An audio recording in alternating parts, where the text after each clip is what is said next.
Anyway.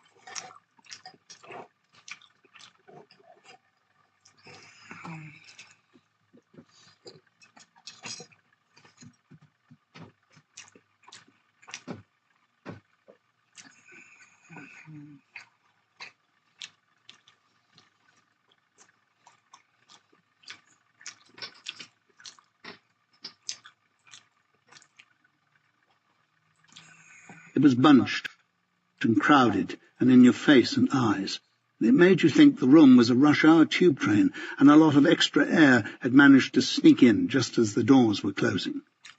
I asked a nurse if she could turn the temperature down a little, but she told me that the heating was controlled by a computer in Reading.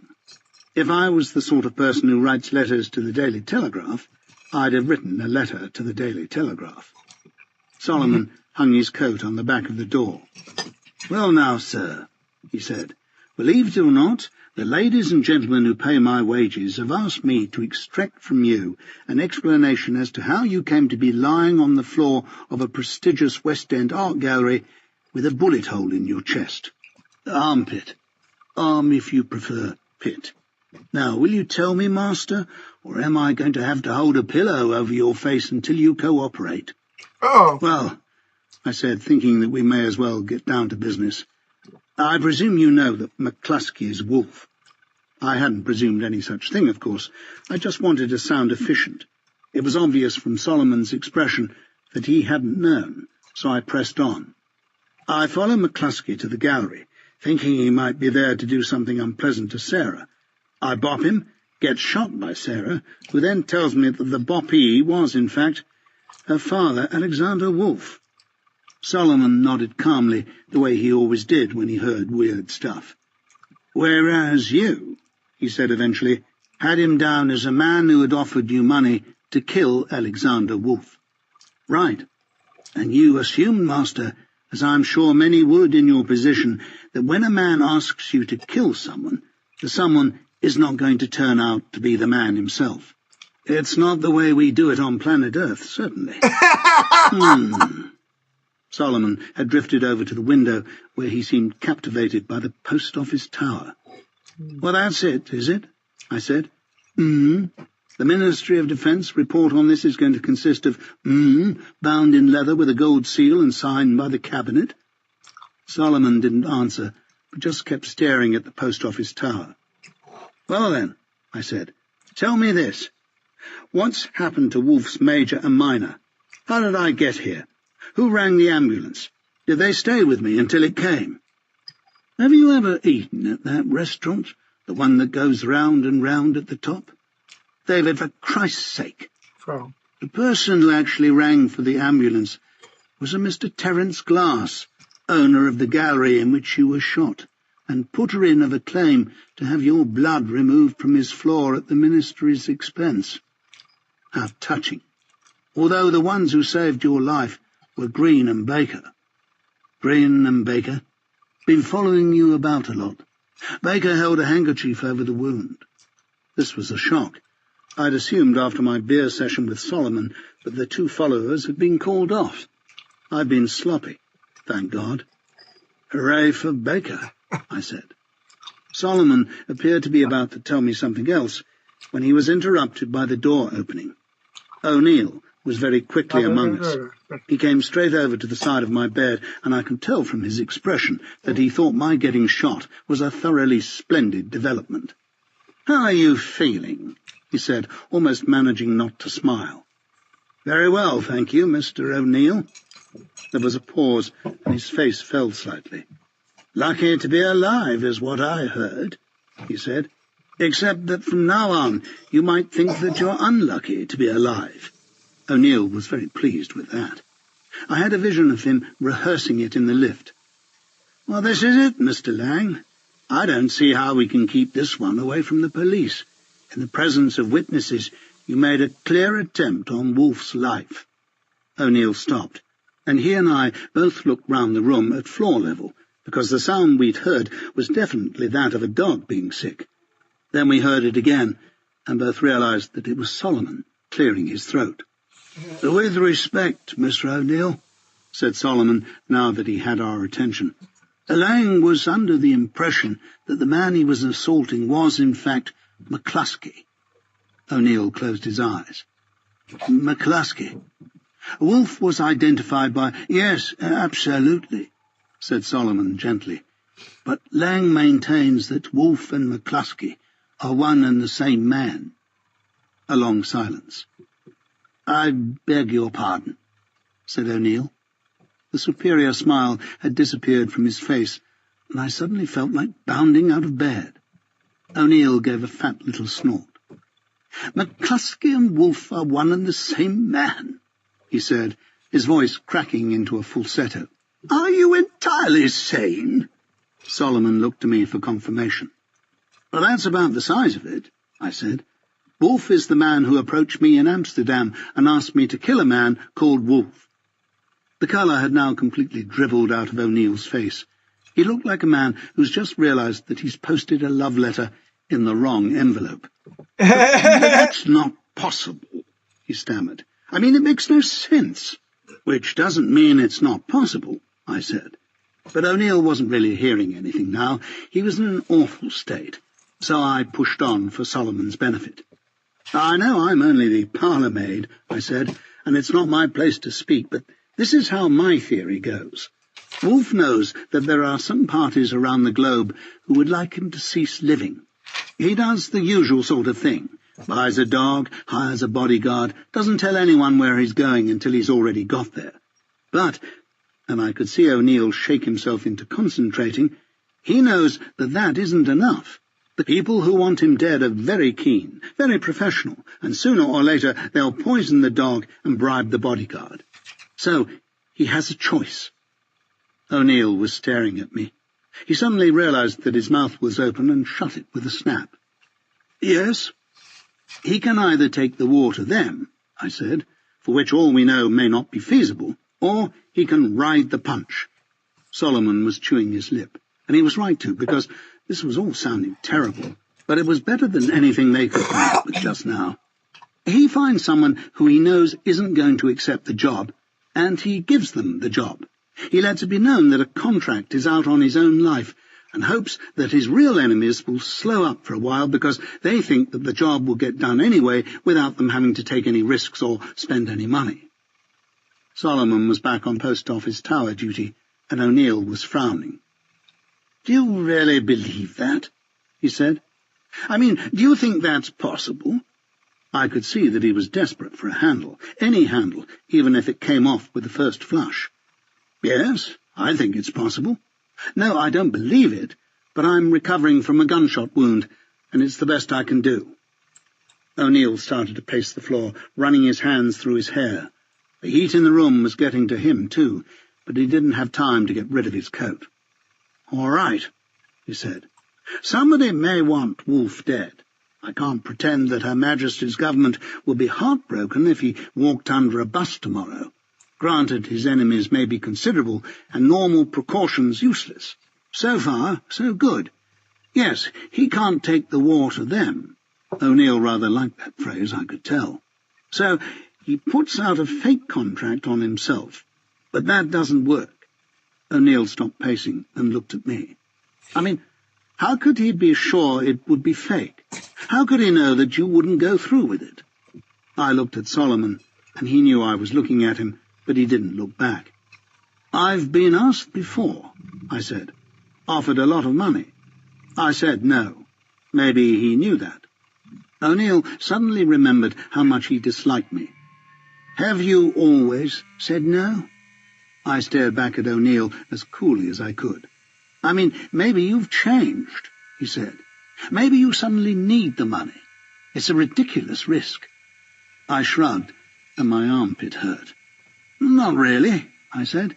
He had the bodyguard, and at least with me he knew where the threat would come from. Rayner was hanging around me for days before I got into the house. But you went to the house, Lang. You actually... I went there to warn him. I thought it was a neighbourly thing to do. All right. O'Neill got stuck into some more pacing. Now, how does he let it be known that this contract is out? I mean, does he write it on lavatory walls, put an advertisement in the Standard? What? Well, you knew about it. I was starting to get tired now. I wanted sleep, and maybe even a plate of something brown and foul-smelling. We're not his enemies, Mr. Lang, said O'Neill. Not in that sense, at any rate. So how did you find out that I was supposedly after him?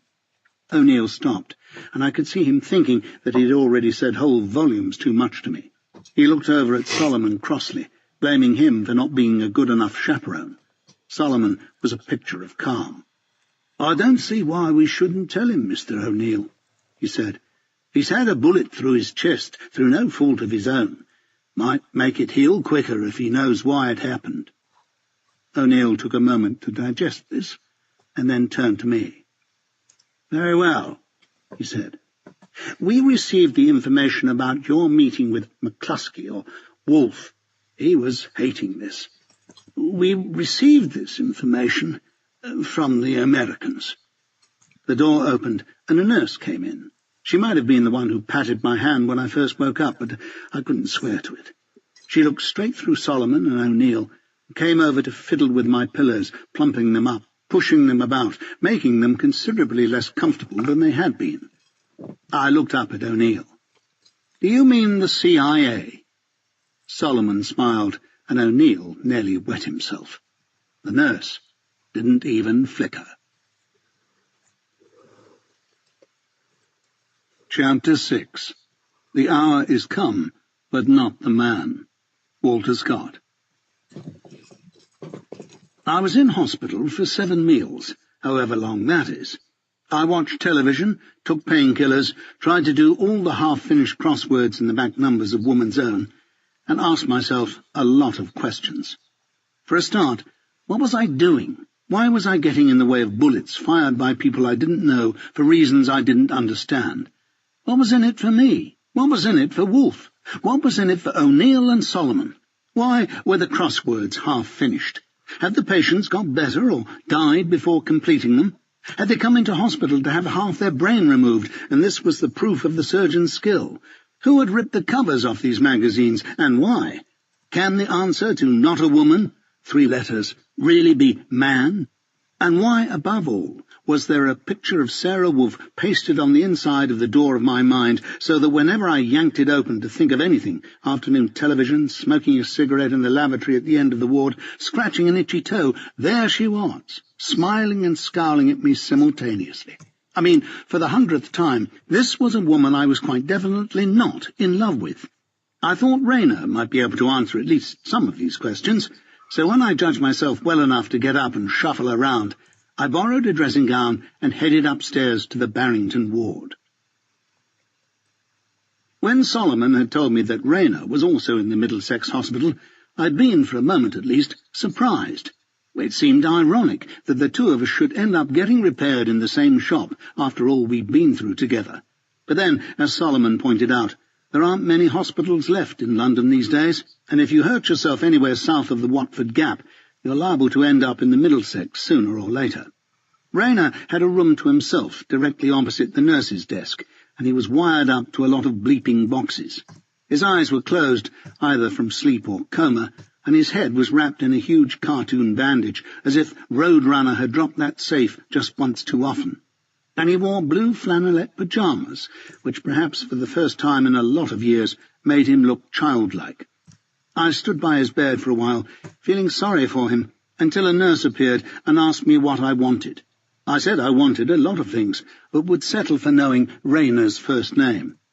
Bob, she said. She stood at my elbow with her hand on the doorknob, wanting me to leave, but deferring to my dressing gown. I'm sorry, Bob, I thought. There you were, just doing what you were told, what you were paid to do, and some arse comes along and hits you with a marble Buddha. That's rough. Of course, I knew that Bob wasn't exactly a choir boy. He wasn't even the boy who bullies the choir boy. At the very best, he was the older brother of the boy who bullies the boy who bullies the choir boy. Solomon had looked Rayner up in the MOD files and found that he'd been chucked from the Royal Welsh Fusiliers for black marketeering. Anything from army bootlaces to Saracen armoured cars had gone through the barrack gates under Bob Rayner's jersey.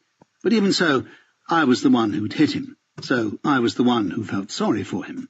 I put what was left of Solomon's grapes on the table by his bed and left. Men and women in white coats tried to get me to stay in hospital for a few more days, but I shook my head and told them I was fine. They tutted and made me sign a few things, and then they showed me how to change the dressing under my arm, and told me to come straight back if the wound started to feel hot or itchy.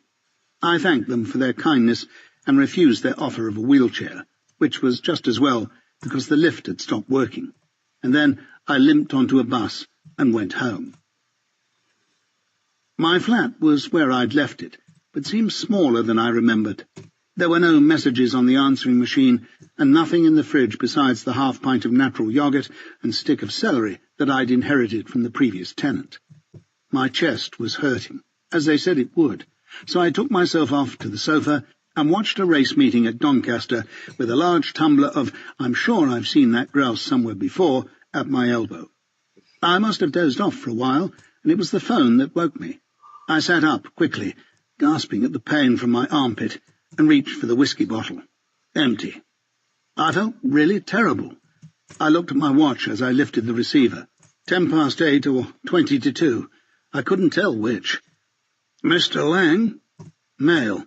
American. Click. Where? Come on, I know this one." "Yes." "Mr. Thomas Lang?" "Got it. Yes, Mike, I'll name that voice in 5. I shook my head to try and wake myself up, and felt something rattling. "How do you do, Mr. Wolfe?" I said. Silence at the other end, and then, "A lot better than you, from what I hear." "Not so," I said. "Yeah? My biggest worry in life has always been having no stories to tell my grandchildren. My time with the Wolfe family should last them until they're about 15, I'd say." I thought I heard him laugh, but it could have been a crackle on the line. Or it could have been O'Neill's lot tripping over their bugging equipment. "Listen, Lang," said Wolfe, "I'd like us to meet up someplace." "Of course you would, Mr. Wolfe. Let me see. This time you'd like to offer me money to perform a vasectomy on you without you noticing. Am I close?" "I'd like to explain, if that's okay by you. You like to eat Italian?" I thought of the celery and the yoghurt, and realized that I liked to eat Italian very much indeed. But there was a problem here. "Mr. Wolfe," I said, "before you name a place, make sure you can book it for at least 10 people. I've a feeling this may be a party line." "That's okay," he said cheerfully. "You got a tourist guide right by your phone." I looked down at the table and saw a red paperback, Ewan's Guide to London. It looked new, and I certainly hadn't bought it. "Listen carefully," said Wolfe. "I want you to turn to page 26, 5th entry. See you there in 30 minutes. There was a kerfuffle on the line, and I thought for a moment he'd hung up, but then his voice came back. "Lang?" "Yes?" "Don't leave the guidebook in your apartment." I took a deep and weary breath. "Mr. Wolfe," I said, "I may be stupid, but I'm not stupid." "That's what I'm hoping." The line went dead. The 5th entry on page 26 of Ewan's Comprehensive Guide to Losing Dollars in the Greater London Area was Giari, 216 Roseland, WC2, Ital, 60 pp, Aircon, Visa Mast Amex, followed by 3 sets of crossed spoons. One glance through the book told me that Ewan was pretty sparing with his 3-spoon motif, so at least I had a reasonable supper to look forward to. The next problem was how to get there without towing along a dozen brown-coated civil servants behind me. I couldn't be sure that Wolfe would be able to do the same, but if he'd gone to the trouble of the guidebook trick, which I have to admit I liked, he must have been fairly sure that he could move around without being bothered by strange men. I let myself out of the flat and went down to the street door. My helmet was there, resting on top of the gas meter, along with a pair of battered leather gloves. I opened the front door and stuck my head out into the street. No felt-hatted figure straightened up from a lamppost and tossed away an unfiltered cigarette. But then again, I hadn't really expected that. 50 yards to the left, I could see a dark green Leyland van with a rubber aerial sticking out of the roof, and to the right, on the far side of the street, a red and white striped road mender's tent. Both of them could have been innocent. I slipped back inside, put on the helmet and gloves, and dug out my keyring. I eased open the letterbox on the front door, brought the remote control switch from the bike alarm level with the slot, and pressed the button. The Kawasaki blipped back at me once to tell me that its alarm was now off. So I threw open the door and ran down the street as fast as my armpit would let me. The bike started first time, as Japanese bikes tend to do, so I slid it to half-choke, popped it into first gear, and eased out the clutch. I also got on it, in case you were worried. By the time I passed the dark green van, I must have been doing 40 miles an hour, and I amused myself for a moment with the thought of a lot of men in anoraks banging their elbows on things and saying shit. When I reached the end of the street, I could see in the mirror the lights of a car pulling out after me. It was a Rover. I turned left onto the Bayswater Road within shouting distance of the speed limit and stopped at a traffic light that's never once been green in all the years I've been coming up to it. But I wasn't bothered. I fiddled with my gloves and visor for a while until I sensed the Rover crawling up on the inside, and then I glanced across at the mustachioed face behind the wheel. I wanted to tell him to go home, because this was about to become embarrassing. As the light switched to amber, I closed the choke fully and eased the throttle to around 5,000 revs, then shifted my weight forward over the petrol tank to keep the front wheel down. I dropped the clutch as the light turned green and felt the Kawasaki's gigantic rear wheel thrash madly from side to side like a dinosaur's tail until it found the grip it needed to sling me forwards down the road. 2.5 seconds later, I was doing 60, and 2.5 seconds after that, the street lamps were melting into one, and I'd forgotten what the Rover driver looked like. Giare was a surprisingly cheerful place, with white walls and an echoing tile floor that turned every whisper into a shout and every smile into a howling belly laugh. A Ralph Lauren blonde with huge eyes took my helmet and showed me to a table by the window, where I ordered a tonic water for myself and a large vodka for the pain in my armpit. To pass the time before Wolf arrived, I had a choice between Ewan's guidebook or the menu. The menu looked slightly longer, so I started on that. The first item was fighting under the name crostini of meal toroce with Venatori potatoes, and weighed in at an impressive £12.65. The Ralph Lauren blonde came over and asked me if I needed any help with the menu, and I asked her to explain what potatoes were. She didn't laugh. I just started to unravel the description of the second dish, which could have been poached Mark's brother for all I know, when I caught sight of the wolf at the door, clinging determinedly to a briefcase while a waiter peeled off his coat. And then, at exactly the same moment that I noticed our table was laid for 3, I saw Sarah Wolf step out from behind him. She looked, and I hate to say this, sensational. Absolutely sensational. I know it's a cliché, but there are times when you realize why clichés become clichés. She wore a plain-cut dress in green silk, and it hung on her in a way that all dresses would like to hang if they got the chance, staying still at the bits where it ought to have stayed still, and moving at the bits where movement was exactly what you wanted. Just about everybody watched her travel to the table, and there was a hush in the room while Wolf pushed the chair in behind her as she sat down. "Mr. Lang," said Wolf Major, "good of you to come." I nodded at him. "You know my daughter." I glanced across at Sarah, and she was looking down at her napkin, frowning. Even her napkin looked better than anyone else's. "Yes, of course," I said. "Now let me see. Wimbledon? Henley? Dick Cavendish's wedding? No, I've got it. Down the barrel of a gun. That's where we last met. How nice to see you again." It was supposed to be friendly, a joke even, but when she still didn't look at me, the line seemed to curdle into something aggressive, and I wished I'd shut up and just smiled. Sarah adjusted the cutlery into what she obviously thought was more pleasing formation. "Mr. Lang," she said, "I've come here at my father's suggestion to say that I'm sorry. Not because I think I did anything wrong, but because you got hurt, and you shouldn't have, and I'm sorry for that." Wolf and I waited for her to go on, but it seemed as if that was all we were going to get for now. I guess that's the real word. She just sat there, rummaging in her bag for a reason not to look at me. Apparently she found several, which was odd, because it was quite a small bag. Wolf gestured for a waiter and turned to me. "Had a chance to look at the menu yet?" "Glanced at it," I said. "I hear that whatever you're having is excellent." The waiter arrived, and Wolf loosened his tie a little. 2 martinis, he said. "Very dry and—" He looked at me and I nodded. "A vodka martini," I said. "Incredibly dry. Powdered if you've got it." The waiter pushed off, and Sarah started looking round the place as if she were bored already. The tendons in her neck were beautiful. "So, Thomas," said Wolf. "Mind if I call you Thomas?" "Okay with me," I said. "It's my first name, after all." "Good. Thomas, first of all, how's your shoulder?" "Fine," I said, and he looked relieved. "A lot better than my armpit, which is where I got shot." At long last, she turned her head and looked at me. Her eyes were much softer than the rest of her pretended to be. She bowed her head slightly, and her voice was low and cracked. "I told you, I'm sorry," she said. I wanted desperately to say something back, something nice and gentle, but I came up empty-headed. There was a pause which might somehow have turned nasty if she hadn't smiled. But she did smile, and a lot of blood suddenly seemed to be crashing about in my ears, dropping things and falling over.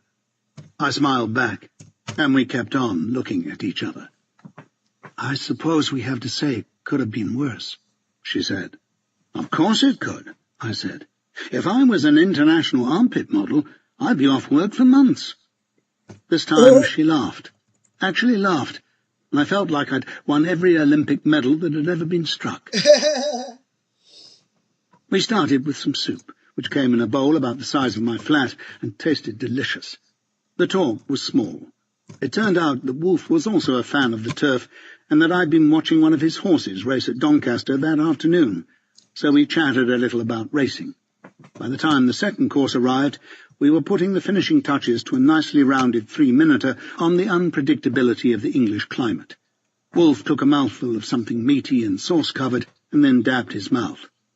"So, Thomas," he said, "I guess there's 1 or 2 things you'd like to ask me." "Well, yes." I dabbed my mouth in return. "I hate to be predictable, but what the fuck do you think you're doing?" There was an intake of breath from a nearby table, but Wolf didn't flinch, and neither did Sarah. "Right," he said, nodding. "Fair question. First of all, in spite of whatever you may have been told by your defense people, I have nothing whatsoever to do with drugs. Nothing. I've taken some penicillin in my time, but that's it. Period." Well, that obviously wasn't good enough. Not by a long shot. Saying period at the end of something doesn't make it incontrovertible.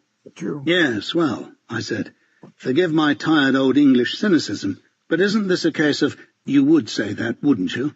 Sarah looked at me crossly, and I suddenly thought I might have overdone it. But then I thought, heck, beautiful tendons or not, there were some things that needed to be straightened out here. "Sorry to bring it up before you've even got started," I said, "but I assume we're here for plain talking, so I'm talking plainly." Wolf had another bite at his food and kept his eyes on his plate, and it took me a moment to realize that he was leaving it to Sarah to answer. "Thomas," she said, and I turned to look at her. Her eyes were big and round and went from one side of the universe to the other. "I had a brother, Michael, 4 years older than me." Oh, cripes. Had. Michael died halfway through his first year at Bates University. Amphetamines, Quaaludes, heroin. He was 20 years old. She paused, and I had to speak. Something. Anything. "I'm sorry.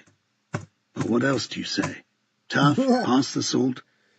I realized I was hunching down towards the table, trying to blend with their grief, but it was no good.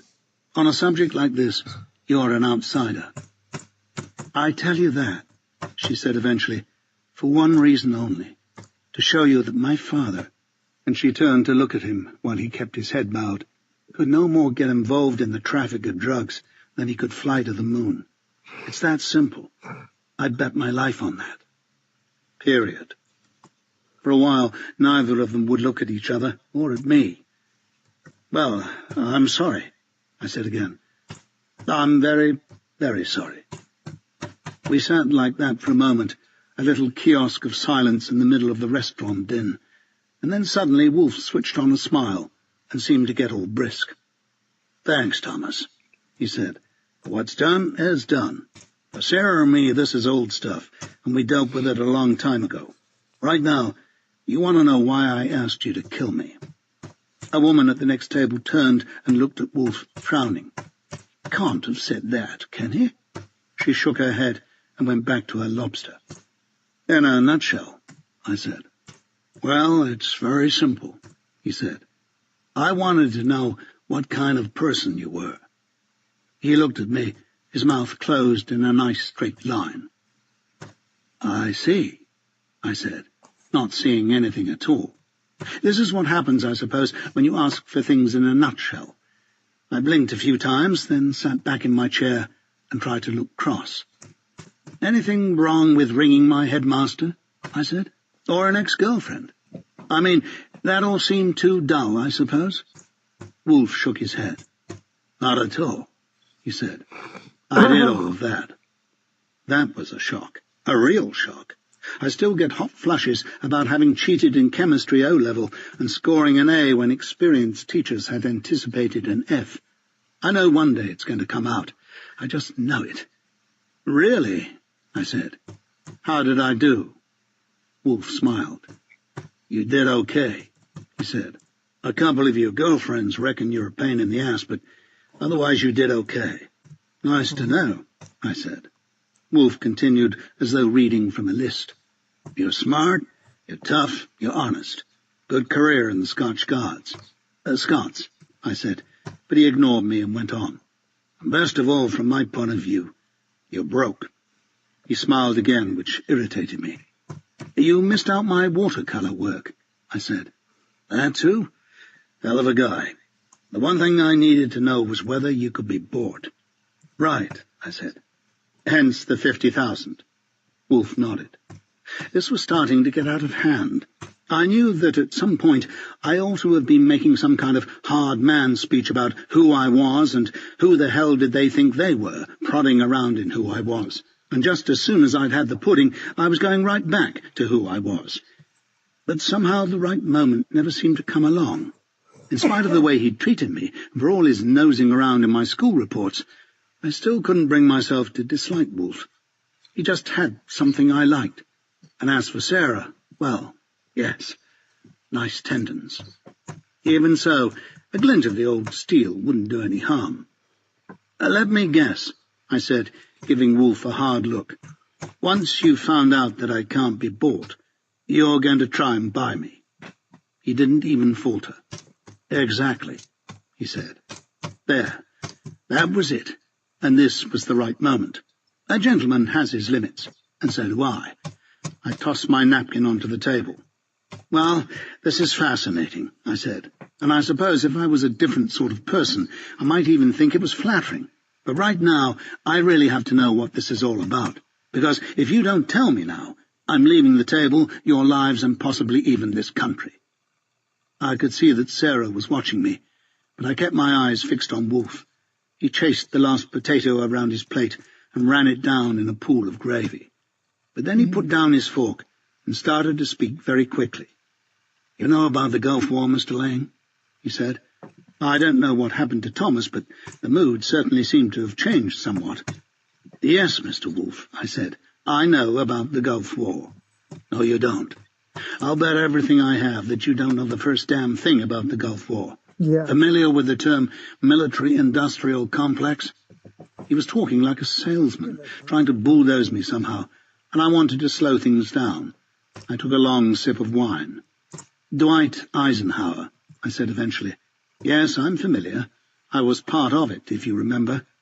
With respect, Mr. Lang, you were a very small part of it. Too small, forgive me for saying it, too small to know what you were a part of. As you like, I said.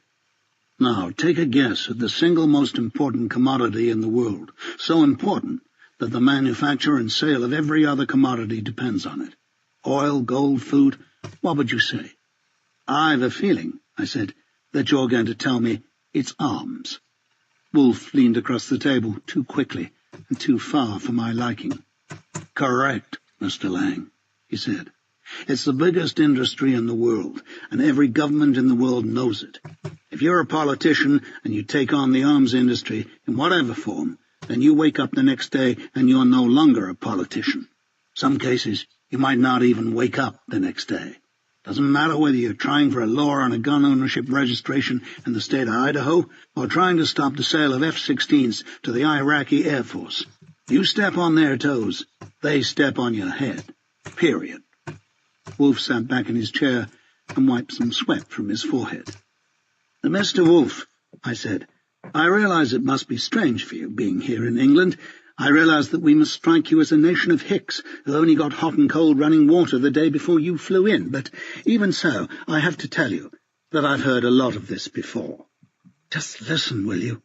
Said Sarah, and I jumped slightly at the anger in her voice. When I looked at her, she just stared back at me, her lips pressed tightly together. Did you ever hear of the Stoltoy Bluff? Said Wolf. I turned back to him. The Stoltoy... No, I don't believe so. Doesn't matter, he said. Anatoly Stoltoy was a Red Army general, chief of staff under Khrushchev.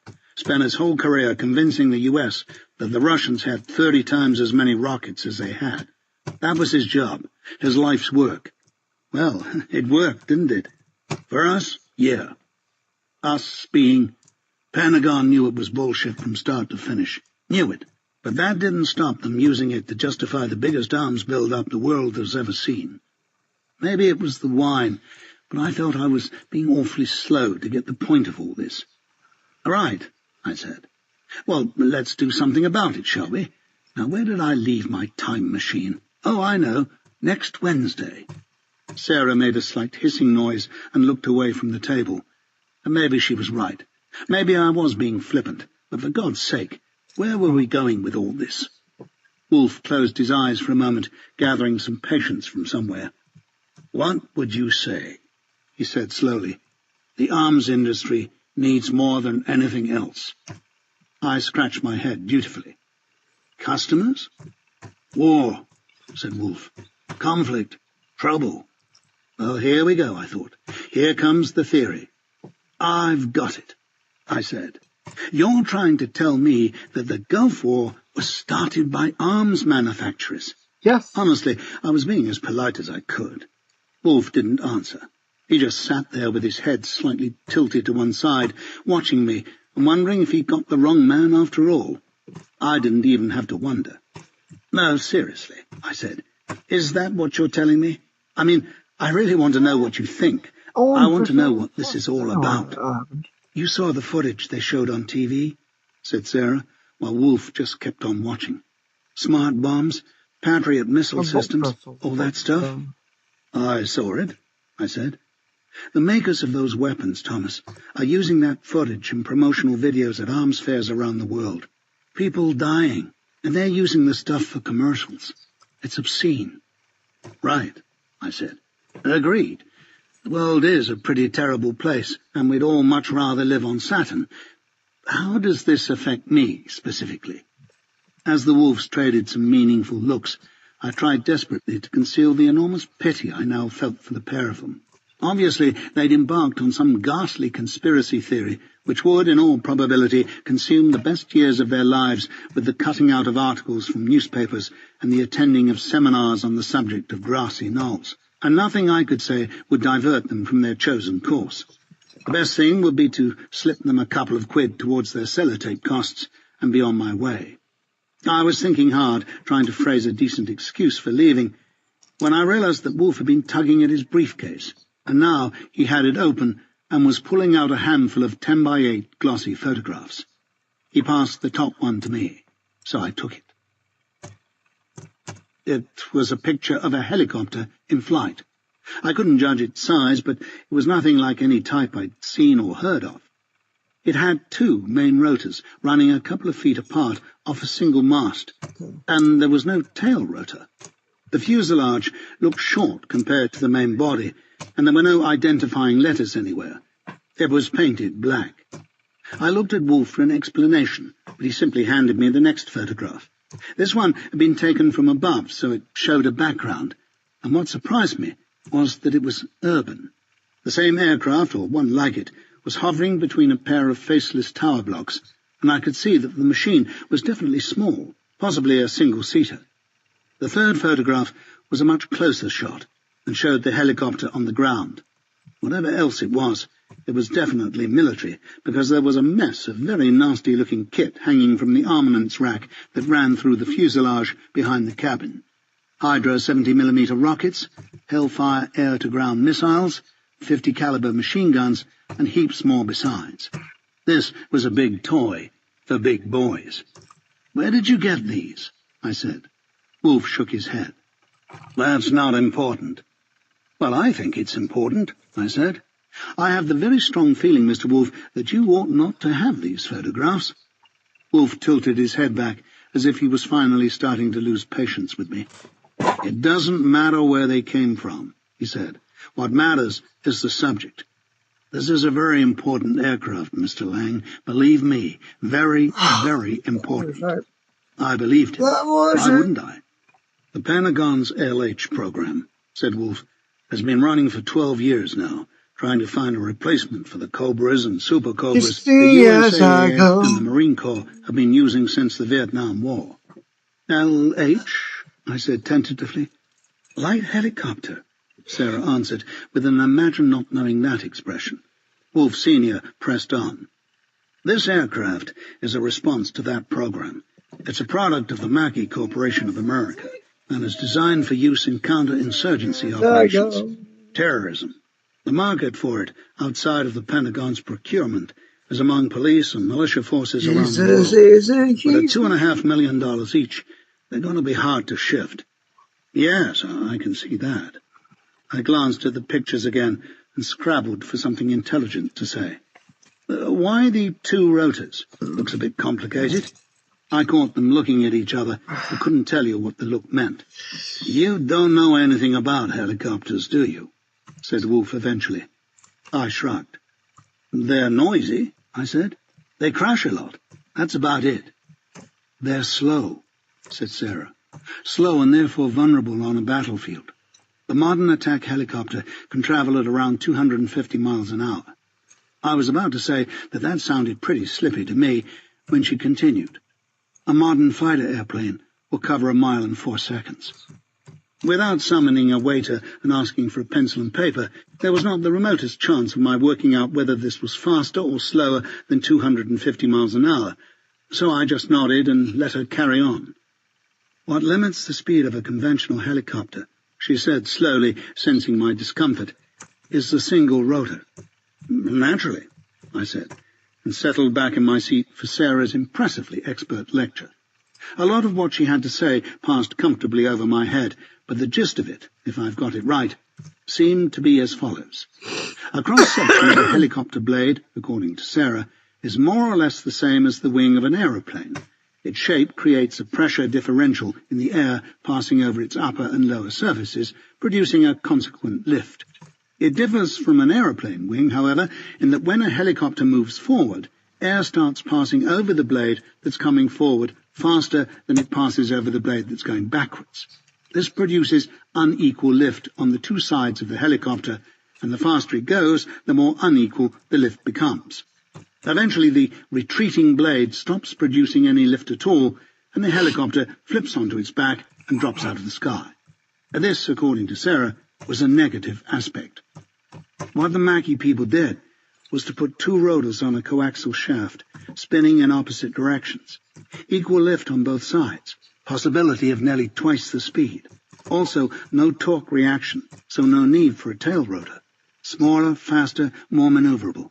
It's likely this machine will be capable of over 400 miles an hour. I nodded slowly, trying to show that I was impressed, but not that impressed. "Well, fine," I said. but the Javelin surface-to-air missile would do damn near 1,000 miles an hour. Sarah stared back at me. How dare I challenge her on this technical stuff? What I mean is, I said, things haven't changed that much. It's still a helicopter, and it can still be shot down. It's not invincible.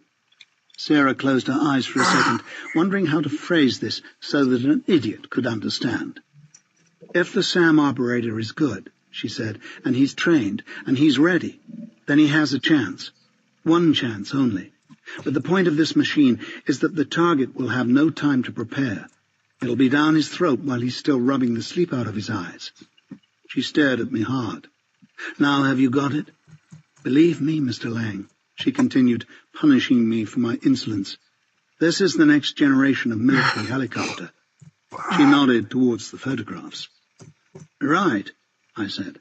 Okay. Well then, they must be jolly pleased. They are, Thomas, said Wolf. They're very, very pleased with this machine. Right now, the guys at Mackey have only one problem. Somebody obviously had to say, which is? Which is, I said. Nobody at the Pentagon believes it will work. I pondered for a while. Well, can't they ask for a test ride? Take it round the block a few times? Wolf took a deep breath, and I sensed that, at long last, we were approaching the main business of the evening.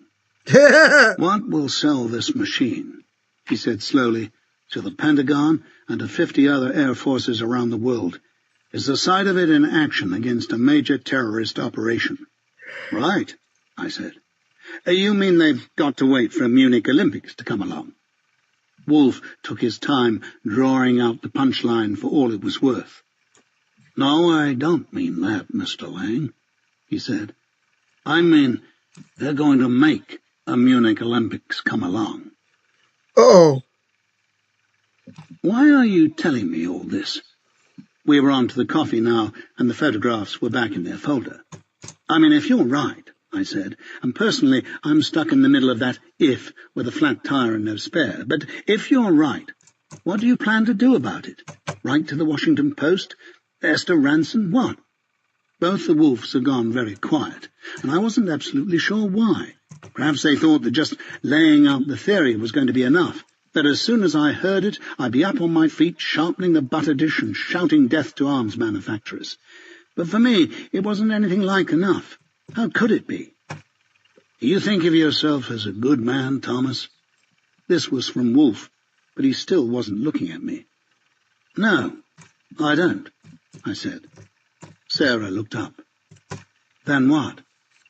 I think of myself as a tall man, I said. As a poor man, a man with a full stomach, a man with a motorcycle. I paused and felt her eyes on me.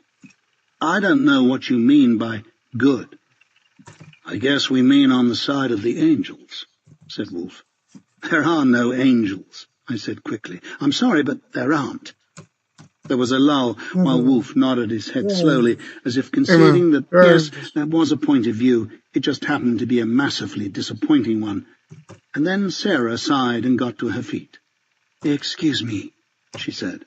Wolf and I scrabbled at our chairs, but Sarah was halfway across the restaurant floor before we'd managed to get any meaningful standing up done. She drifted over to a waiter, whispered something to him, then nodded at his reply and headed towards an archway at the back of the room. Thomas, said Wolf, let me put it this way. Some bad people are getting ready to do some bad things. We have a chance of stopping them. Are you going to help us? He paused and kept on pausing. Look, the question still stands, I said. What are you planning to do? Just tell me. What's wrong with the press or the police or the CIA? I mean, come on, we'll get a phone book and some coins and sort this out. Wolf shook his head in irritation and rapped his knuckles on the table. You haven't been listening to me, Thomas, he said. I'm talking about interests here. The biggest interests in the world. Capital. You don't take on capital with a telephone and a couple of polite letters to your congressman. I stood up, swaying slightly from the effects of the wine or the talk. You leaving? Said Wolf without lifting his head. Maybe, I said. Maybe. I didn't really know what I was going to do. But I'm going to the lavatory first. And that's certainly what I meant to do at that moment, because I was confused, and because I find porcelain helps me think. I walked slowly across the restaurant towards the archway, my brain rattling with all kinds of badly stowed personal items which may fall out and injure a fellow passenger. And what was I doing even thinking about takeoff and runways and the beginnings of long journeys? I had to get out of this, and get out quickly. Just handling those photographs had been stupid enough. I turned into the archway and saw that Sarah was standing in an alcove by a payphone. She had her back to me, and her head was tipped forward until it was almost resting against the wall. I stood there for a moment, watching her neck and her hair and her shoulders, and yes, all right, I believe I may have glanced at her bottom. "Hi," I said stupidly. She spun round, and for the tiniest instant I thought I saw real fear in her face. Of what, I hadn't the slightest idea. And then she smiled and replaced the receiver. "So," she said, taking a pace towards me, "you on the team?" We looked at each other for a while, and then I smiled back and shrugged, and started to say the word "well," which is what I always do when I'm stuck for words. And you find, if you try this at home, that to form the W sound, you have to pucker your lips into a kind of pout, very similar in shape to the one you use for whistling, say, or perhaps even kissing. She kissed me. She kissed me. What I mean is, I was standing there, lips puckered, brain puckered, and she just stepped up and threw her tongue into my mouth. For a moment I thought she may have tripped on a floorboard and stuck out her tongue as a reflex, but that didn't seem very likely somehow. And anyway, once she'd got her balance back, wouldn't she have put her tongue away again? No, she was definitely kissing me, just like in the movies, just like not in my life. For a couple of seconds I was too surprised and too out of practice to know what to do about it, because it had been a very long time since something like this had happened to me. In fact, if I remember correctly, I was an olive picker in the reign of Ramses III when it did, and I'm not sure how I dealt with it then. She tasted of toothpaste and wine and perfume and heaven on a nice day. "You on the team," she said again, and I realized from the clarity of her words that at some point she must have taken her tongue back, although I could still feel it in my mouth, on my lips, and I knew that I'd always be able to feel it. I opened my eyes. She was standing there, looking up at me, and yes, it was definitely her. It wasn't a waiter or a hat stand. "Well," I said. We were back at the table, and Wolf was signing his name on a credit card slip, and perhaps some other things were happening in the world too, but I'm not sure. "Thanks for the supper," I said, like a robot. Wolf waved his hand at me and grinned. "My pleasure, Tom," he said. He was pleased I'd said yes. Yes, as in, yes, I'd think about it. Precisely what I was to think about, nobody seemed able to say exactly. But it was enough to satisfy Wolf, and for the time being we all had our reasons for feeling good. I picked up the folder and started leafing through the photographs again one by one. Small, fast, and violent. Sarah was pleased too, I think, although she was now behaving as if nothing much had happened besides a decent meal and a bit of a chat about the new times. Violent, fast, and small. Perhaps underneath all that composure there was a seething maelstrom of emotion, and she was only keeping a lid on it because her father was sitting there. Small, fast, and violent. I stopped thinking about Sarah. As each image of this nasty-looking device passed before my eyes, I seemed to feel myself gradually waking up from something or somewhere, to something or somewhere else. It sounds fanciful, I know, but the starkness of this machine, its ugliness, its stripped-down efficiency, its sheer pitilessness, seemed to seep from the paper into my hands, cooling my blood. Perhaps Wolf sensed what I was feeling. "It has no official name," he said, gesturing towards the pictures, "but it's temporarily designated as an urban control and law enforcement aircraft. UCLA, I said pointlessly. You spell too, said Sarah with a kind of almost smile.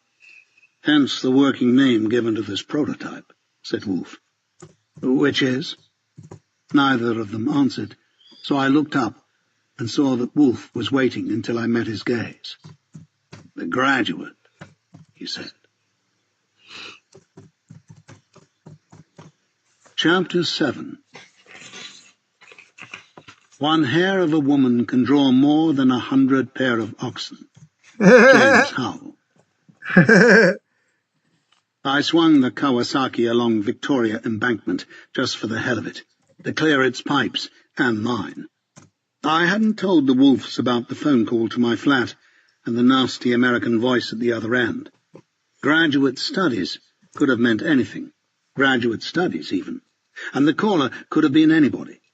When you're dealing with conspiracy theorists and kiss or no kiss, that's definitely what I was dealing with.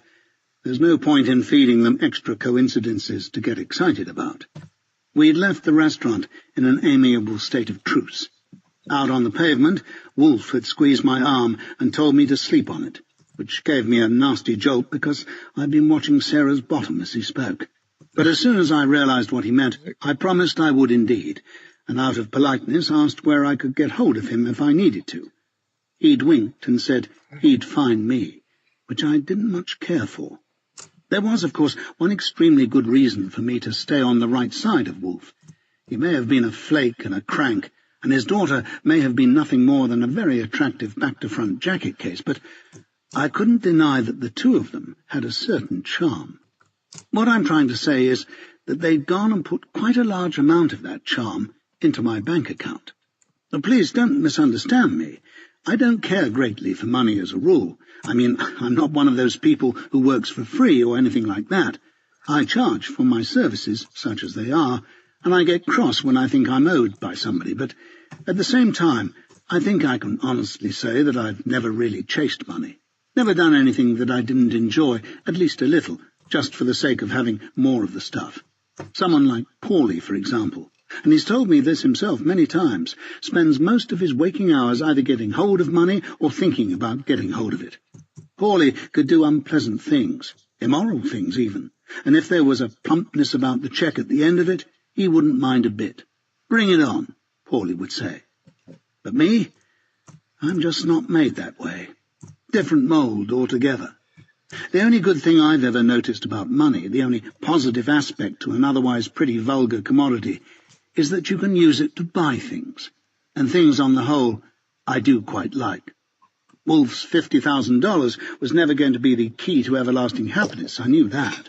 I couldn't buy a villa in Antibes with it, or even rent one for more than about a day and a half. But it was handy nonetheless, comforting.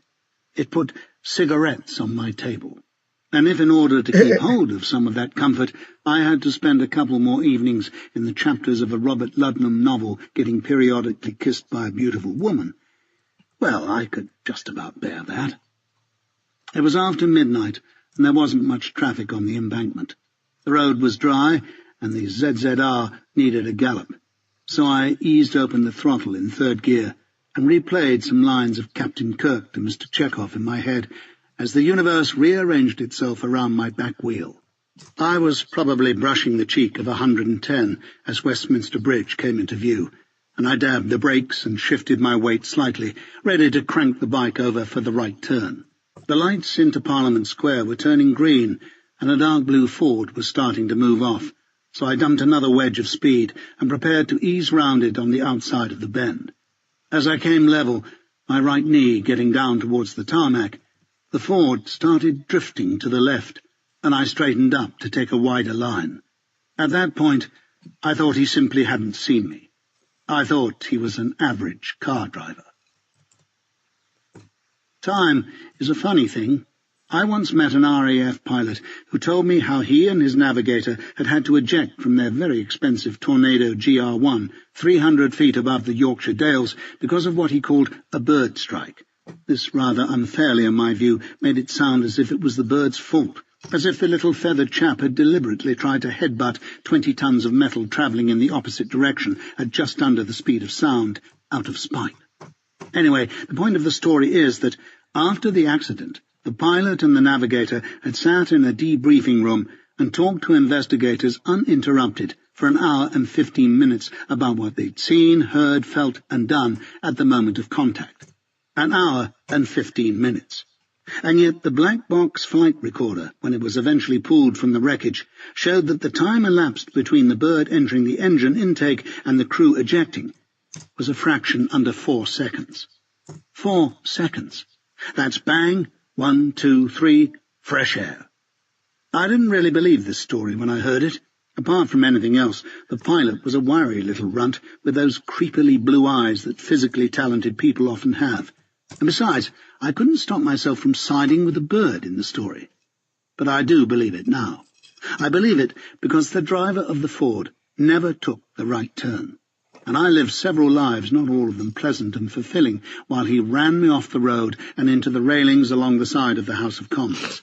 When I braked, he braked. When I accelerated, he accelerated. When I leaned the bike over to take the turn, he kept on going, straight for the railings, nudging me in the shoulder with the glass of his passenger window. Yes, I could definitely talk for an hour about those railings, and a good deal longer about the moment I realized that the driver of the Ford was not an average driver at all. He was actually very good indeed. It wasn't a Rover, which meant something. He must have had a radio set to get him into position, because nobody had passed me on the embankment. The passenger was looking at me as I came alongside and plainly not saying, "Mind that motorcyclist," as the car drifted towards me. They had 2 rear-view mirrors, which has never been standard equipment on any Ford, and my testicles hurt. That's what woke me up. You've probably noticed on your travels that motorcyclists don't wear seat belts, which is both good and bad. Good because nobody wants to be tied to 500 pounds of very hot metal when they're sliding down the road. Bad because when the brakes are applied severely, the bike stops and the rider doesn't. He carries on in a northerly direction until his genitals interface with the petrol tank and tears come to his eyes, preventing him from seeing the very thing he's braking to try to avoid. The railings.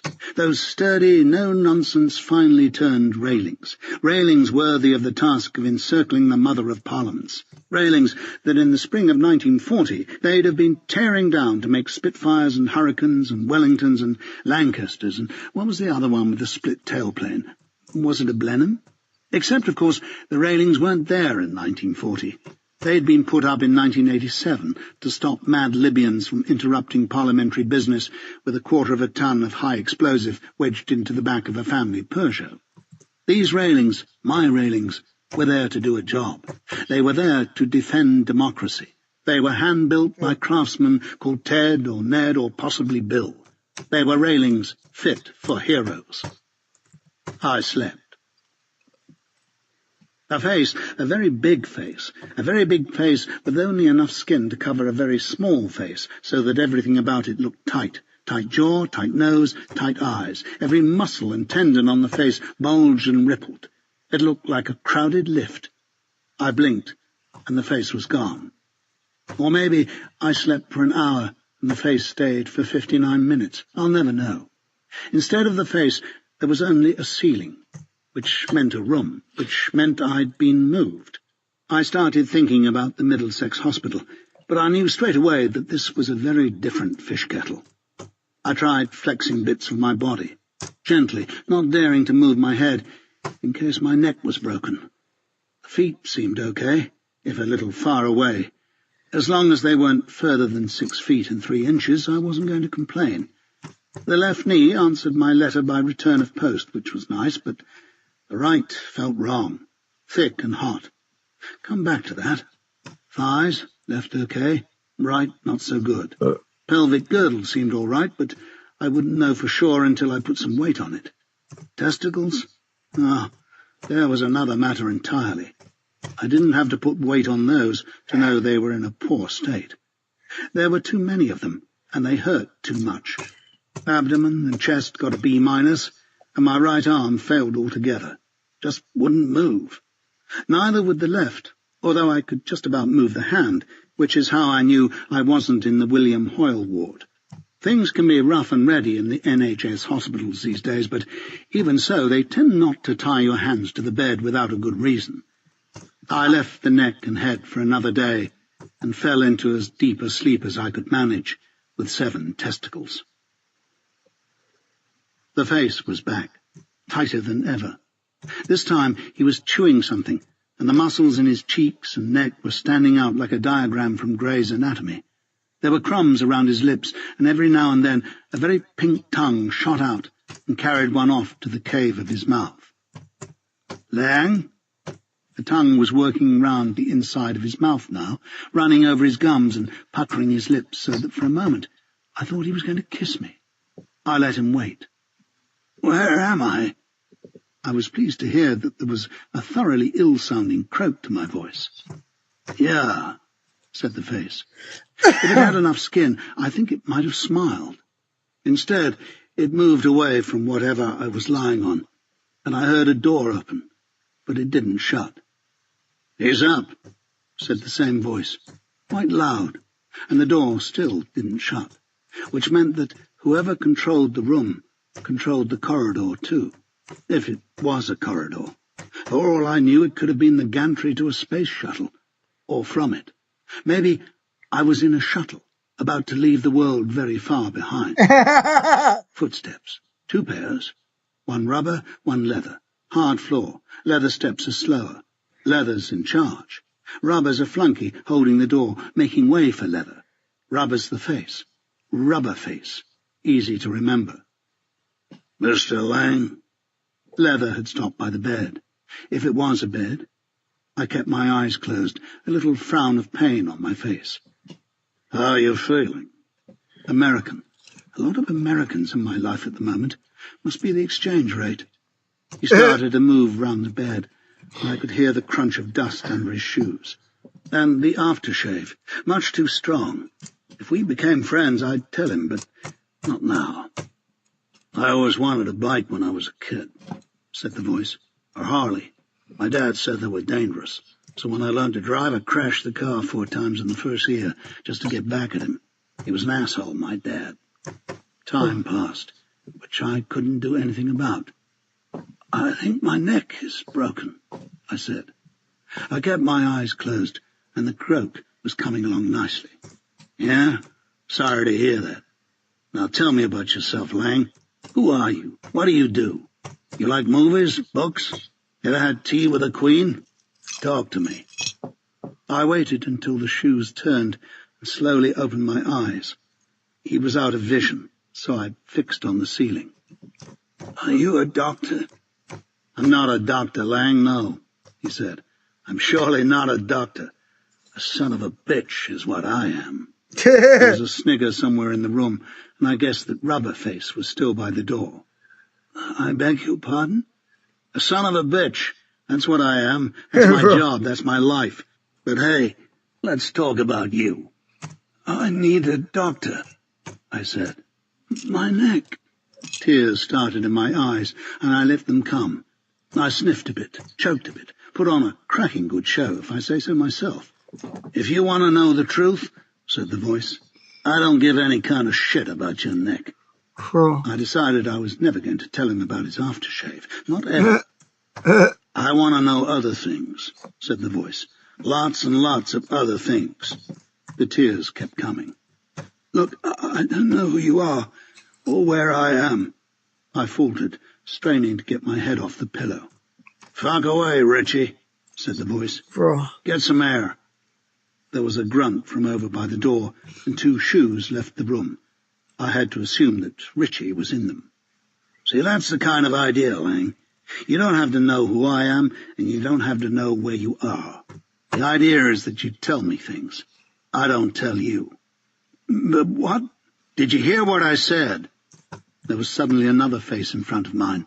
Smooth, scrubbed skin and hair like Paulie's, fluffily clean and combed to ridiculous perfection.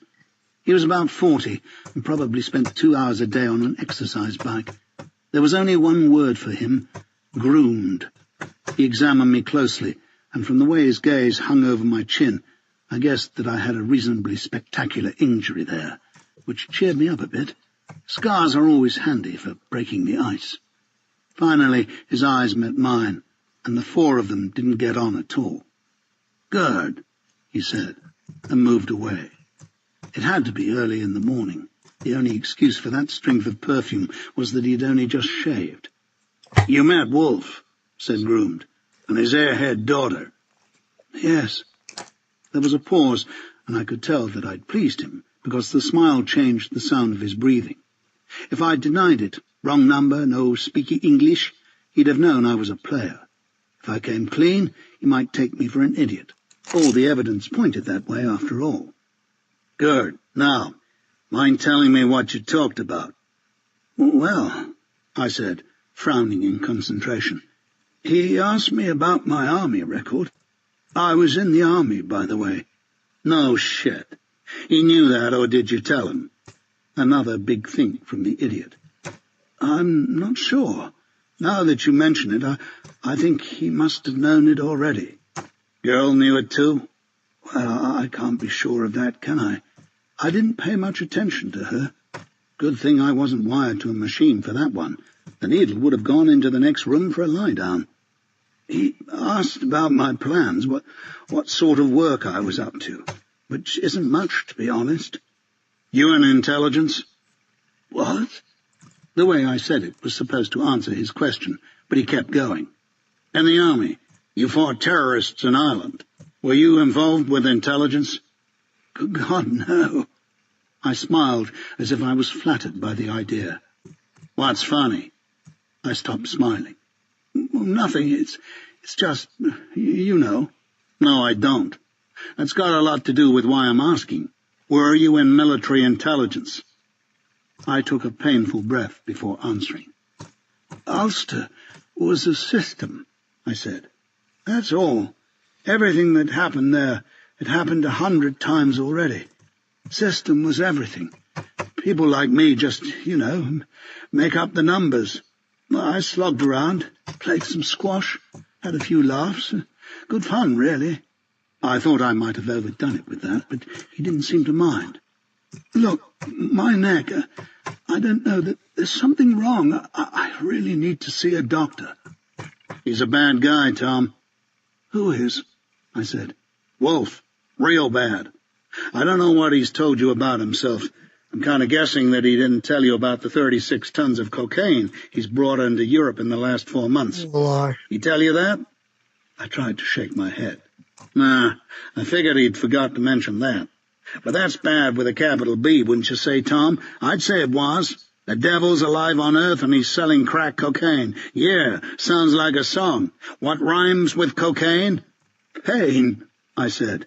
"Yeah," said Groomed. He enjoyed that. "Pain." The leather shoes went for a stroll. "Ever noticed how bad guys mix with bad guys, Tom? I've noticed that. Happens all the time. I don't know, they like to feel at home, shared interests, same star sign, whatever. See it 1,000 times. 1,000 times. The shoes stopped. "So when a guy like you starts holding hands with a guy like Wolf, I gotta say that makes me not like you very much." "Look, that's it," I said petulantly. "I'm not going to say one more word to you until I've seen a doctor. I haven't the faintest idea what you're talking about. I know as much about Wolf as I know about you, which is nothing, and I think there's every chance that my neck is broken." No answer. "I demand to see a doctor," I repeated, trying to sound as much like a British tourist in a French customs shed as I could. "No, Tom, I don't think we want to waste the doctor's time." His voice was even, but I could tell that he was excited. The leather crunched and the door opened. "Stay with him, every minute. You have to use the bathroom, you call me." "Wait a minute," I said. "What do you mean, waste time? I'm injured. I'm in pain, for Christ's sake." The shoes turned toward me. "That may be, Tom. That may very well be. But who the hell washes up paper plates?" There weren't many good things to be said or felt about my situation. Not many at all. But the rule is that after my engagement, won or lost, you replay it in your mind to see how much you can learn. So that's what I did, while Richie slumped against the wall by the door. First, Groom knew a lot, and he'd known it quickly, so he had manpower or good communications or both. Second, he didn't say, "You call Igor or one of the other boys." He said, "You call me," which probably meant there was only Groom and Richie in the space shuttle. Third, and at that moment the most important, I was the only one who knew for certain that my neck wasn't broken. Chapter 8. For a soldier I listed, to grow great in fame and be shot at for 6pence a day. Charles Dibdin. Some time passed. It might have been a lot of time, and probably was, but after the bike crash I'd started being a bit suspicious about time and how it behaved. Patted my pockets after every meeting, that kind of thing. There was no way of measuring anything in this room. The light was artificial, on constantly, and the noise level didn't do anything at all. Hearing some milk bottles rattling in a crate or somebody yelling, "Evening Standard, 5 o'clock edition, only just arrived," would have helped a bit. But you can't have everything. The only chronometering device I had about my person was my bladder, which told me that roughly 4 hours had elapsed since the restaurant, which didn't tally with the aftershave reckoning from Groomed, but then again, these cheap modern bladders can be hellishly unreliable. Richie had left the room only once, to fetch a chair. While he was gone, I tried to break free, knocked the sheet together and abseiled to the ground, but only made it as far as scratching my thigh before he came back. Once he had got himself comfortable, he didn't make another sound, which made me think that he'd probably brought something to read as well. But there was no noise of any pages turning, so he was either a very slow reader or just happy to sit and stare at the wall. Or me. "I need to go to the lavatory," I croaked. No answer. I said, "I need—" "Shut the fuck up." This was good. This made me feel much better about what I was going to have to do to Richie. "Look, you have to— You hear what I said? Shut the fuck up. You got a piss? Piss where you are." "Richie? Who the fuck told you to call me Richie?" "What should I call you?" I closed my eyes. "Don't call me anything. Don't call. Stay there and piss. Understand?" "I don't want to piss." I could almost hear his brain grinding away. "What?" "I need to crap, Richie. Old British tradition. Now, if you want to sit in the same room while I crap, that's up to you. I just thought it would be fair to warn you." Richie thought about this for a while, and I was sure I could hear his nose wrinkling. The chair scraped, and the rubber shoes made their way towards me. "You don't go to the toilet, and you don't crap yourself." The face came into view, tight as ever. "Hear me? You stay where you are. You shut the fuck up." "You haven't got any children, have you, Richie?" He frowned, which looked like a gigantic effort on his face.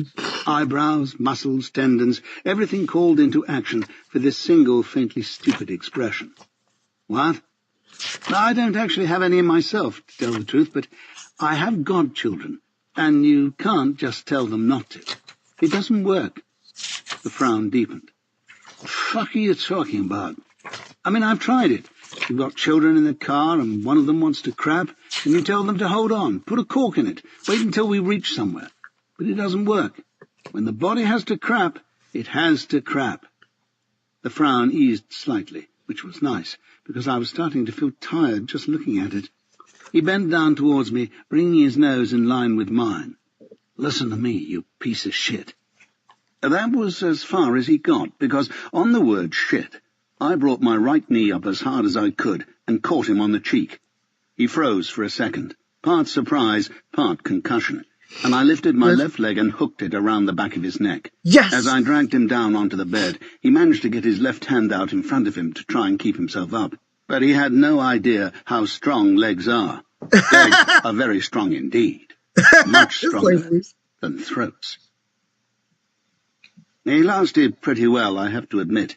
He tried the usual stuff, grabbing at my groin, thrashing his foot towards my face. But to do that kind of thing effectively, you need air, and I just wasn't in the mood to let him have it in any useful quantities. His resistance curved upwards through angry to wild to terrified, peaked, and then drifted all the way down to unconscious. I held him for a good 5 minutes after his last kick, because if I'd been him, I would have tried playing dead as soon as I realized the game was up. But Richie definitely wasn't playing dead. My hands had been tied with straps, which took a while. The only tools available were my teeth, and by the time I'd finished, I felt like I'd eaten a couple of porter cabins. I also got some solid confirmation of the injury to my chin, because the first time it brushed against a buckle, I thought I was going to go through the ceiling. Instead, I looked down and saw a mess of blood on the leather strap, some dark and old, some red and very new. When it was over, I fell back, panting with the effort, and tried rubbing some life back into my wrists. Then I sat up again and gently swung my feet over the edge of the bed and onto the floor. It was the sheer variety of the pain that stopped me from crying out. It came from so many places, spoke so many languages, wore so many dazzling varieties of ethnic costume, that for a full 15 seconds I could only hang my jaw in amazement.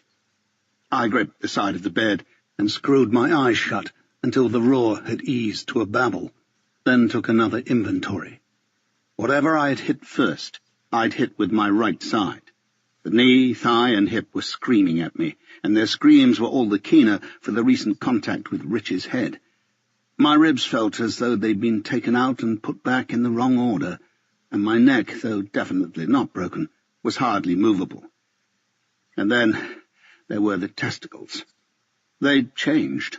I simply couldn't believe that they were the same testicles I'd carried around with me all my life, and yes, treated as my friends. They were bigger, much bigger, and completely the wrong shape. There was only one thing for it. There is a technique known to practitioners of the martial arts for relieving scrotal discomfort. It's often used in Japanese dojos, whenever your training partner has got a little over-eager and actually landed one in the genital neighborhood. What you do is this. Jump 6 inches in the air and land on your heels with your legs as stiff as you can make them, so to increase, just for an instant, the gravitational pull on the scrotum. I don't know why it should work, but it does. Or rather, it doesn't. So I had to try it a few times, pogoing around the room as hard as my right leg would let me, until gradually, infinitesimally, the howling pain began to subside. Then I bent down to examine Rich's body. The label in his suit proclaimed the gifts of Fulkus, the fine tailors, but nothing else. He had £6.20 in his right trousers pocket, and a camouflage pattern penknife in his left. His shirt was white nylon, and the shoes were 4-hole Baxter half-brogues in oxblood leather. That was more or less it. There was nothing else to mark Richie out from the crowd and set the keen-eyed investigator's pulse racing. No bus ticket, no library card, no page of personal ads from a local newspaper with one entry ringed in red felt-tip pen. All I could find that was even remotely out of the ordinary was a Bianchi cross-draw holster containing one brand-new 9mm Glock 17 self-loading pistol. You may have read at one time or another some of the nonsense that's been written about the Glock. The fact that its body is made from a fancy polymer material got 1 or 2 journalists very excited a while back about the possibility that the gun might not register on airport X-ray machines, which happen to be so much hooey. The slide, barrel, and a fair portion of its innards are metal, and if that weren't enough, 17 rounds of parabellum ammunition are pretty hard to pass off as lipstick refills. What it does have is a high magazine capacity for a low weight, great accuracy, and virtually unequalled reliability, all of which have made the Glock 17 the choice of housewives everywhere. I worked the slide, pushing around into the breech. There's no safety catch on the Glock. You just point, shoot, and run like hell. My kind of gun. I eased open the door to the corridor, and there was no space shuttle. It was a plain white corridor with 7 other doors leading off it, all shut. At the end of the corridor was a window looking out at a skyline that could have been any one of 50 cities. It was daylight.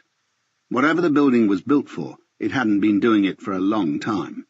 The corridor was dirty and lined with rubbish, cardboard boxes, mounds of paper, bin liners, and halfway down, a mountain bike without wheels. Now, clearing a hostile building is really a game for 3 or more players. 6 is a good number. The player to the left of the dealer checks the rooms, with 2 more as understudies, while the other 3 watch the corridor. That's how it works. If you really must play it on your own, the rules are entirely different.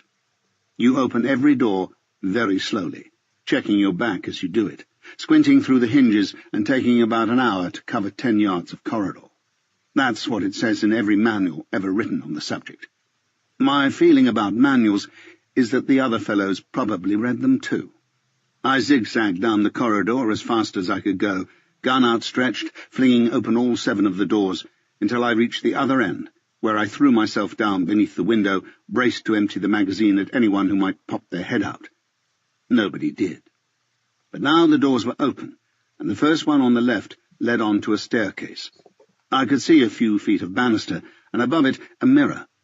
I got up into a crouch and ran through the door, waving the gun up and down the stairs in as threatening a fashion as I could manage.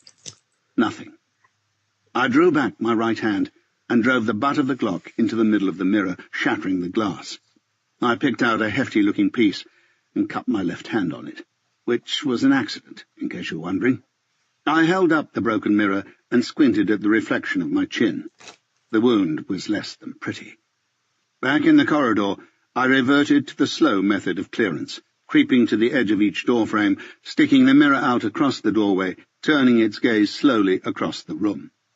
It was a clumsy method, and since the walls were no more than an inch of gyprock plasterboard, and probably couldn't have stopped a cherry stone squeezed from the fingers of a tired 3-year-old, it was also fairly useless. But it felt better than standing in the doorway shouting, "Yoo-hoo!" The first 2 rooms were in the same state as the corridor, dirty and piled with junk.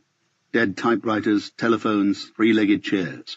I was reflecting on the fact that there's nothing in any of the world's great museums that looks quite as ancient as a 10-year-old photocopier. When I heard a noise. A human noise. A groan. I waited. It didn't repeat, so I replayed the noise in my head. It was the next room down the corridor. It was male. It was someone having sex, or in a bad state. Or it was a trap. I eased back into the corridor and along to the next doorway, and lay down along the wall. I pushed the mirror out in front of me and adjusted its position. Sitting in a chair in the middle of the room, his head slumped forward onto his chest, was a man, short, fat, middle-aged, and tied to the chair with leather straps. There was blood on the front of his shirt. A lot of it. If it was a trap, this was the moment when the opposition would expect me to leap up and say, "Good heavens, may I be of any assistance?" So I stayed where I was and watched. The man and the corridor. He didn't make any other noise, and the corridor didn't do anything that corridors don't normally do. After a solid minute of watching, I tossed the mirror aside and crawled round the door jamb into the room. I think maybe I'd known it was Wolf from the moment I'd first heard the moan. Either I'd recognized the voice, or I'd been thinking all along that if Groomed had been able to catch me, he'd have had no trouble getting hold of Wolf. Or Sarah, come to that. I closed the door and propped a chair on 2 legs under the handle. It wouldn't stop anyone, but it would give me a chance to get off 3 or 4 rounds before the door opened. I knelt down in front of Wolf and immediately swore at a new pain in my knee. I shifted back and looked at the floor. 7 or 8 oily-looking nuts and bolts lay at Wolf's feet, and I leant down to brush them away. But they weren't nuts and bolts, and it wasn't oil. I was kneeling on his teeth. I undid the straps and tried lifting his head. Both eyes were closed, but I couldn't tell whether that was because he was unconscious or because the tissue round his cheeks and eye sockets was horribly swollen. Bubbles of blood and saliva hung round his mouth, and his breathing sounded terrible. "You're going to be fine," I said. But I didn't believe me, and I doubt whether he did. "Where's Sarah?" He didn't answer, but I could see he was struggling to open his left eye. He tilted his head back, and a low grunt burst some of the bubbles round his lips. I leaned forward and took hold of his hands. "Where's Sarah?" I repeated, with a thick, hairy fist of worry gripping at my larynx. He didn't move for a while, and I began to think he'd passed out. But then his chest heaved, and he opened his mouth as if he was yawning. "What do you say, Thomas?" The voice was a thin rasp, and his breathing was getting worse by the second. "Are you—" He stopped to suck in some more air.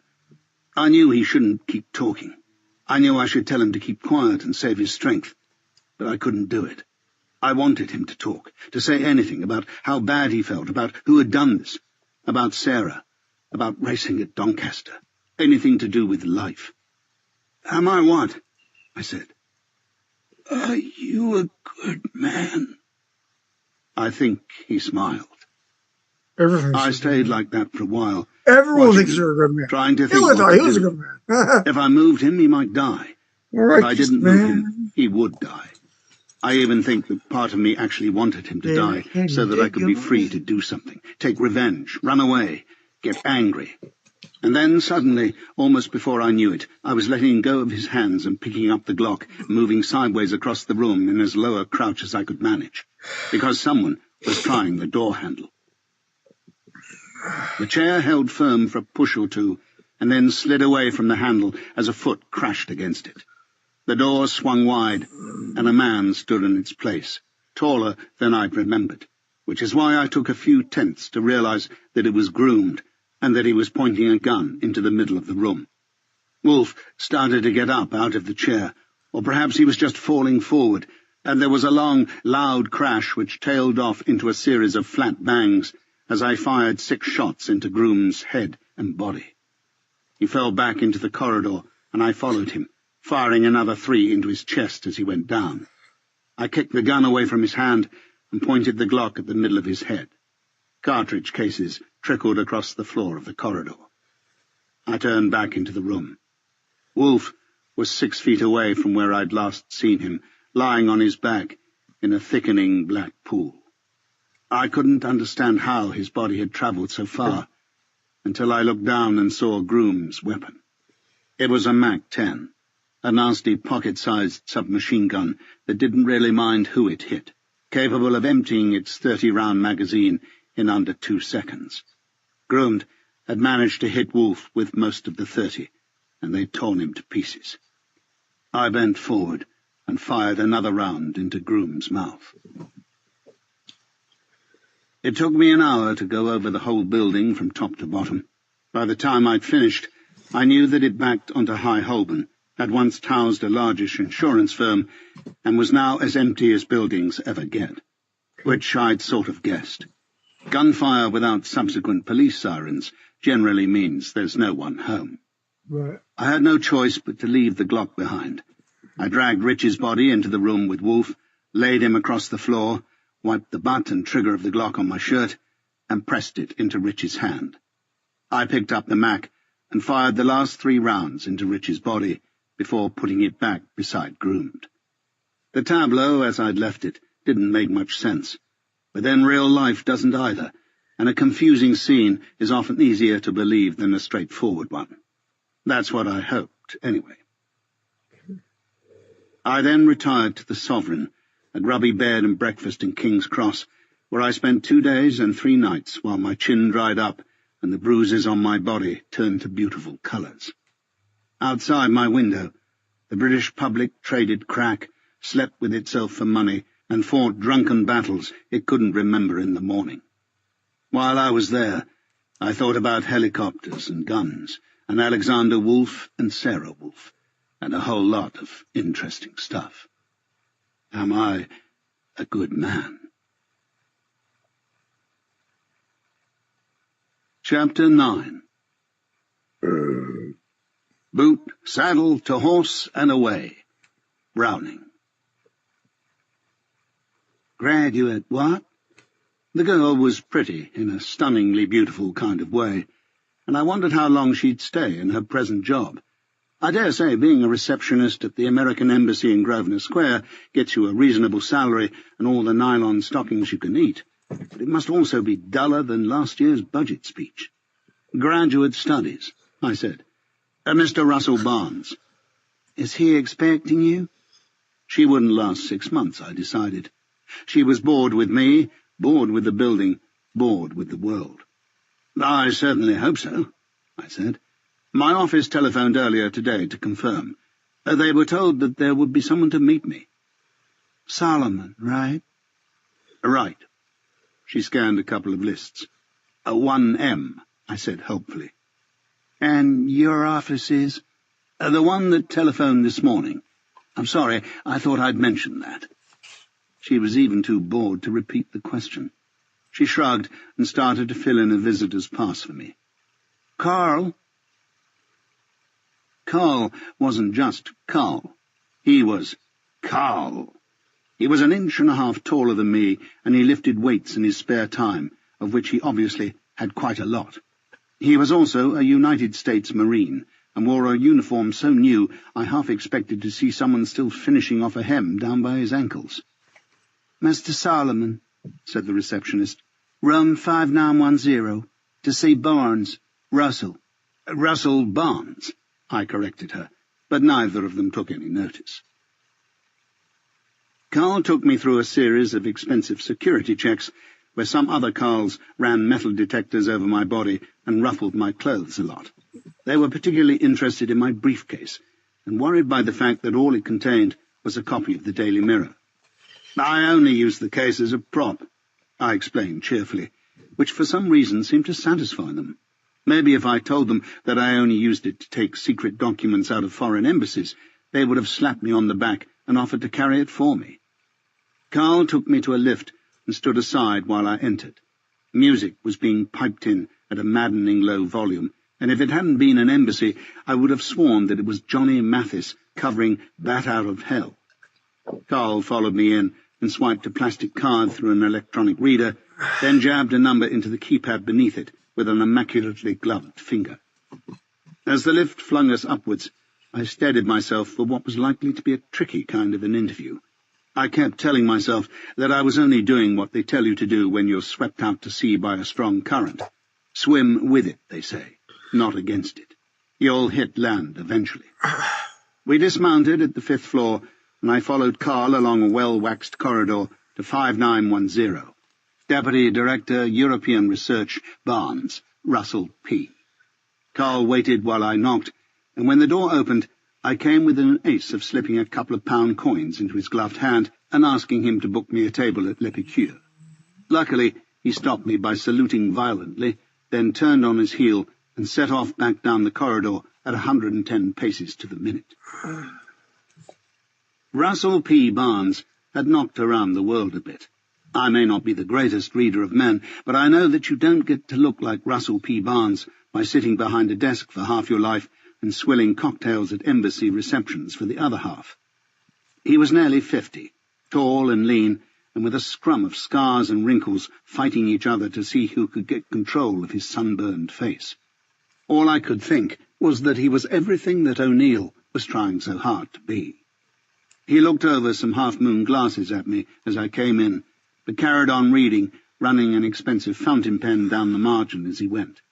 Every fibre of his body, he said, dead Viet Cong, well-armed Contras, and General Schwarzkopf. Call me Rusty. He flipped over a page and barked at me. Yeah? Mr. Barnes, I said, setting my briefcase down by the chair opposite him and holding out my hand. What it says on the door. He kept on reading. I kept my hand out. How do you do, sir? A pause. I knew the sir would get him. He sniffed the air, picked up the scent of brother officer, and slowly raised his head to me.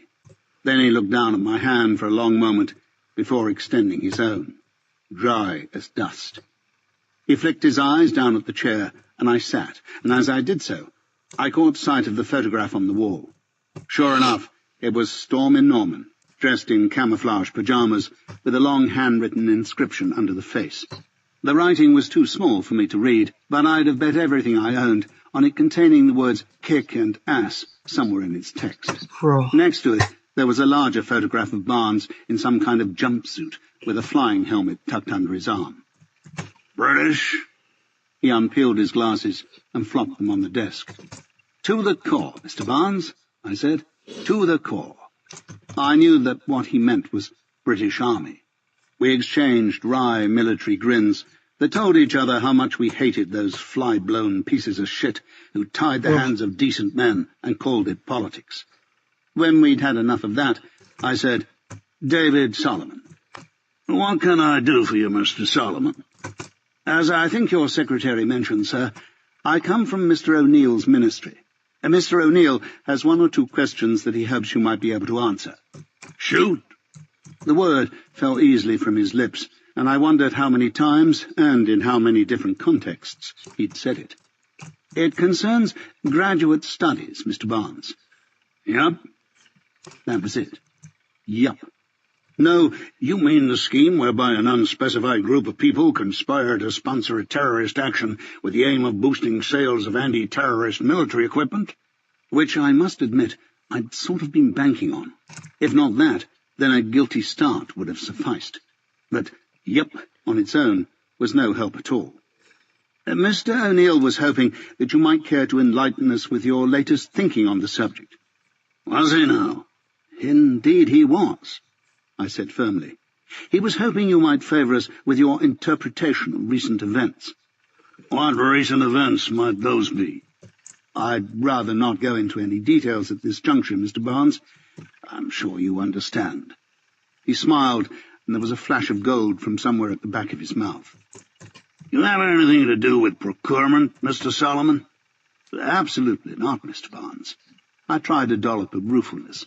My wife won't even trust me to do the supermarket shopping. His smile faded. In the circles Russell P. Barnes moved in, marriage was a thing decent fighting men did in private, if they did it at all. A phone on his desk buzzed softly, and he yanked the receiver to his ear. "Barnes?" He picked up the fountain pen and clicked the top on and off a few times while he listened. He nodded and yeared a few times, then hung up. He kept looking at the pen, and it seemed to be my turn to speak. I think I can say, however, that we are concerned as to the safety, I paused to acknowledge the euphemism, of 2 American citizens presently residing on British soil. Wolfe is the name. Mr. O'Neill wondered whether you had come by any information that might assist our ministry in ensuring their continued protection. He folded his arms across his chest and sat back in his chair. "I'll be goddamned." Sir? "They say that if you sit still for long enough, the whole world will come by." I tried to look confused. I'm terribly sorry, Mr. Barnes, but I think you may have lost me. Been a long time since I've taken this amount of bullshit in one glass. Somewhere a clock ticked, quite fast. Too fast it seemed to me to be counting seconds.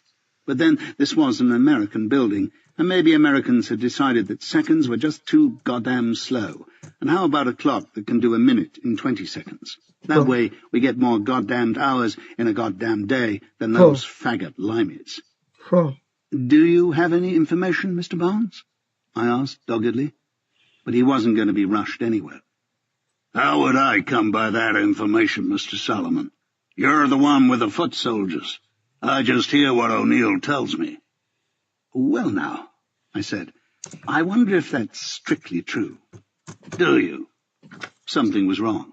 I hadn't the faintest idea what it was, but there was something very badly wrong here. Leaving that aside, Mr. Barnes, I said, let us suppose that my ministry is slightly understaffed with foot soldiers just at the moment. A lot of flu about, summer holidays.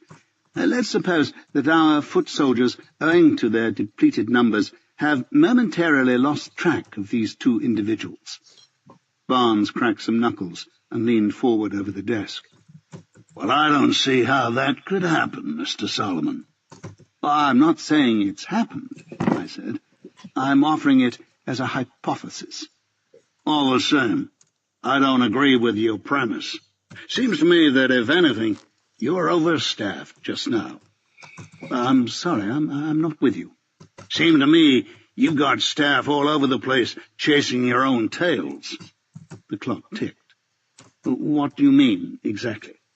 What I mean exactly is that if your department can afford to employ 2 David Solomons to do the same job, then you got a budget I wouldn't mind having. Whoops. He got to his feet and started moving round the desk, not threatening anything, just stretching his legs. Maybe you got more. Maybe you got a whole division of David Solomons. Is that it? He paused. I put a call into O'Neill. David Solomon is on a flight to Prague right now, and O'Neill seems to think that it's the only David Solomon he's got. So maybe all you David Solomons just share the one salary. He reached the door and opened it. Mike, get an A-team up here, now! He turned and leaned against the jamb, arms folded, watching me. You got about 40 seconds. All right, I said. My name isn't Solomon. The E-team consisted of 2 Carls, one either side of my chair. Mike had taken the place at the door, and Barnes was back at his desk. I was playing the dejected loser. My name is Glass, Terence Glass. I tried to make it sound as dull as possible, so boring that no one would ever think to make it up. I run an art gallery in Cork Street. I dug into my top pocket and found the card the well-brung-up blonde had given me. I handed it to Barnes. Here, last one. Anyway, Sarah works for me. Used to work for me. I sighed and slumped a little lower. A man who'd gambled everything and lost. The last few weeks she's been behaving... Well, I don't know. She seemed worried, frightened even. She started talking about some strange things. Then one day she just didn't show up. Disappeared. I rang around. Nothing. I tried ringing her father a couple of times, but he seems to have disappeared too. I went through some things in her desk, odds and ends, and I found a file. Barnes stiffened very slightly at this, so I thought I'd try stiffening him some more. Graduate studies, on the cover. I thought to begin with it was history of art stuff, but it wasn't. I didn't really understand it, to be honest. Business, manufacturing, or whatever. She'd made some notes. Man called Solomon, and your name, American Embassy. Can I be honest with you? Barnes looked back at me. There was nothing on his face but scars and wrinkles. Don't tell her this, I said. I mean, she doesn't know it, but I'm in love with her. Have been for months. Well, that's why I gave her the job, really. Didn't need anyone else working at the gallery, but I wanted to be close to her. It's all I could think of. I know it sounds feeble, but do you know her? I mean, have you seen her? Barnes didn't answer. He just fingered the card I'd given him and looked up at Mike with a raised eyebrow. I didn't turn round, but Mike must have been busy. Glass, said a voice. Head checks. Barnes sucked his teeth for a moment and then looked out of the window. Apart from the clock, the room was astonishingly quiet.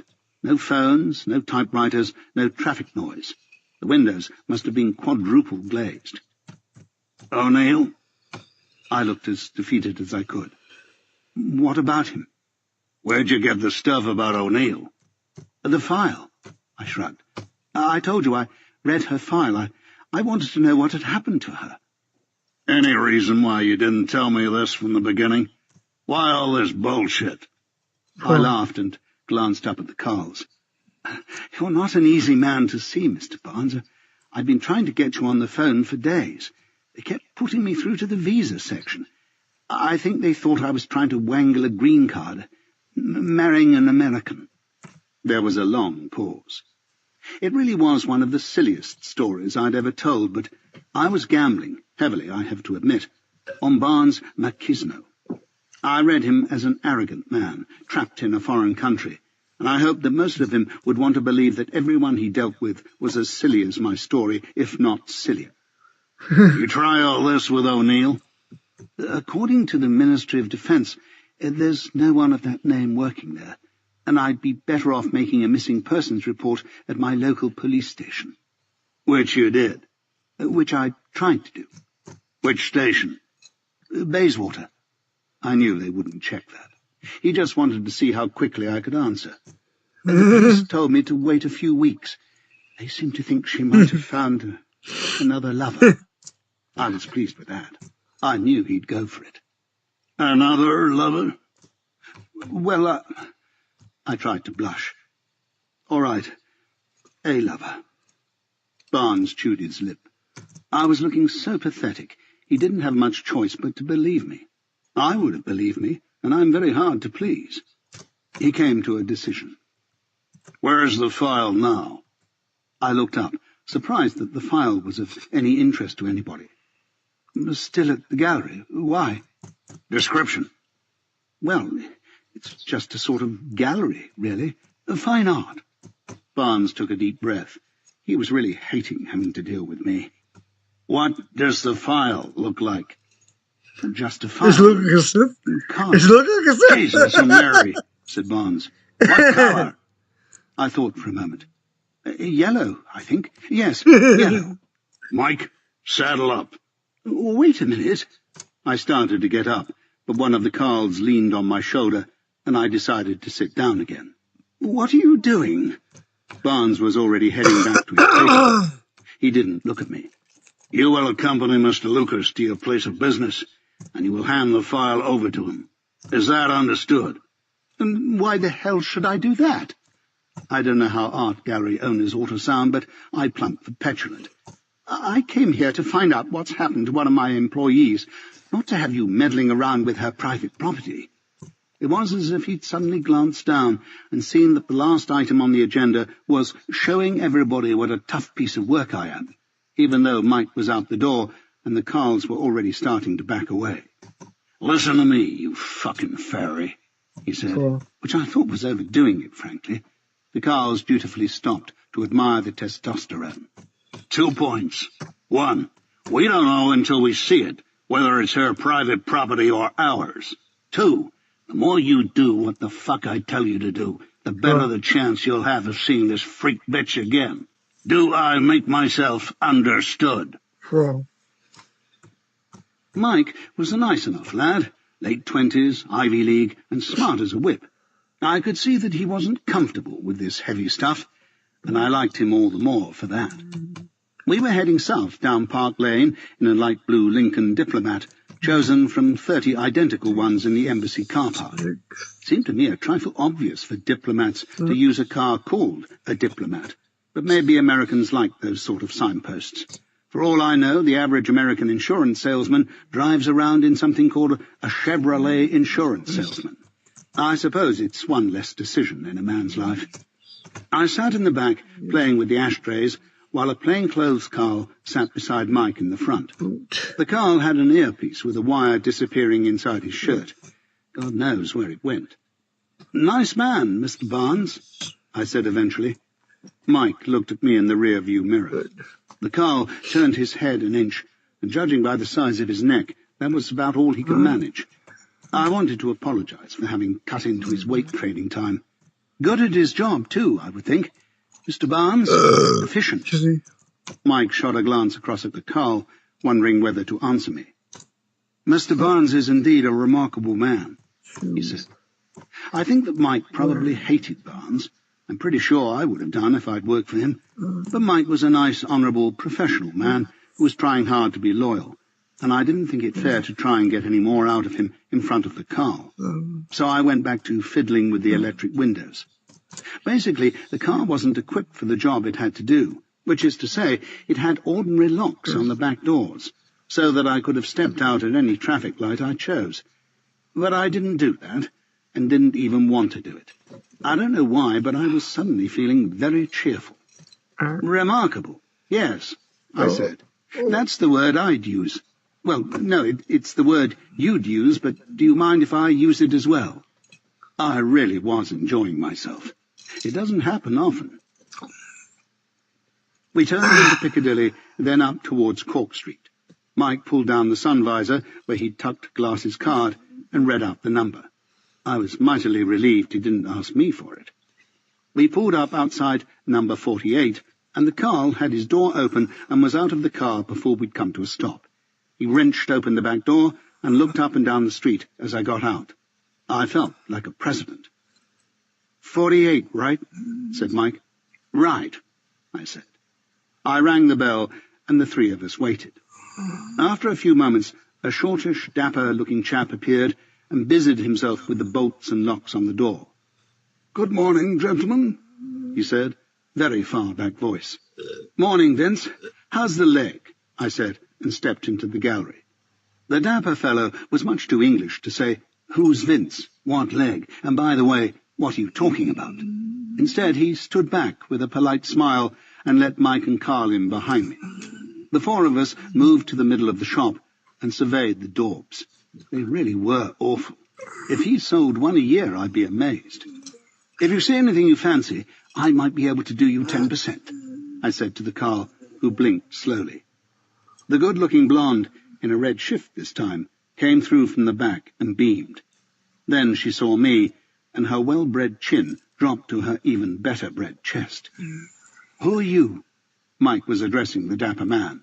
The Carl was staring at the paintings. "I am Terence Glass," said the dapper man.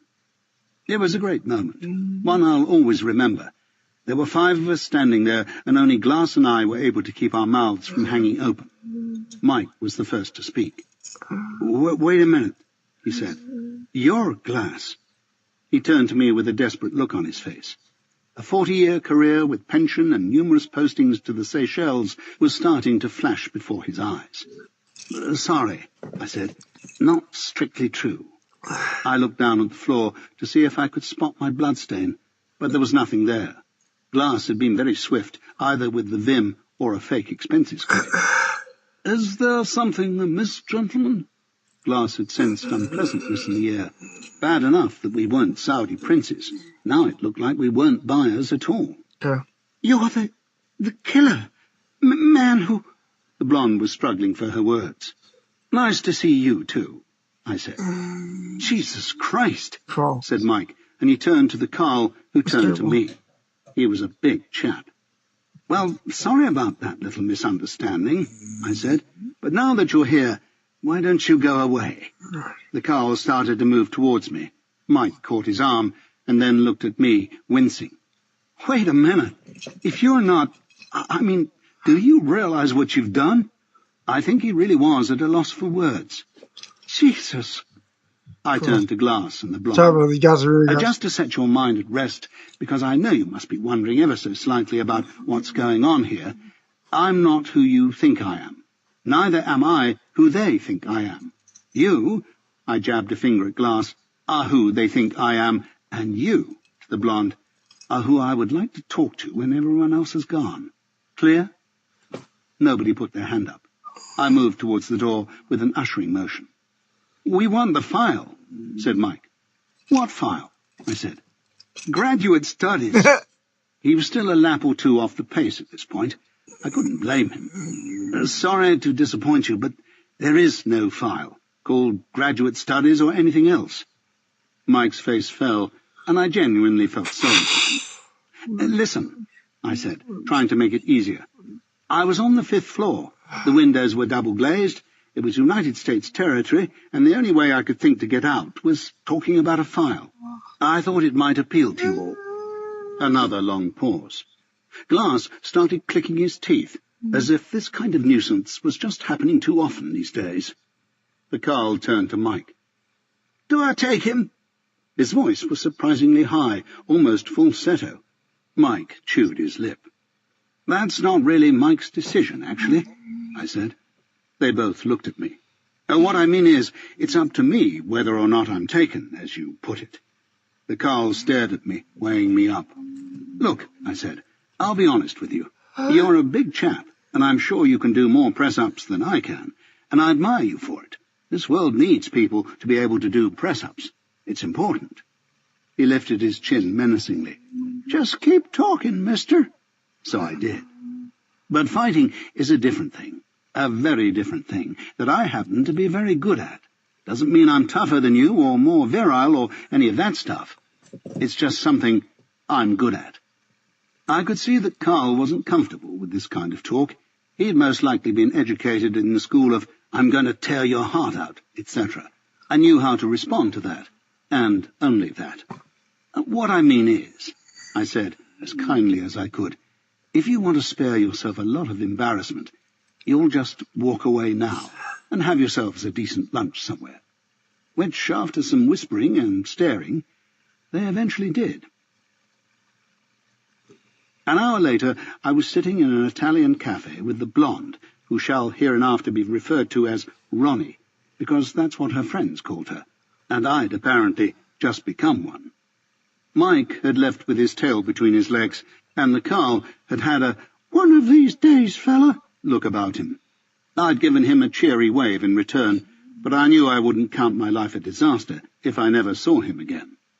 Ronnie had sat wide-eyed through my abridged version of events, leaving out the stuff about dead people, and had generally adjusted her opinion of me to the point where she now seemed to think I was a hell of a fellow, which made a nice change. I ordered another round of coffee and sat back to soak up some of her admiration. She frowned a bit. "So you don't know where Sarah is now?" she said. "Not the faintest idea. She may be all right, just laying low, or she may be in quite a lot of trouble." Ronnie sat back and gazed out of the window. I could tell that she was fond of Sarah because she was taking her worrying seriously. Then suddenly she shrugged and took a sip of coffee. "At least you didn't give them the file," she said. "That's one thing." But this, of course, is one of the hazards of lying to people. They start getting confused about what's true and what isn't. No great surprise, I suppose.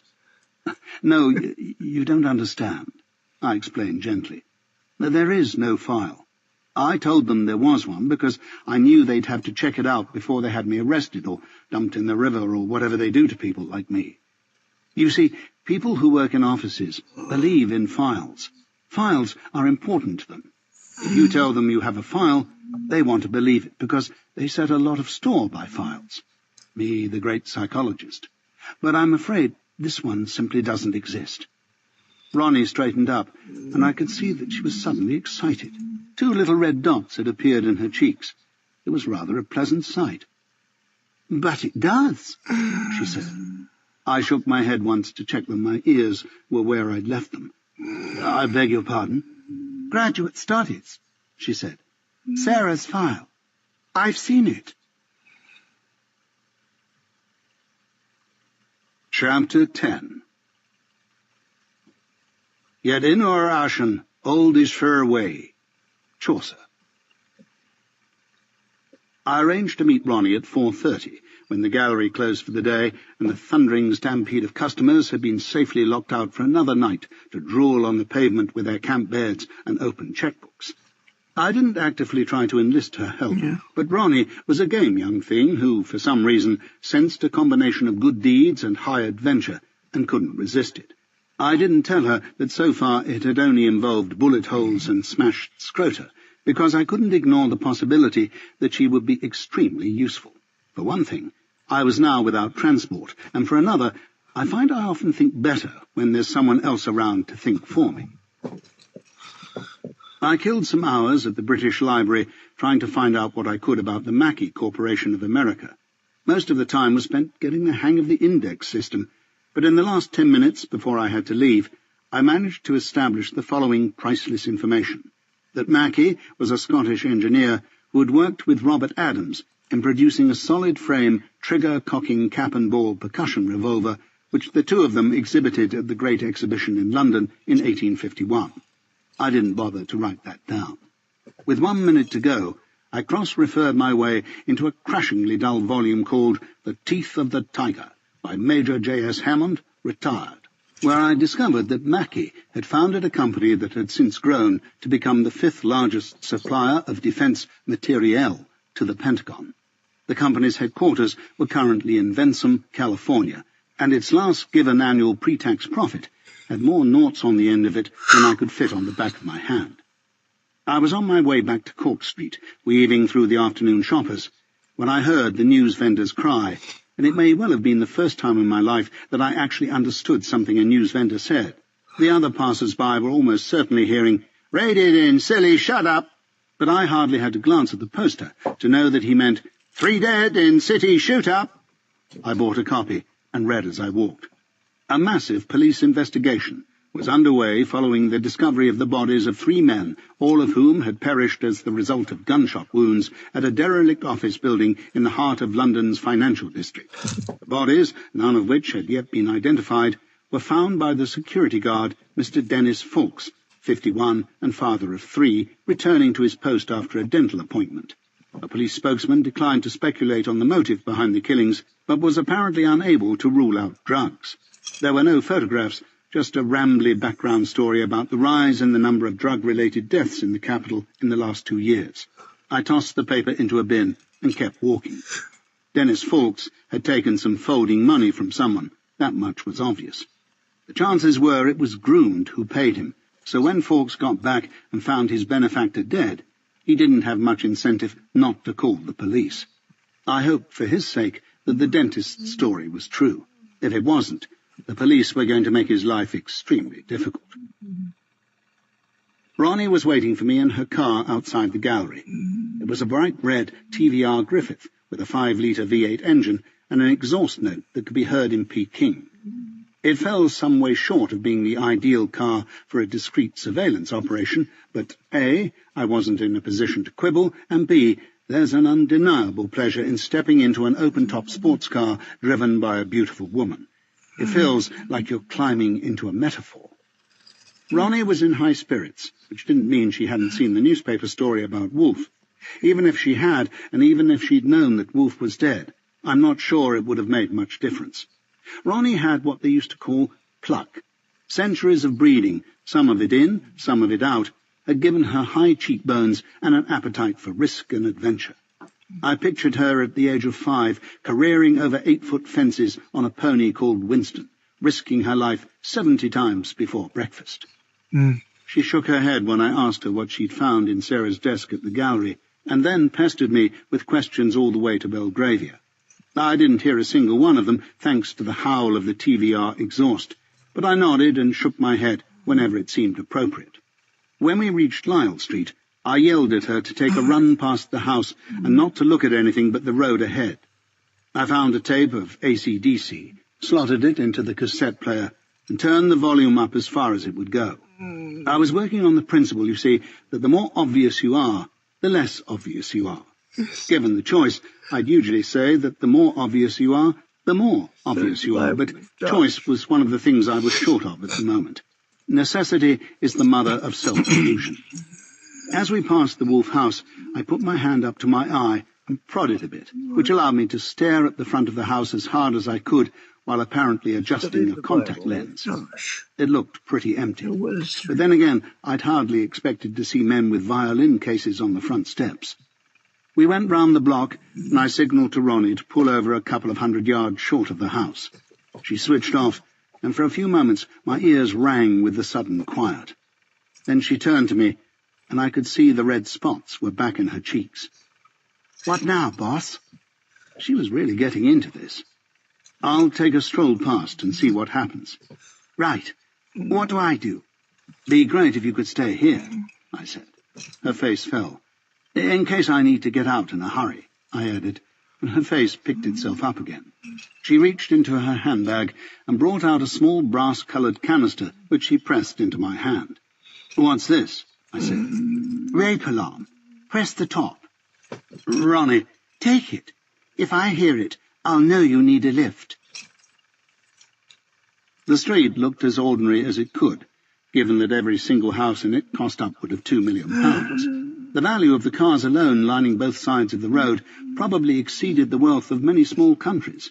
A dozen Mercedes, a dozen Jaguars and Daimlers, 5 Bentley saloons, a Bentley convertible, 3 Aston Martins, 3 Ferraris, a Jensen, a Lamborghini, and a Ford. Dark blue, facing away from me, opposite the house on the other side of the street, which was why I hadn't noticed it the first time round. 2 aerials, 2 rear-view mirrors, a dent halfway up the near-side front wing, sort of dent a large motorcycle might make in a side-to-side collision. 1 man in the passenger seat. My first feeling was relief. If they were staking out Sarah's house, there was a good chance that it was because they didn't have Sarah, and the house was the next best thing. But then again, they might already have Sarah and had just sent someone along to collect her toothbrush. If she still had any teeth, that is. No point in worrying about that. I kept walking towards the fort. If you've ever had any training in military theory, it's possible that you had to sit through a lecture on a thing called the Boyd Loop. Boyd was a chap who spent a large amount of time studying air-to-air combat during the Korean War, analysing typical event sequences, or in layman's language, sequences of events, to see why Pilot A was able to shoot down Pilot B, and how Pilot B felt about it afterwards, and which of them had had kedgeree for breakfast. Boyd's theory was based on the utterly facile observation that when A did something, B reacted. A did something else, B reacted again, etc., forming a loop of action and reaction. The Boyd loop. Nice work if you can get it, you may be thinking. But Boyd's eureka moment, which to this day causes his name to be bandied about military academies the world over, came when he hit upon the notion that if B could do two things in the space of time it normally took him to do one, he would get inside the loop, and the forces of right would thereby prevail. Lang's theory, which amounts to much the same thing at a fraction of the cost, is that you punch the other chap's face before he has a chance to get it out of the way. I came up behind the fort on the left-hand side and stopped level with it, looking up at the wolf's house. The man in the fort didn't look at me, which he would have done if he'd been a civilian, because people do look at people when they've got nothing else to do. I bent down and knocked on his window. He turned and stared at me for a long moment before he wound it down, but I could tell he hadn't recognized me. He was in his 40s and liked his whiskey. "Are you Roth?" I snapped, in the best American accent I could manage, which is actually pretty good, though I say so myself. He shook his head. "Roth's been here?" I said. "Who the fuck is Roth?" I'd expected him to be American, but he sounded extremely London. "Shit," I said, standing up and looking towards the house. "Who are you?" "Dalloway," I said, frowning. "They tell you I was coming?" Again he shook his head. "You been out of the car? Missed the call?" I was pushing hard, speaking fast and loud, and he was puzzled, but not suspicious. "Heard the news. Seen a newspaper, for Christ's sake. 3 dead men, and Lang wasn't one of them." He stared up at me. "Shit," I said again, in case he hadn't heard me the first time. "Well, what now?" Cigar for Mr. Lang. I had him. I chewed my lip for a while, then decided to take a chance. "You here alone?" He nodded towards the house. "Mickey's inside." He glanced at his watch. "We change over in 10 minutes. "You change over now. I have to get in. Anybody show so far?" "Nothing." "Phone?" "Once. Girl's voice, about an hour ago. Asking for Sarah." "Right. Let's go." I was inside his Boyd loop. That was obvious. Amazing what you can make people do if you get the first note right. He clambered out of the car, eager to show how quickly he could clamber out of cars, and followed at my shoulder as I strode over to the house. I took the keys to my flat out of my pocket, then stopped myself. "Have you got a knock?" I said as we reached the front door. "Pardon?" I rolled my eyes with impatience. "A knock. Signal. I don't want Mickey blowing a hole in my chest as we go through the goddamn door." "No, I just shout Mickey." "Gee, that's really neat," I said. "Who worked that one up?" I laid it on a bit, trying to make him bristle, so he'd be all the keener to show how efficient he was. He put his mouth to the letterbox. "Mickey," he said, then glanced up apologetically. "It's me." "Oh, I get it," I said. "That way he knows it's you. Cool." There was a pause, and then the latch turned, and I pushed straight into the house. I tried not to look at Mickey much, so he'd know straight away he wasn't the point at issue. But a quick glance told me he was also in his 40s, and thin as a very thin stick. He wore leather backless gloves, and a revolver, and probably some clothes as well, but I wasn't really paying attention to them. The revolver had a Smith & Wesson nickel finish, a short barrel, and an enclosed hammer, making it good for firing from inside a pocket. Probably a bodyguard airweight or something similar. A sneaky kind of a gun. You may ask whether I could name an honest, decent, fair-minded kind of gun. And of course I can't. All guns throw lead at people with a view to causing harm, but given that, they tend to have more or less distinct characters, and some are sneakier than others. "You, Mickey?" I said, looking busily round the hall. "I am." Mickey was a Scot, and was trying frantically to get some sign from his partner as to who the hell I was. Mickey was going to be a problem. I feel "Dave Carter sends his regards." I was at school with a Dave Carter. "Oh, yeah," he said. "Right." Bingo. 2 buoyed loops in 5 minutes. In a giddy whirl of triumph, I walked over to the hall table and picked up the phone. "Guinevere," I said enigmatically. "I'm in." I put the receiver back on the cradle and moved towards the stairs, cursing myself for having so massively overdone it. They couldn't have fallen for that one. But when I turned, they were both standing there, meek as lambs, with a pair of "You're the governor" looks on their faces. "Which one is the girl's bedroom?" I snapped. The lambs exchanged nervous glances. "You checked the rooms, right?" They nodded. "So which one is the one with the lacy pillows and the poster of Stefan Edberg, for Christ's sake?" "Second on the left," said Mickey. "Thank you. But—" I stopped again. Bro. "But what?" "There's no poster."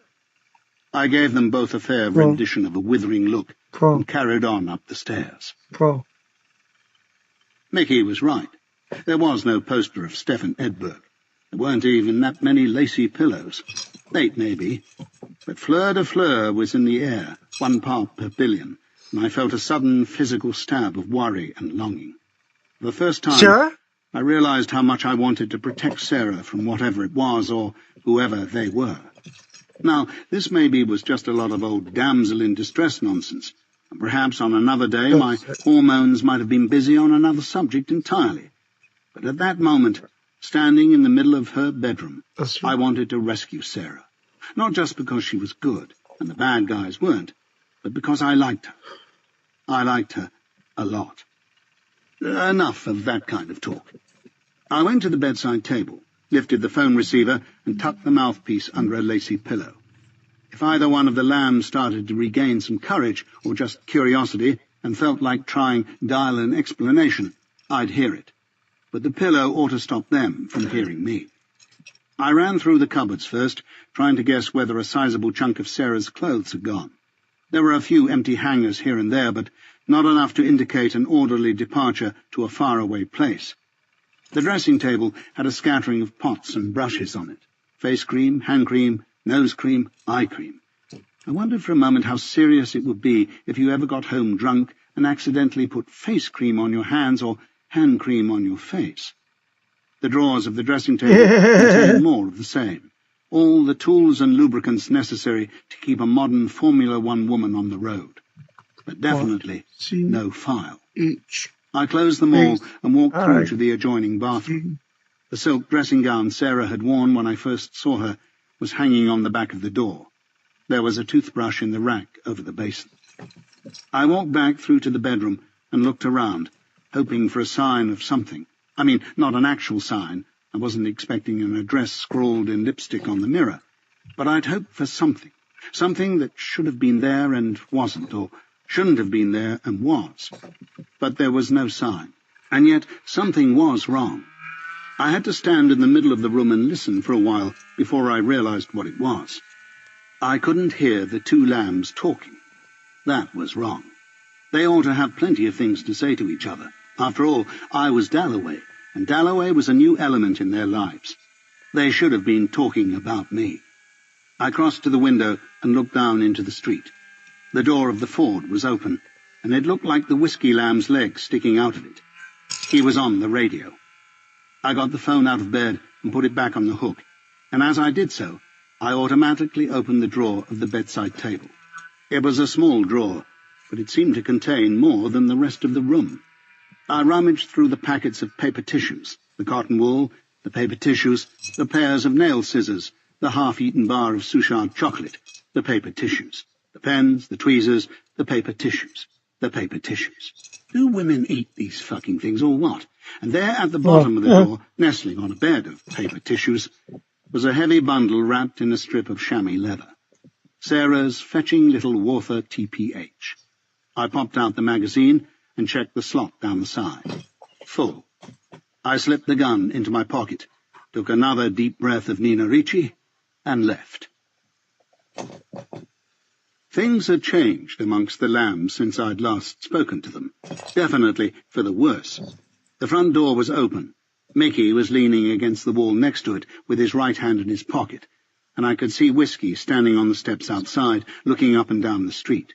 He turned when he heard me on the stairs. "Nothing," I said, and then remembered I was supposed to be American. "Not a goddamn thing. Bro, Shut the door, will you?" Sorry for you guys. 2 questions, said Mickey. "Yeah," I said. "Make it fast." Who the fuck is Dave Carter? There didn't seem to be much point my telling him that Dave Carter had been under-16 fives champion at school and that he'd gone on to work for his father's electrical engineering company in Hove. So I said, "What's the second question?" Mickey glanced across at Whiskey, who'd come up to the door and got himself very much in the way of my exit. "Who the fuck are you?" "Dalloway," I said. "Want me to write it down for you? What the hell is the matter with you guys?" I slipped my right hand into my pocket and saw Mickey's right hand move in his. If he decided to kill me, I knew I would never even hear the shot. Still, I'd managed to get my hand into my right pocket. Just a pity that I'd put the water in the left. I brought my hand out again, slowly, with my fist closed. Mickey was watching me like a snake. "Godwin says he's never heard of you. He never sent anybody. Never told anybody we were here. Godwin is a lazy son of a bitch who's way out of his depth," I said irritably. "What the hell has he got to do with it?" "Nothing at all," said Mickey. "Want to know why?" I nodded. "Yes, I want to know why." Mickey smiled. He had terrible teeth. "Because it doesn't exist," he said. "I made 'em up." Well, there you are. I've been looped. As ye sow, so shall ye knit. "I'm going to ask you again," he said, starting toward me. "Who are you?" I let my shoulders slump. The game was up. I held my wrists out in front of me in a handcuff-me-officer gesture. "You want to know my name?" I said. "Yeah." The reason they never heard it was because we were interrupted by an eardrum-splitting howl of incredible intensity. The sound bounced off the floor and ceiling of the hallway and came back twice as strong, rocking the brain and blurring the eyes. Mickey winced and backed away along the wall, and Whiskey started to lift his hands to his ears. In the half-second they gave me, I ran for the open door and hit Whiskey in the chest with my right shoulder. He bounced back and fell against the railings as I turned left and took off down the street at a speed I hadn't travelled at since I was 16. If I could get 20 yards away from the air weight, I'd have a chance. To be honest, I don't know if they fired at me. After the unbelievable sound from Ronnie's little brass canister, my ears were in no state to process that kind of information. All I know is they didn't rape me. Praise God. Chapter 11. There is no sin except stupidity. Oscar Not true. Wilde. Not true.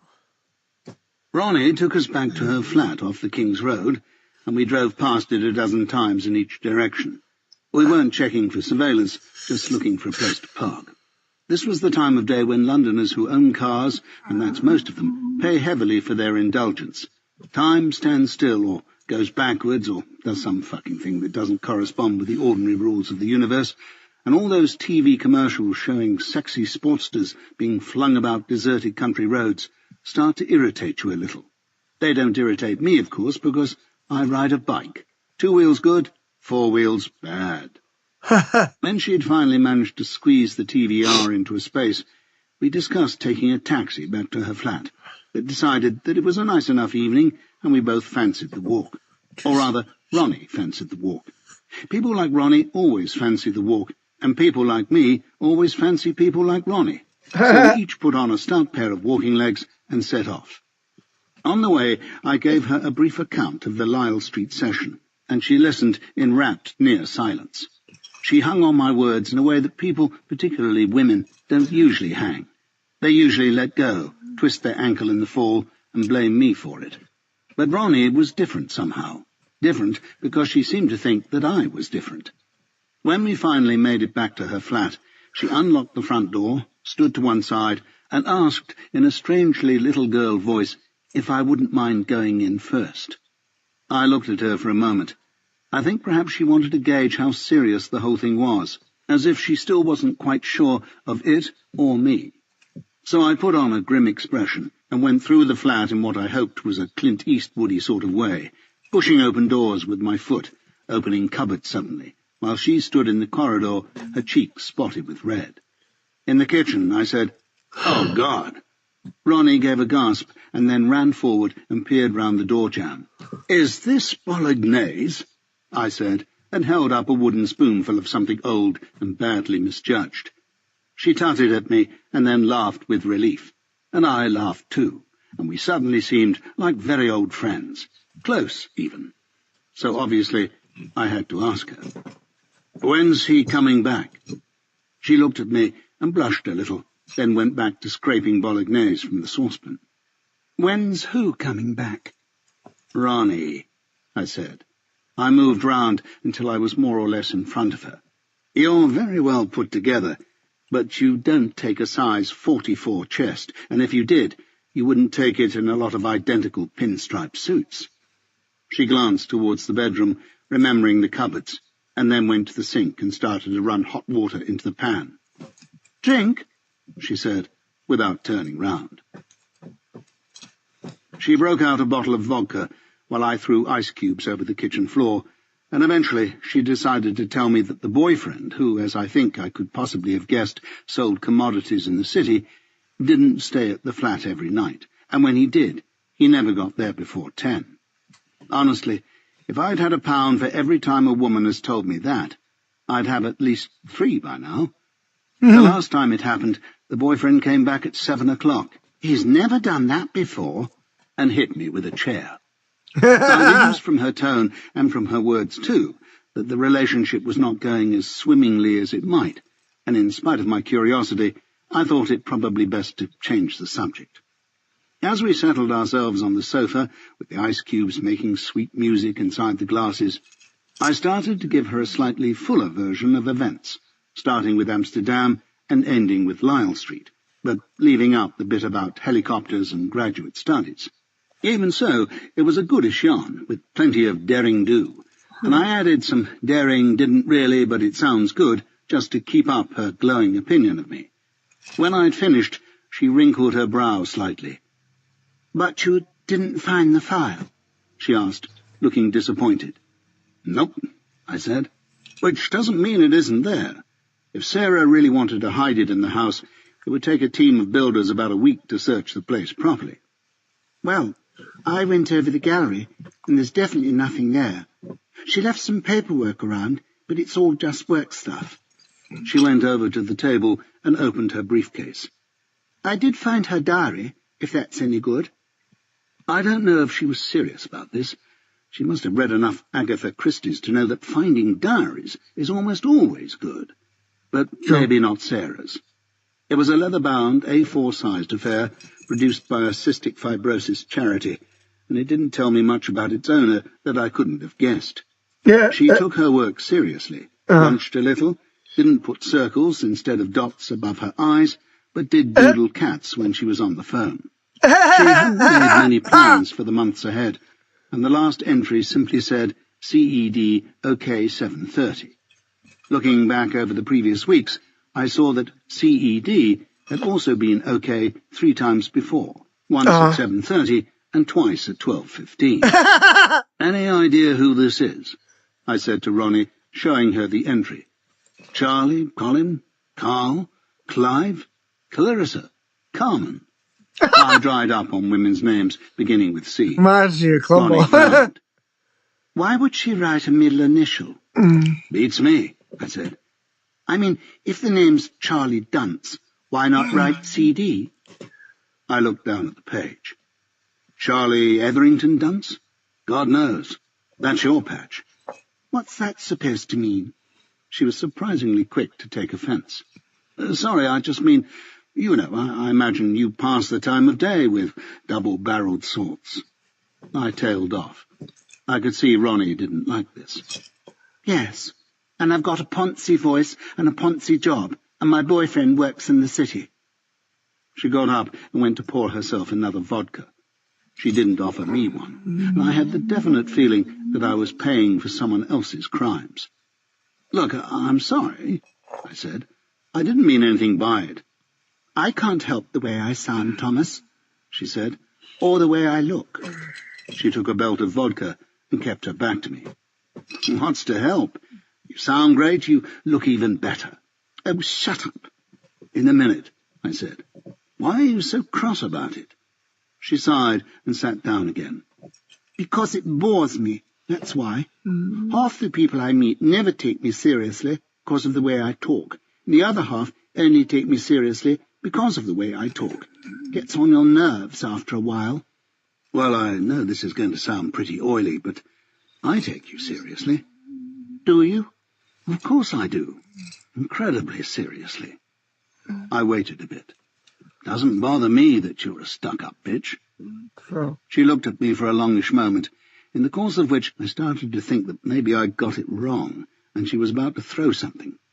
Then suddenly she laughed and shook her head, and I felt a lot better. I hoped she did. At about 6 o'clock the phone rang, and I could tell from the way Ronnie held the receiver that it was the boyfriend announcing his arrival time. She stared at the floor and said, yeah, a lot, either because I was in the room or because their relationship had reached that stage. I picked up my jacket and carried my glass through to the kitchen. I washed and dried it in case she forgot to, and was putting it back in the cupboard when Ronnie appeared. Will you call me? She looked a bit sad. Perhaps I did too. You bet, I said.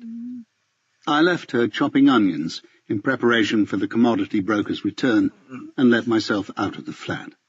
Apparently the arrangement was that she made supper for him, and he made breakfast for her. Considering Ronnie was the sort of person to call a couple of grapefruit segments a major blowout, I suspect that he'd got the better of the deal. Honestly, men. A cab took me along the King's Road into the West End, and by 6:30 I was loitering outside the Ministry of Defence.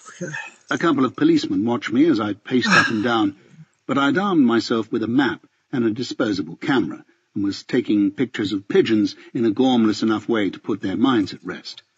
I'd had a lot more suspicion from the shopkeeper when I asked him for a map and said I didn't care which town it was of.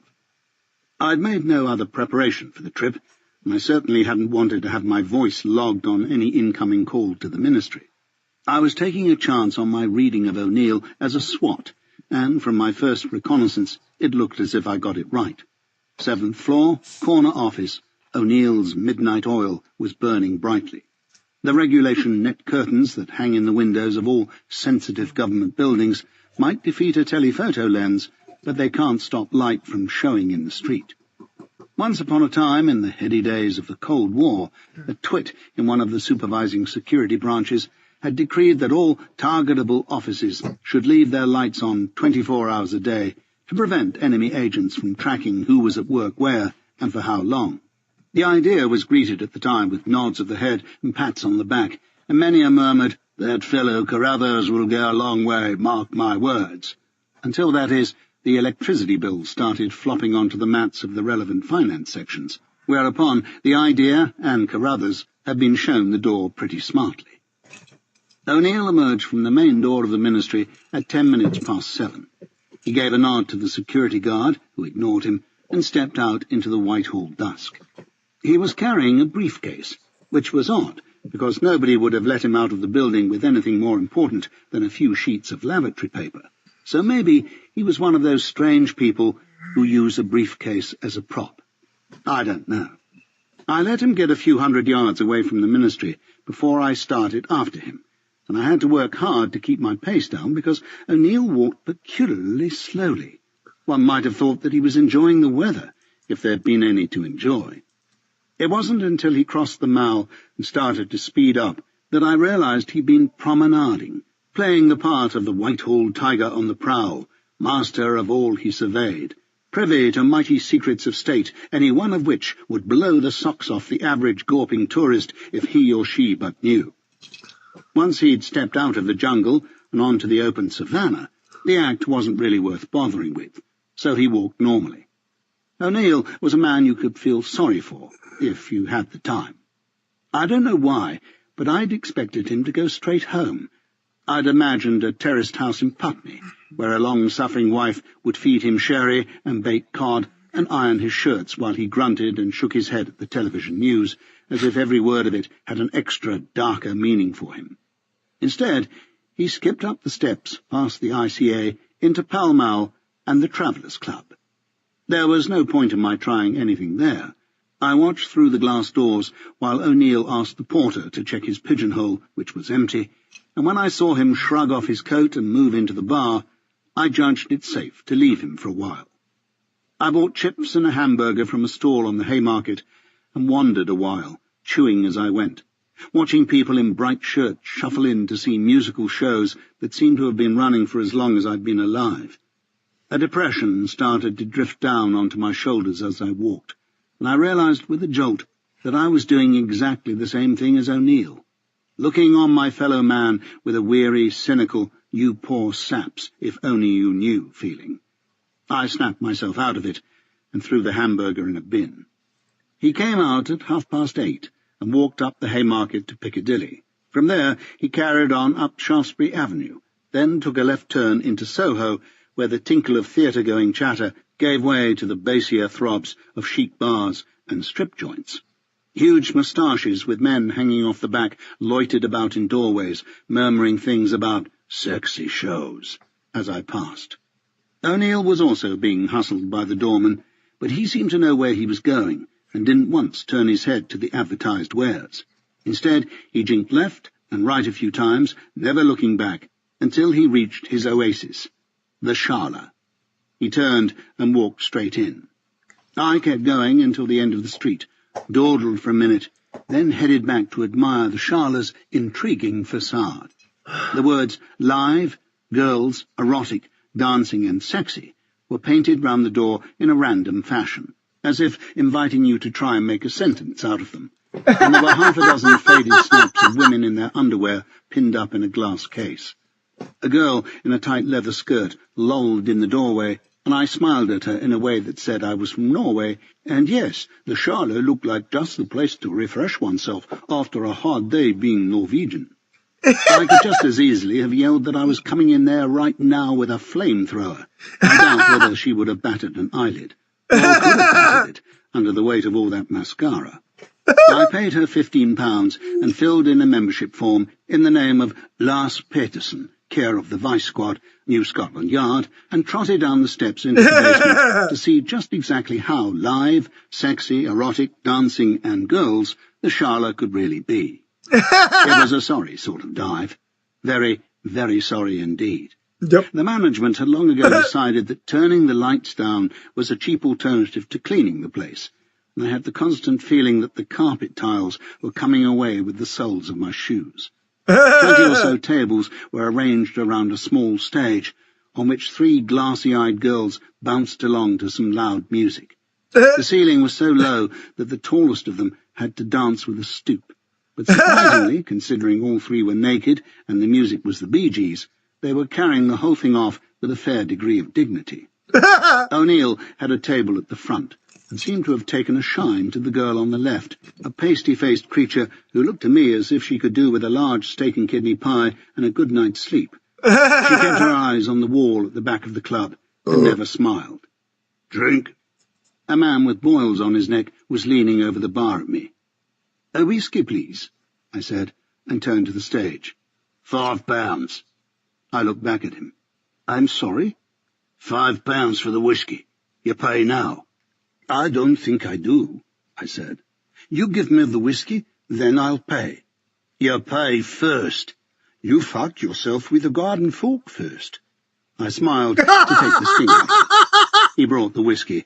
I paid him £5. I After 10 minutes at the bar, I decided that O'Neill was here to enjoy the show and Sorry, nothing guys. else. I just He swear. didn't look at his watch or the door, and he was drinking gin with enough abandon to convince me that he was definitely off the clock. I finished my own drink and sidled over to his table. Don't tell me. She's your niece, and she's only doing this so she can get her equity card and join the Royal Shakespeare Company. O'Neill turned and stared at me as I pulled out a chair and sat down. "Hello," I said. "What are you doing here?" he said crossly. I rather think he may have been a little embarrassed. "Hang on," I said. "That's the wrong way round, surely. You're supposed to say hello, and I say, what are you doing here?" "Where the hell have you been, Lang?" "Oh, hither and yon," I said. "As you know, I'm a petal borne aloft on the autumn winds. It should say that in my file." "You followed me here?" "Tut, followed is such an ugly word. I prefer blackmail." "What?" "But of course it means something completely different. So all right, let's say I followed you here." He started looking around the room, trying to see if I had any large friends with me. Or maybe he was looking for large friends of his own. He leant forward and hissed at me. "You're in very, very serious trouble, Lang. It's only fair that I should warn you of that." "Yes, I think you're probably right," I said. "Very serious trouble is certainly one of the things I'm in. A strip club is another one, with a senior civil servant who shall remain nameless for at least an hour." He leaned back in his chair, a peculiar leer spreading across his face. The eyebrows raised, the mouth curled upwards. I realized it was the beginning of a smile, in kit form. "Oh dear," he said. "You really are trying to blackmail me. That is terribly pathetic." "Is it? Well, we can't have that." "I'm meeting someone here. The choice of rendezvous was not mine." He drained his third gin. "Now, I should be greatly obliged if you would take yourself off somewhere, so I don't have to call the doorman and have you ejected." The soundtrack had moved scenefully into a loud but bland cover of War, What Is It Good For? And O'Neill's niece moved down to the front of the stage and started shaking her vagina at us, almost in time to the music. That's "Oh, gross. I don't know," That's I gross. said. "I think I like it here just fine."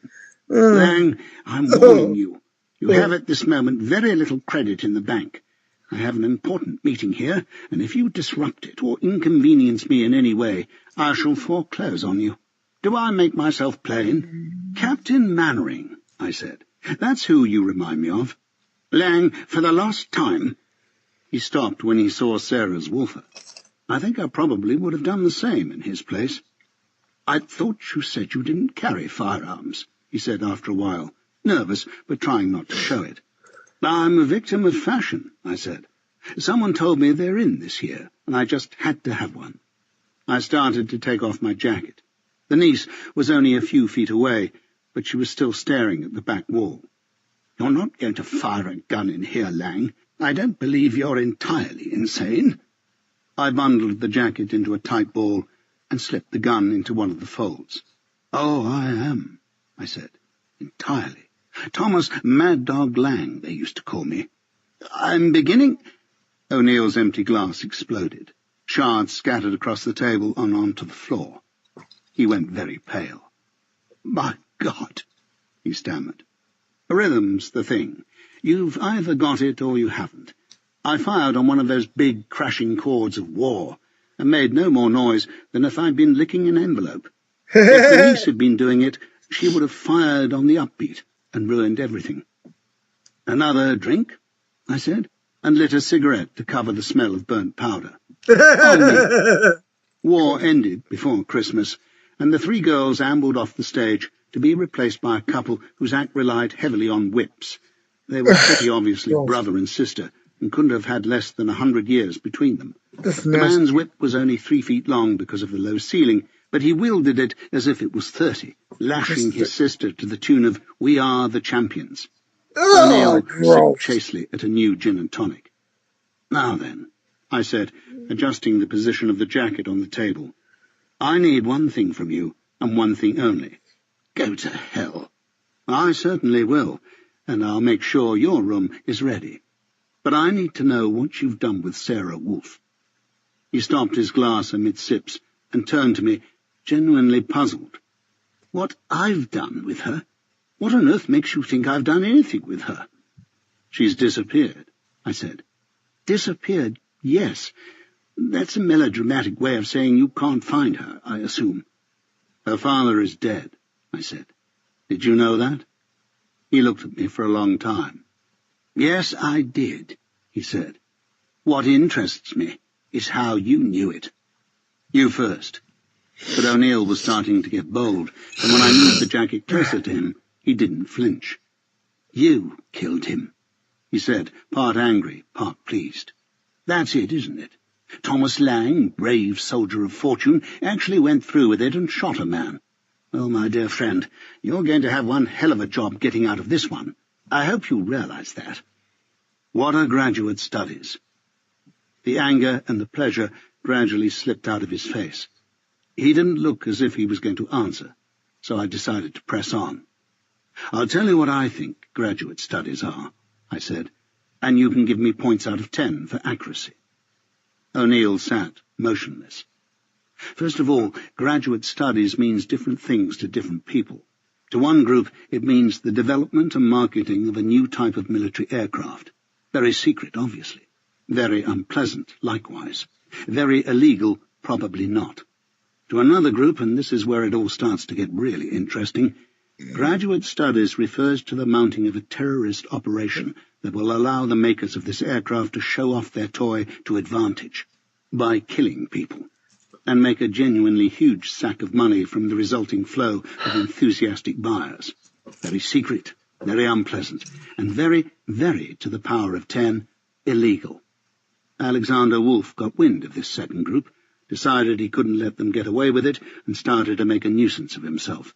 So the second group, some of whom perhaps have legitimate positions in the intelligence community, start mentioning Wolff at drinks parties as a drugs trafficker, to blacken his name and undermine any little campaign he might want to get going.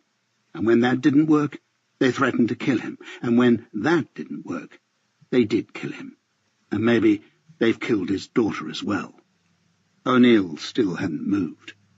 "But the people I really feel sorry for in all this," I said, "besides the Wolffs, obviously, is anyone who thinks that they belong to the first group, not illegal, but all the time have been aiding, abetting, and otherwise lending succor to the second group, very illegal, without even knowing it.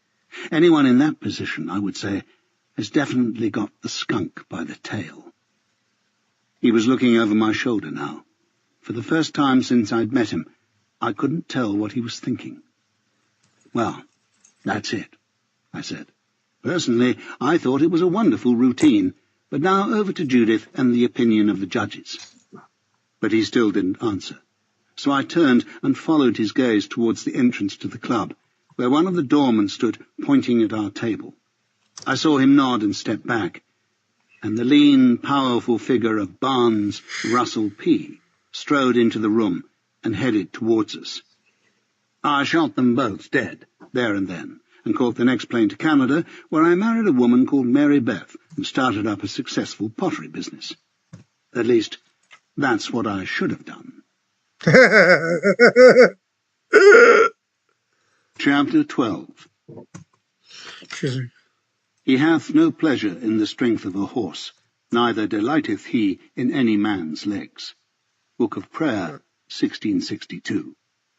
Very true. My, you're a slippery bastard, Mr. Lang. A real piece of work, if that expression means anything to you. Barnes and I were sitting in another Lincoln Diplomat, or maybe it was the same one, in which case someone had cleaned the ashtrays since I was last in it. Parked underneath Waterloo Bridge, a large illuminated sign displayed the offerings at the National Theatre close by, a stage version of It Ain't Half Hot, Mum, directed by Sir Peter Hall. Something like that. O'Neill sat in the passenger seat this time, and Mike Lucas was once more at the wheel. I was surprised he wasn't in a canvas bag on a plane back to Washington, for Barnes had obviously decided to give him another chance after the Cork Street Gallery debacle. Not that it had been his fault, but fault has got very little to do with blame in these sorts of circles. Another diplomat was parked behind us, with whatever the collective noun for Carl's is inside it, A neck of Carl's, maybe. I'd given them the Walther because they seemed to want it an awful lot. I think I know what you're trying to say, Mr. Barnes, I said, and I take it as a compliment. I don't give a rat's ass how you take it, Mr. Lang. Not a rat's ass.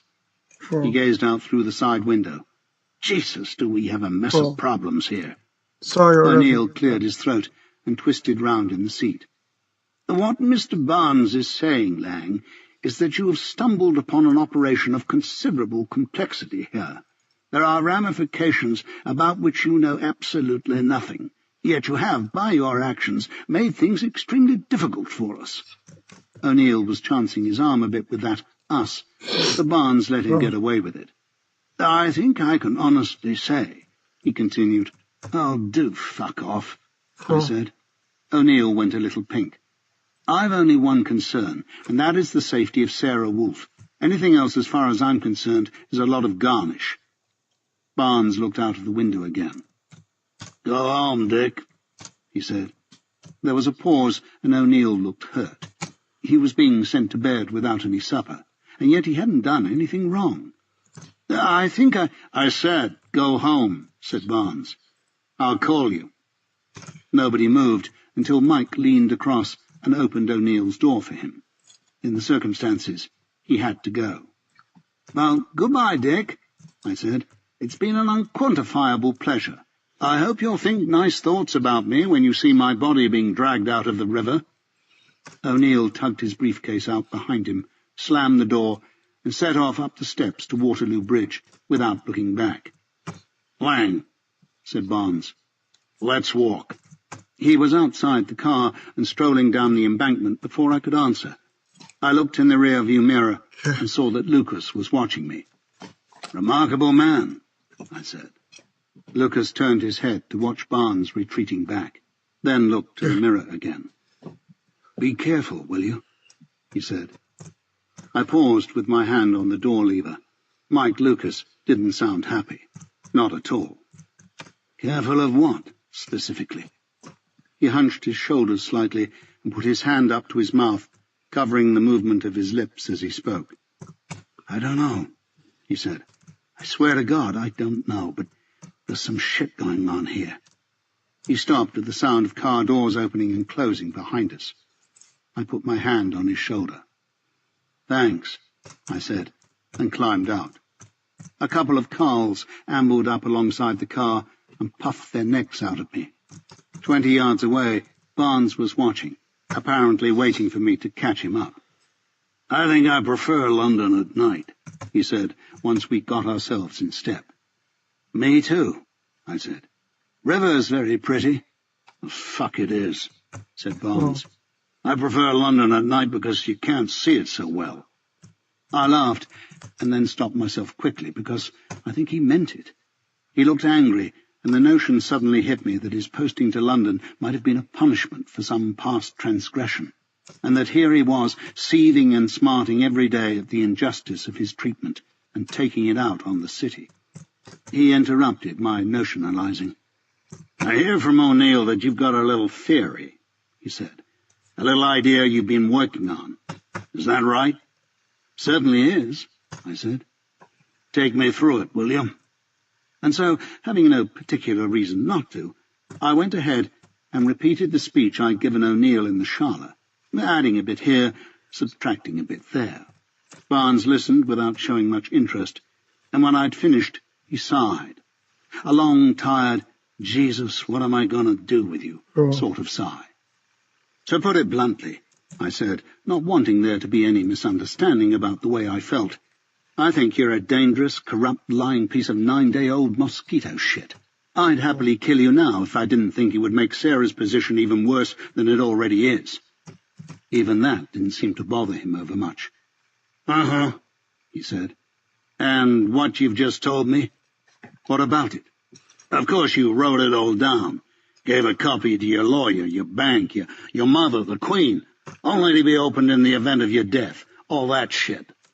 Naturally. We do have television programs over here, you know. That's fucking debatable. Cigarette? He pulled out a packet of Marlboro and offered them to me.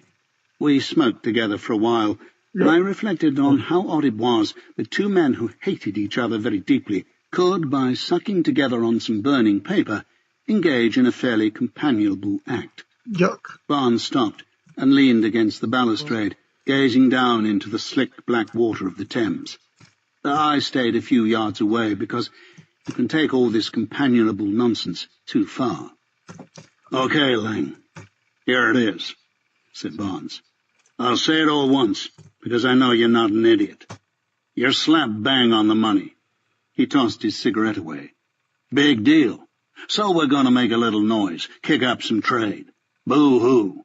How's that so terrible?" I decided that I would try the calm approach. If that didn't work, I'd try the throwing him in the river and running like fuck approach. Oh. "It's so terrible," I said slowly, "because you and I were both born and bred in democratic countries where the will of the people is thought to count for something. And I believe it's the will of the people at this time that governments do not just go around murdering their own or anyone else's citizens just to line their own pockets. Next Wednesday, the people may say it's a great idea, but right now, it's their will that we should use the word bad when talking about this kind of activity." I took a last drag and flicked my own dog end out over the water. It seemed to fall a very long way. "2 points occur to me, Lang," said Barnes after a long pause, "out of your nice speech. 1, neither one of us lives in a democracy. Having a vote every 4 years is not the same thing as democracy, not at all. 2, who said anything about lining our own pockets?" "Oh, of course." I slapped my forehead. "I hadn't realized.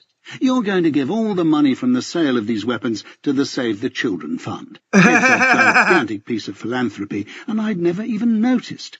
Alexander Wolf will be so thrilled." I was beginning to stray from the calm approach. "Oh, but wait a minute. His intestines are being scraped off a wall in the city. He may not be as fulsome with his thanks as he'd like. You, Mr. Barnes," and I even went so far as to point a finger, "need your fucking head examined." I walked away from him, back down the river. 2 Carls with earpieces were ready to cut me off.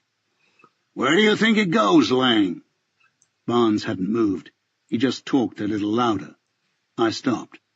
"When some Arab playboy drops into the San Martin Valley and buys himself 50 M1 Abrams battle tanks and a half-dozen F-16s, writes a check for $500 million, where do you think that money goes? You think I get it? You think Bill Clinton gets it? David fucking Letterman? Where does it go?" "Oh, tell me do," I said. "I will tell you, even though you know it already. It goes to the American people. 250 million people get a hold of that money." I did some not very quick arithmetic. Divide by 10, carry the 2. They get $2,000 each, do they? Every man, woman, and child? I sucked my teeth. Now, why doesn't that ring true? 150,000 people, said Barnes, have jobs because of that money. With those jobs, they support another 300,000 people, and with that $500 million, those people can buy a lot of oil, a lot of wheat, a lot of Nissan Micras, and another 500,000 people will sell them the Nissan Micras, and another 500,000 will repair the Nissan Micras, and wash the windshields and check the tires, and another 500,000 will build the roads that the Nissan fucking Micras run on. And pretty soon, you've got 250 million good Democrats needing America to go on doing the last thing it does well, make guns. I stared down at the river because this man was making my head swim. I mean, where do you begin? So, for the sake of those good Democrats, a body here and a body there isn't such a terrible thing. Is that your drift? Yep. And there isn't one of those good Democrats who'd say any different. I think Alexander Wolf would say different. Big deal. I kept looking at the river. It looked thick and warm. I mean it, Lang. Big fucking deal. One man against many. He was outvoted. That's democracy. Want to know something else? I turned to look at Barnes, and he was facing me now, his lined face caught in the flicker from the theatre sign. There's another 2 million U.S. citizens I didn't get around to mentioning there. Know what they're going to do this year? He was walking towards me. slowly, confidently. Become lawyers? They're going to die, he said. The idea didn't seem to disturb him all that much. Old age, auto accident, leukemia, heart attack, fighting in bars, falling out of windows, who knows what fucking thing. 2 million Americans are going to die this year. So tell me, you going to shed a tear for every one of them? Yes. No. Why the hell not? What's the difference? Dad is dead, Lang. The difference is I didn't have anything to do with their deaths, I said. You were a soldier, for Christ's sakes. We were face to face now, him shouting as loud as he could go without getting people out of bed. You were trained to kill people for the good of your fellow countrymen. Isn't that the truth? I started to answer, but he wouldn't have it. Is that or is that not the truth? His breath smelled oddly sweet.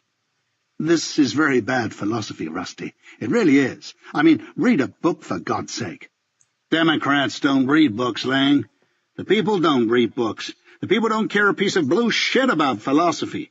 All the people care about, all they want from their government, is a wage that keeps getting higher and higher. Year in, year out, they want that wage going up. If it ever stops, they give themselves a new government. That's what the people want. It's all they've ever wanted. That, my friend, is democracy. I took a deep breath. In fact, I took several deep breaths, because what I wanted now to do to Russell Barnes might result in me not breathing again for quite a while. He was still watching me, testing me for some reaction, some weakness. So I turned and walked away. The Carls moved up to meet me, coming at each side, but I kept going, because I reckoned they weren't going to do anything until they had the signal from Barnes. After a couple of paces, he must have given it. The Carl on the left reached out and took hold of my arm, but I broke the grip easily, turning his wrist over and pushing down hard so that he had to go with the movement. The other Carl got his arm around my neck for just about a second, until I stamped hard on his instep and punched backwards at his groin. His hold broke, and then I was between the two of them as... What? Great. That's where it was. I didn't even know it. Why doesn't it show that? And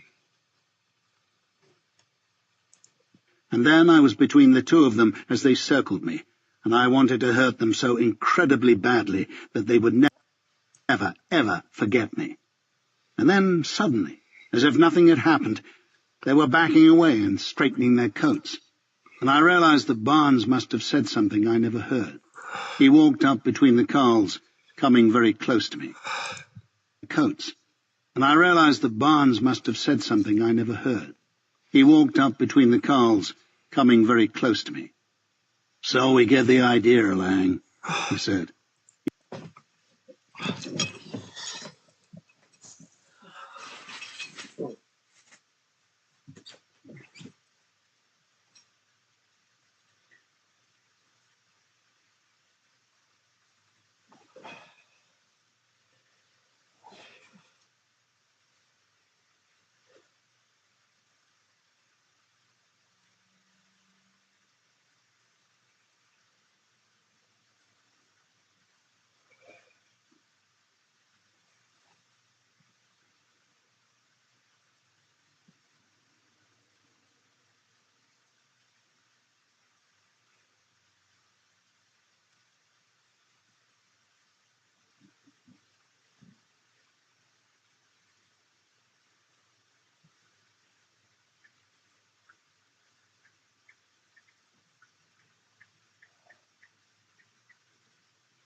Hey, Josh.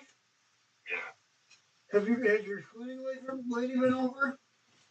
She's here right now. Why you want to come over? No, I don't want to come over, but when she leaves your house, would you like to come back over here for a while? I thought you wasn't invited me for 3 days, bud. That's what you told me yesterday. You said I couldn't come over for 3 days. No, I said I couldn't come over there for 3 days. I could come over here for 3 days. Yeah, you can come over here anytime you want.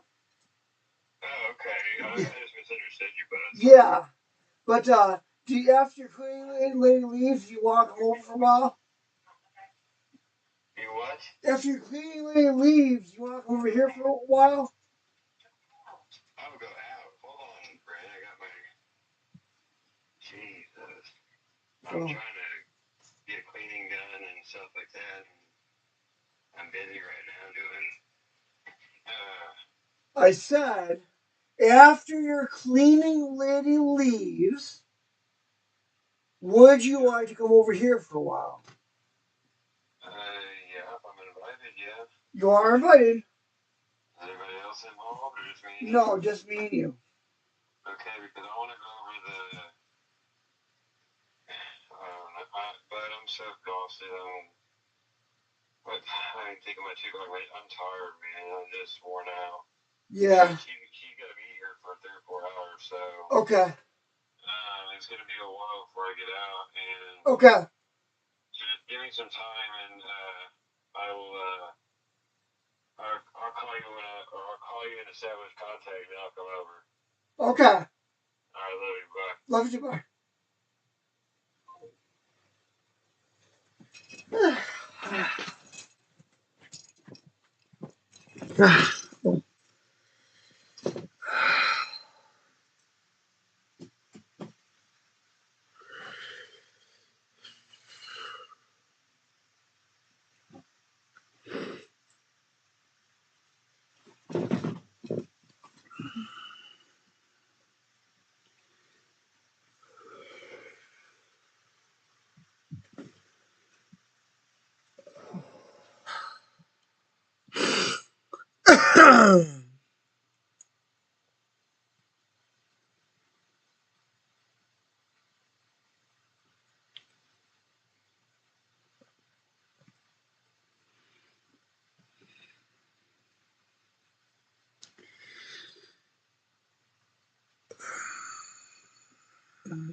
Okay.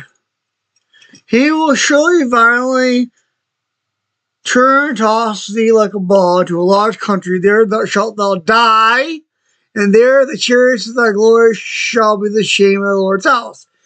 So Mark thinks we're all going to go into captivity, and that we're going to die. That's apparently what the scriptures are saying. He's distributing them. He thinks, and then he says we gotta go captive before we can be saved. Like, no, the Bible, the scripture says, the Ark of the Covenant says that if John does what God commands, that it should be powerful, it should be terrible, and a mighty nation, and we should be clothed with the power of God, and the willing obedience should be for the good of the land. The Ark of the Covenant says nothing about us all going into captivity. He's just misinterpreting the scriptures, resting them. That's what I'm going to say. because he's contradicting himself when he says we've got to go into captivity before we can be saved, before we can be delivered. This says the opposite. It says we're going to die in that land of captivity. Oh, really? We're not going to come back to establish Zion. We're going to come. We're going to die. We're going to be taken. You know, that's what this says. If Mark's interpreting it right. Our stubborn refusal is a problem. The wicked Mark makes so many assumptions. He assumes everyone in Zion is doing what is wrong. He doesn't even live here, man. He has not seen what we've seen. Our stubborn refusal is a problem. The wicked refuse to turn to God and do their shame forever. They will know. He thinks all the children of Zion are the wicked. Basically. Forever they will know just whom they will turn down. Oh, how the wicked refuse to acknowledge the many warnings of God, so we turn and live in Christ and the Father and the law of love, and yet we seek shame over our joy so many times. And I will drive thee from thy station, from thy state. Oh, I said that part. I read that part.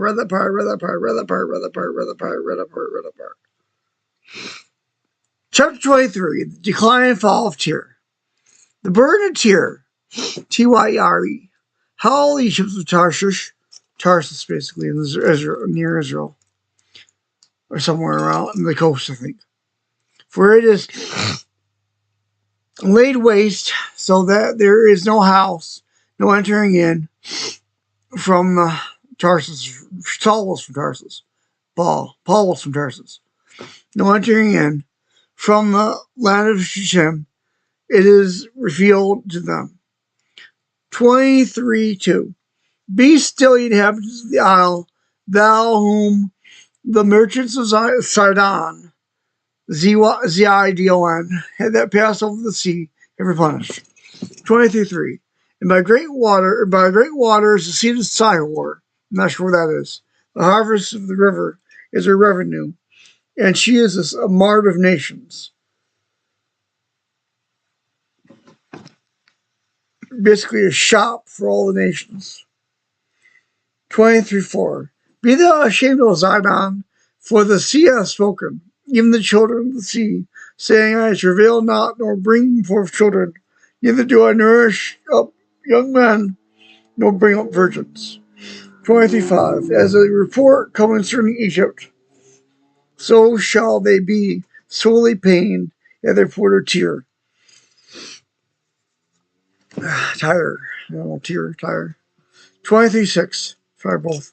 Pass ye over to Tarshish, howl ye inhabitants of the isle. 23:7.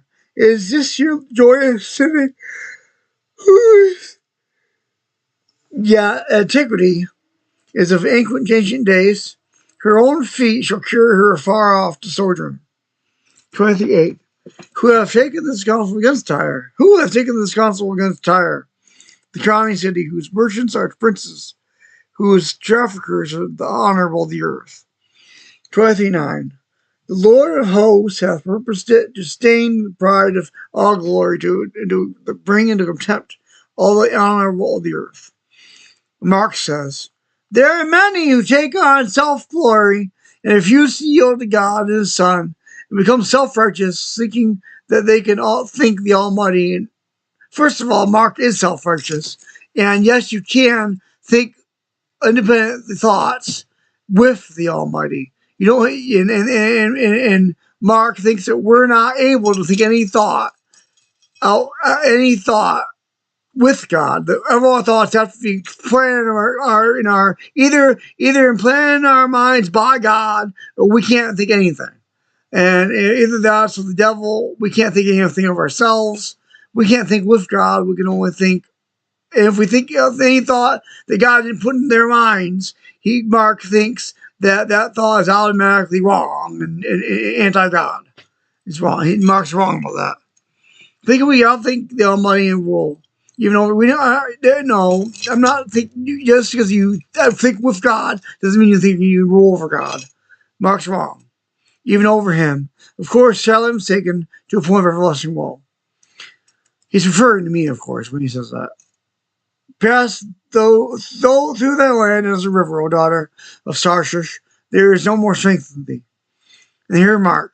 Without God's strength, there never has been any strength, as our thoughts have been borrowed, and the very fanes we have removed by the power that God wields. No, not all our thoughts are borrowed. We are capable of independent thought.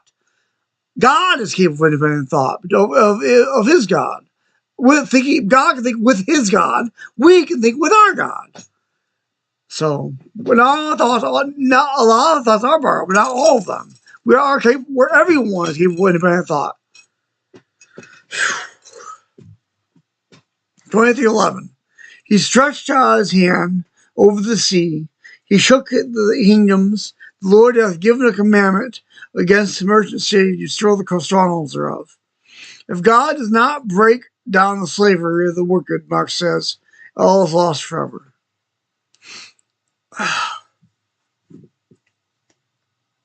23:12. And he said, Thou shalt no more rejoice, O thou oppressed virgin daughter of Sidon. Arise, pass over to Chittim. There also shalt thou have no rest. 20-13. Behold, the land of the Chaldeans. This people was not till the Syrian founded it for them that dwell in the wilderness. They set up the towers thereof. They raised up the palaces thereof, and he brought it to ruin. And here's Mark again. How the prior manager received a mighty shaking to the dust. I agree. 23:14. How you ships of Tarshish, for your strength is laid waste. And here's Mark again. This refers to the merchandise we now have lived on ships, even those we laid waste in the wrath of the Almighty. That's true, because the seas can turn into blood.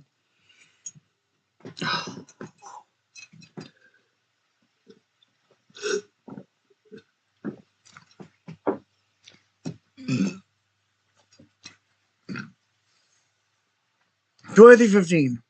And it shall come to pass, okay, in that day that tears shall be forgotten 70 years according to the days of one king.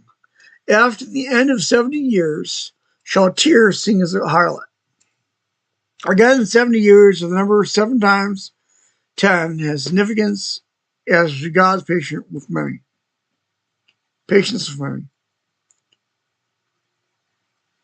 23:16. Take a harp, go about the city, thou harlot that hast been forgotten. Make sweet melodies, sing many songs, that thou mayest be remembered. Here's Mark. The songs of the wicked will turn to sorrow. 20-17. And it shall come to pass after the end of 70 years that the Lord will visit Tyre, and she shall return to her hire, and shall commit fornication of all the kingdoms of the world upon the face of the earth. 23:18. And merchandise and hire shall be holiness to the Lord.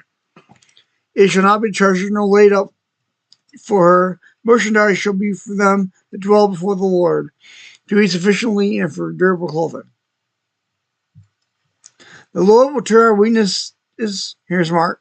The Lord will turn our weaknesses into His strength, for the glory of Him, and of course the saints shall learn to endure forever, and God is Christ in perfect peace and endless joy.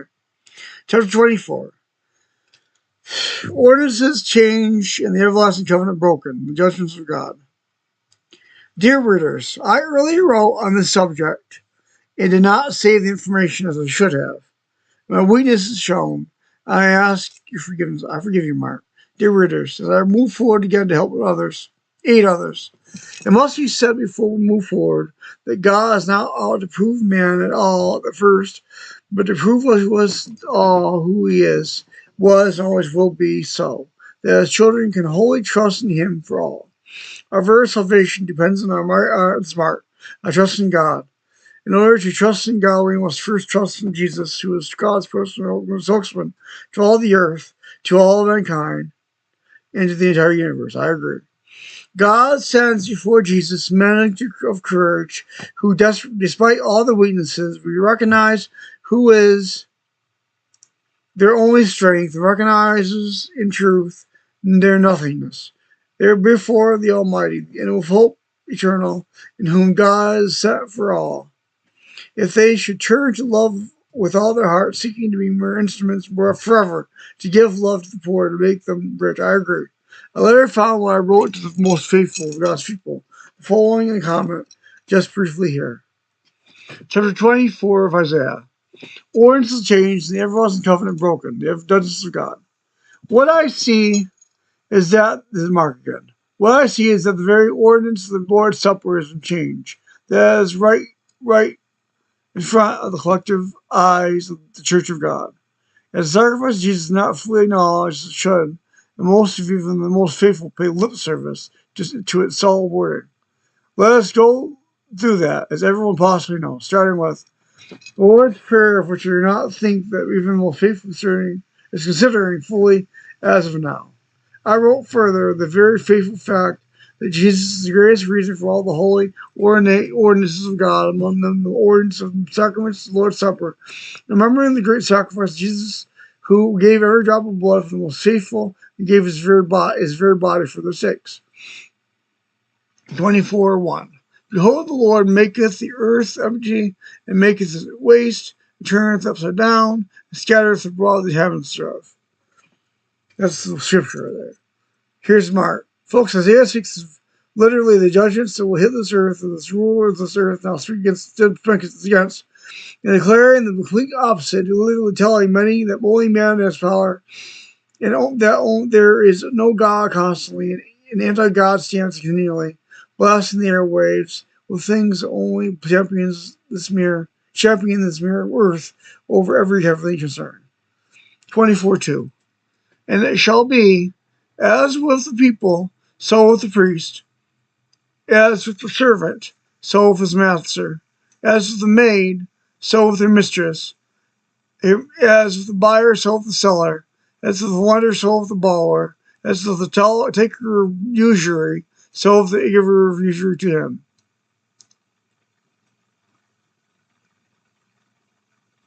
Right now, Satan is literally laughing at all of us, thinks that he is winning somehow, even now, and yet he knows his jig is up also. But he keeps on hanging on to his disastrous leadings because of his extreme hatred for everything that God stands for. Meanwhile, his agents are even fooled to believe that Satan seeks for their ultimate freedom to enslave all others. 24:3. Here's scripture. The land shall be utterly emptied and utterly spoiled, for the Lord has spoken his word. This word. Here's Mark. For forecast several thousands of years ago, we find that mankind's greatest hopes to be above God are going to find them crushed under the infinite power that God has always possessed. 24:4. The earth mourneth and fadeth away. The world languisheth and fadeth away. The haughty people of the earth do languish. Here's Mark again. Again, great pride has filled the hearts of every ruler now, and some now are seeing in more ways than the ways of the wicked will not prevail in the end, that there has to be an end to all. This rule of evil ones, the supreme commander of Satan. I believe that Trump is humble, by the way. I don't think Trump is prideful. I think Trump is one of those humble leaders. He used to be prideful. He used to be prideful, but he's not anymore. Here's Mark. I was going to talk about how the ordinances have been changed, and the most important one is to supreme need to recognize the supreme sacrifice of Jesus by the true saints, and taking in the emblems of the Lord's great sacrifice for us. Too many are not realizing just who the Father is, let alone Jesus. Folks, our Father created us after his own image, and thus gave us a gift which the wicked will turn on horribly. Gave us the best of his heart, without reservation, yet as to view horribly some who will refuse everything that God has given to them in order to come back to his arms in eternal safety. Our Father has set forever the absolute need for Jesus to reign forever on his throne, so that perfect mercy and perfect justice may be combined to bring men fully to God's throne. We must first seek to recognize the Father in all things, as section 85 is brought to the table, but more importantly, what powers of heaven have already declared openly.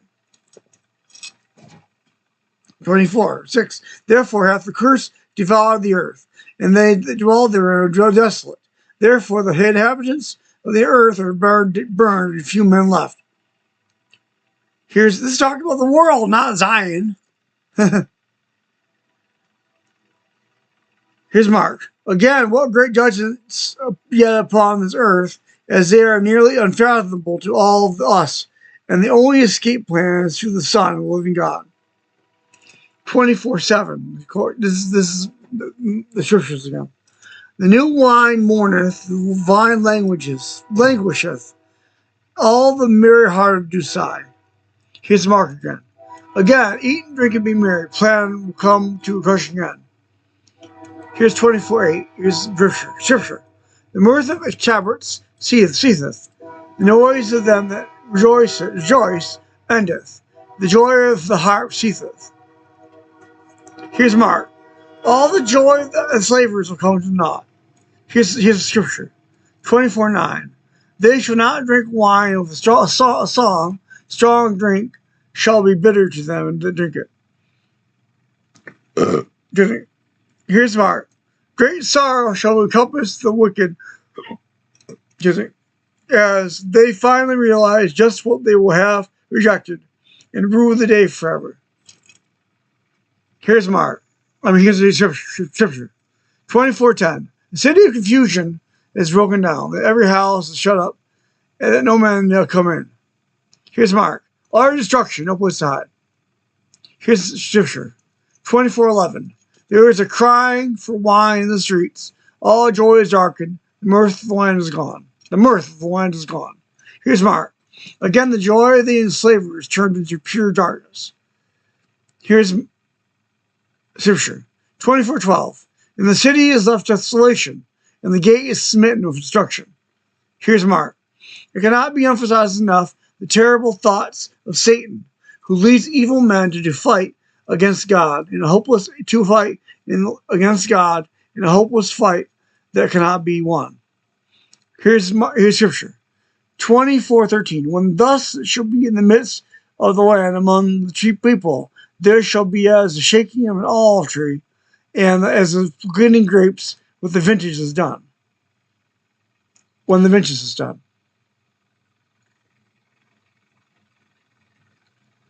Here's Mark. Not with the vintage is done, but when the vintage is done. Here's Mark. It cannot be said enough.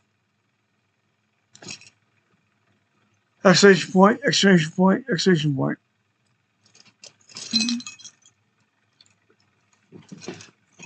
24:14, scripture.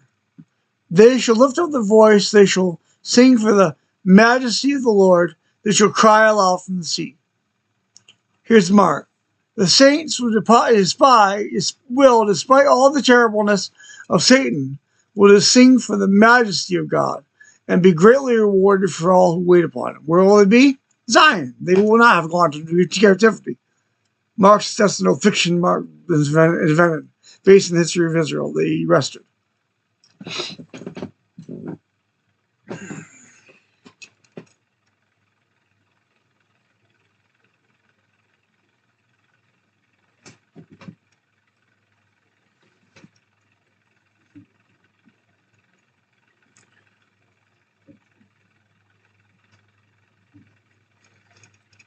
(24:15). Wherefore glorify ye the Lord in the fires, even the name of the Lord God of Israel in the isles of the sea. United States of America is one of the isles of the sea. All peoples from every land will rejoice because of the King of glory. 24:16. From the uttermost part of the earth have we heard songs, even glory to the righteous. But I say, my leanness, woe unto me. But the treacherous dealers have dealt treacherously.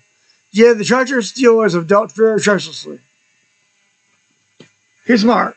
Think with me, dear readers, the wicked think themselves very clever in their hearts, and deal treacherously, and some knowing to their extreme condemnation, despite every warning that God could possibly give to them. Here's scripture. 24:17. Fear and the pit and the snare upon me. What happened to the earth? Talk about the earth. not Zion. Zion will be protected.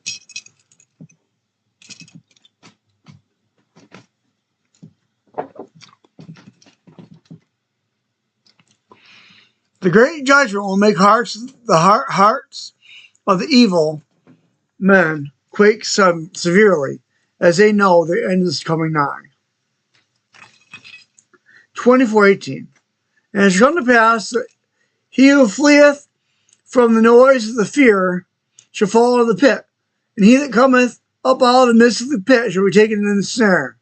For the windows from on high are open, and the foundations of the earth do shake. Here's Mark. They will flee and find no refuge.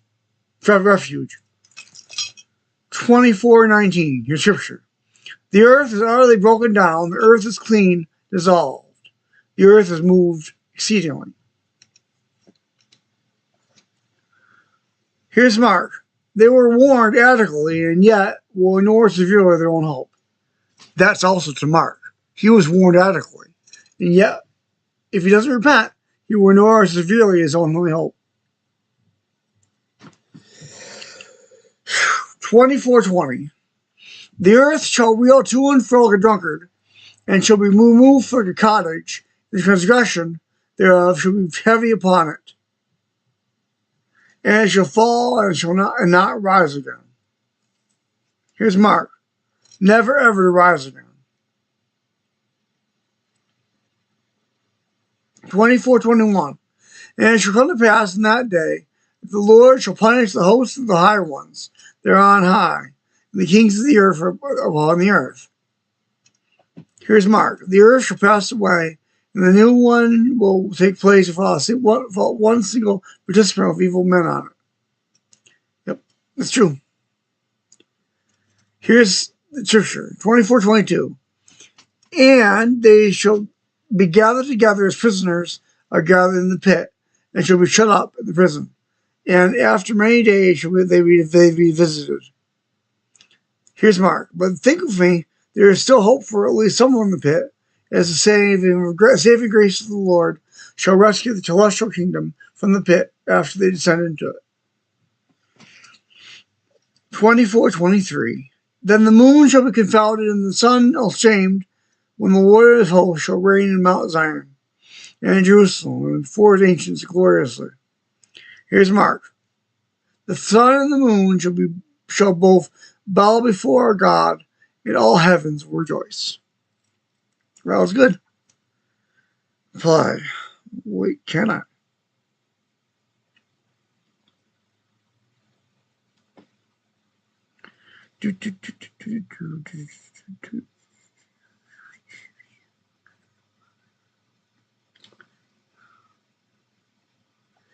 Da da yada da da da yada da da da yada da da da yada da da yada da da da yada.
Come in. Come in. Come in.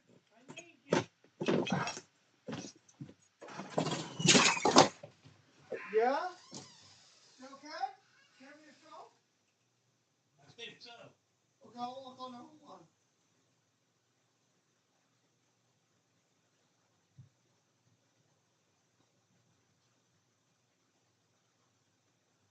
Okay, I'll look on number one.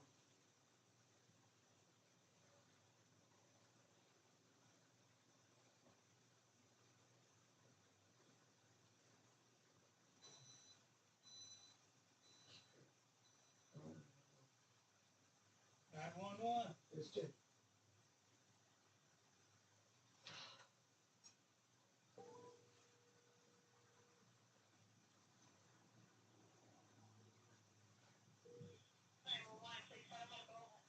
medical. Oak Grove, Missouri, 64075.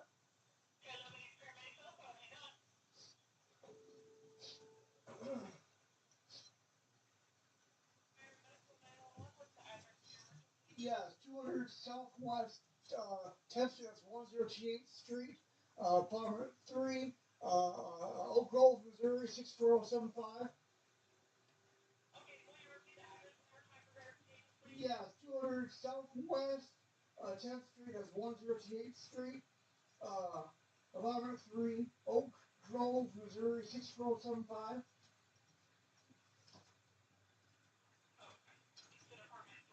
Yeah. What's the phone number? My phone number? Yeah. Shit, hold on. I can look it up. Hold on a second. I'll look it up. Brent Sullivan. Do you want my phone number? I'm calling my phone number? 816-933-7555.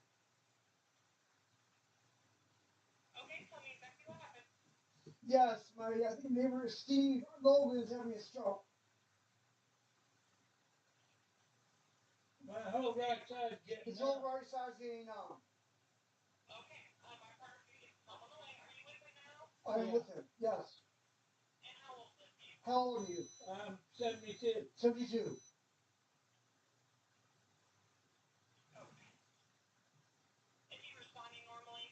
Yeah, responding normally, yeah, he is. He's breathing normally, he's not breathing heavily. I'm breathing quick. Kind of wheezing all the time, but breathing heavily. He can still flex his fingers. What's that? I don't know, a few seconds ago, 5 minutes ago. He called, he knocked on my door, and they said he flopped under his couch. Yes, at least once, I know of. Recently, it was just a couple years ago, I think. Sure. Okay. Do 3 things for me, Steve. Alright. Smile. You can smile halfway. You look strong again. Do it one more time, just hold it. Almost. Almost. Totally tiny bit up.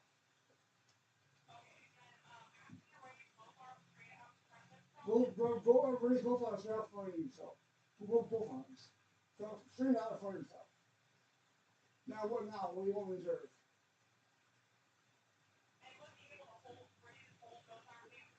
No, what? Yeah, you can actually. Yeah. One side lower, but tiny, yeah.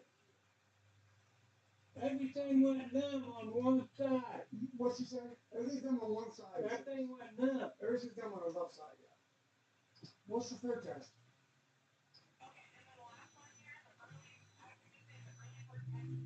The early bird catches the worm. Say that. Early bird catches the worm.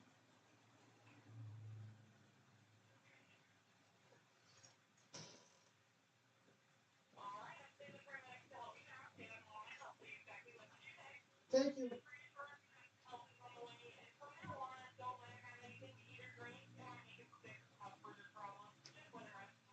It helps on the way. I'll make you either. Oh, that's good. I will.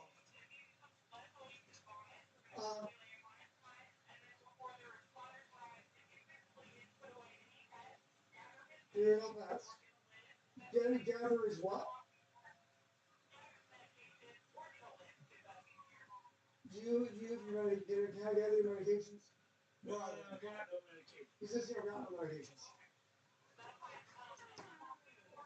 The door's open.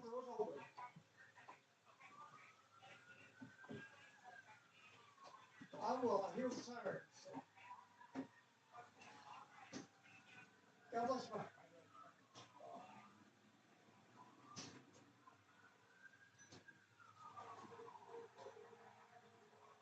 If you vomit, I'll lay you on your side.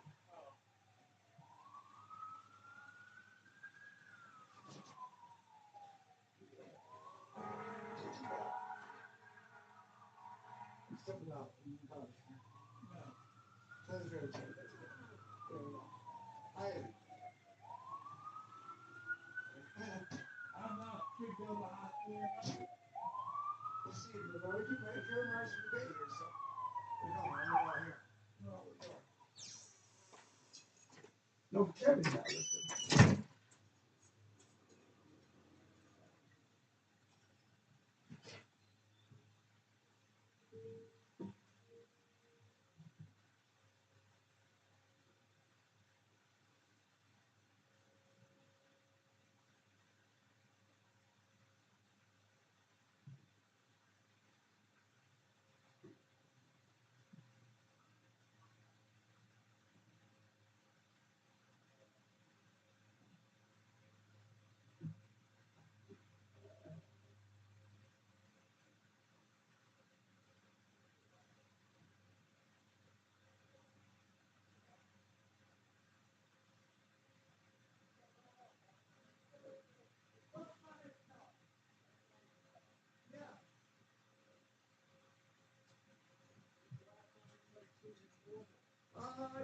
Just a started a few minutes ago. Started a few minutes ago. So like yeah. Okay.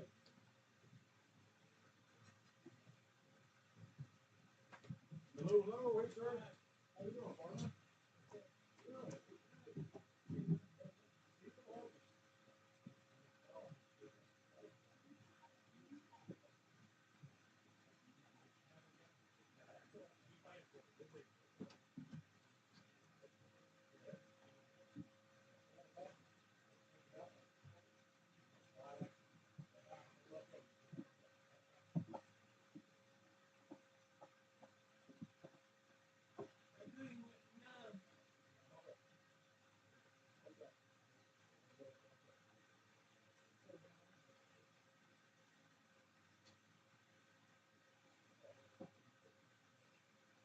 What's all going on?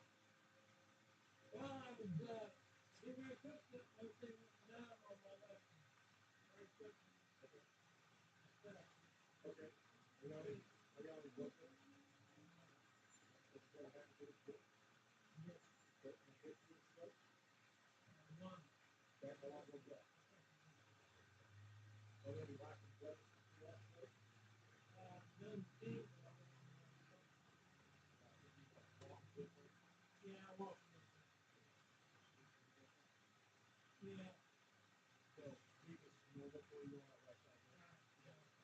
I'm going back to my apartment, guys. All right.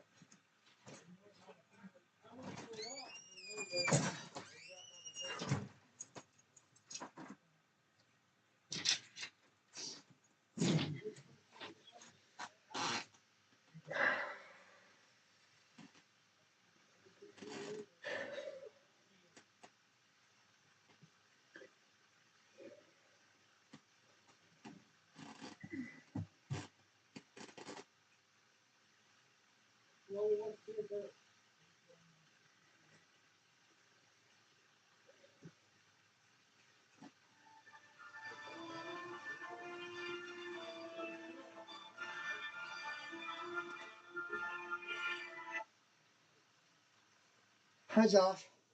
Hey, what's up? What's that email's about, man? My neighbor Steve might be having a stroke. Who? My neighbor Steve might be having a stroke. Are you serious? Yeah, I'm sure. Oh, God. Oh, my gosh. Oh, God. I'm so Well, sorry. I don't call something like that. Huh? Well, I don't call something like that. You know what? Well, I don't call something like that. You had a heart attack?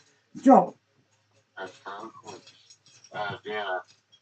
Steven, next door is having a stroke right now. He might be having a stroke. He might be having a stroke. He might be having a stroke. I don't know. Holy shit.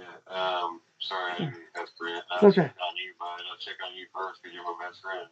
Well, it wasn't me. Don't worry. No, I know I don't agree about you, and you didn't have it wrong. Yeah. Well, let me know what's up when they take you to the hospital. If you all right. I will. I'll keep you updated. Okay, love you. Love you. Bye. God bless you. Bye. Bye. God bless you. Bye.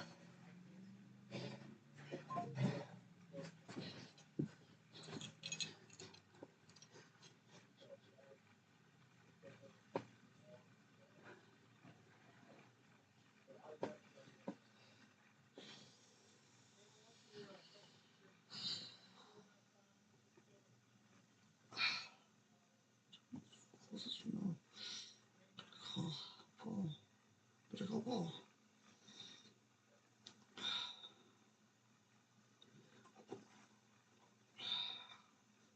Call speak to.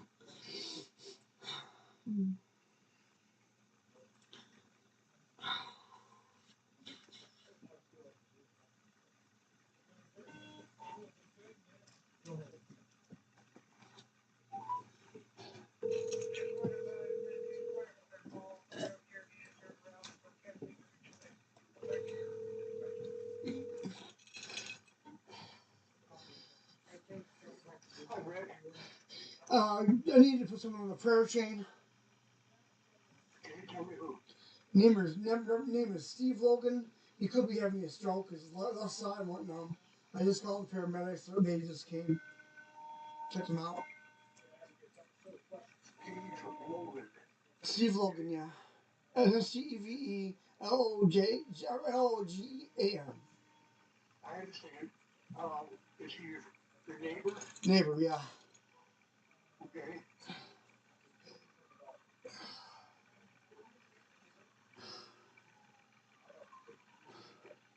Are they trying to take you to the hospital? I don't know if they took it or not. I don't know. Okay. For possible stroke, right? Yeah. Okay. I'll do that right now. Thank you. God bless you. Bye.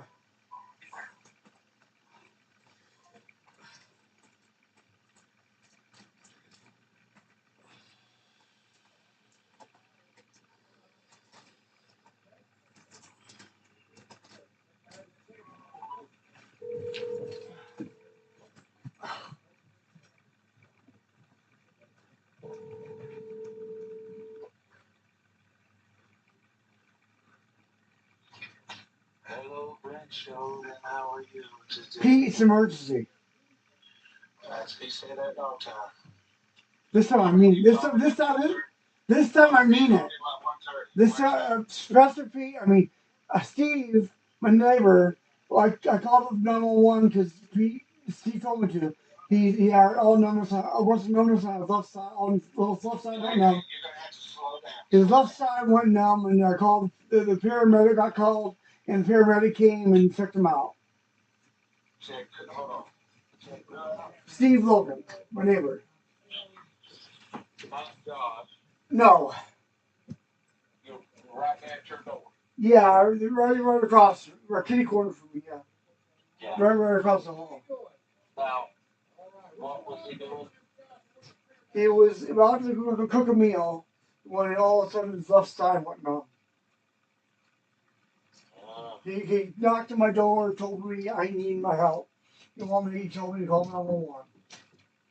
And the first time on the line, in the 911, asked me to give him some tests. Like, you have to do some things, say something. And then the paramedic came. I led the way outside. I led the paramedic to his house. Well, you did a good neighbor. What did they take? I don't know. I'm looking out the window to see if they take him. I don't know. I just saw an ambulance go by somewhere, but I don't know if it's there. I don't know either. Right? There could be more than one. I don't know. But this is one of them. Definitely is right here. So outside my house. Anyway, they got to be good hands. That's good. Oh, I believe so. Yeah. Well, I appreciate you doing this. Okay, the guy's opening the back door of the ambulance, so I suppose he's thinking, Well, see, that was a good thing you were there, Mark. oh yeah. I was right in the middle of responding to Mark Steve Waldman's website, and I responded to him. Before when he knocked, when Steve knocked. Well, if they were to walk, you went on. Yeah, he was able to walk. He walked. And he's had heart problems Yeah. before. Yeah. Yeah, I told him that they had a stroke a couple years ago. Yeah. Well, I hope he starts talking to Jesus. I hope so too. Pray for that. I know one time he acted like he didn't believe in God, and then I thought he did, so I'm not sure exactly. You know? Well, he came to church. I mean, he likes to experience the church. It's a good place. Right. So. All right, buddy. Thanks for calling. I got a 50,000 in town. Hey, Pete, maybe tomorrow or sometime we can hang out. All right, let's see you. It's in town right now. God bless you. Bye. Bye-bye.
Okay. Check. Yep. Of course, barely see anything on the screen. I don't understand why I got so big. Ooh. Just on Kim. Okay.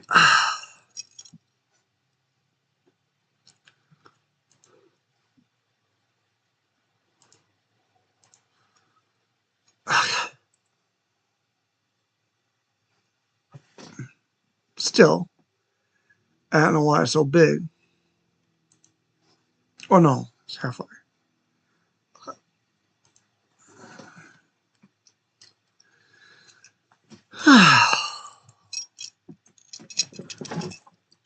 Mark, here's what I wrote in response. Mark, you have been warned, and if you don't repent, reject your greatest hope. Your words may contemn me. The Book of Commandments saith, if Zion does what the Lord hath commanded, then she shall become very terrible and glorious, and the saints shall be clothed with the power of God, and the willing and obedient shall eat the fruit of the land.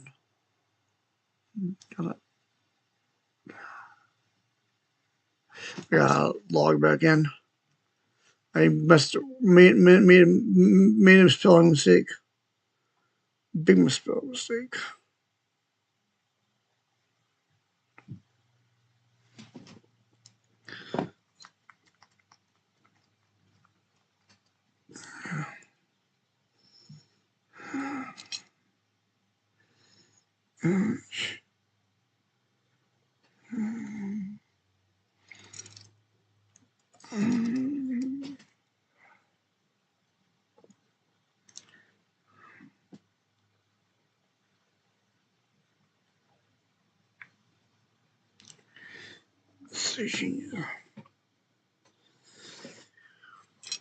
And the saints shall be clothed with the power of God, and the willing and obedient shall eat the fruit of the land.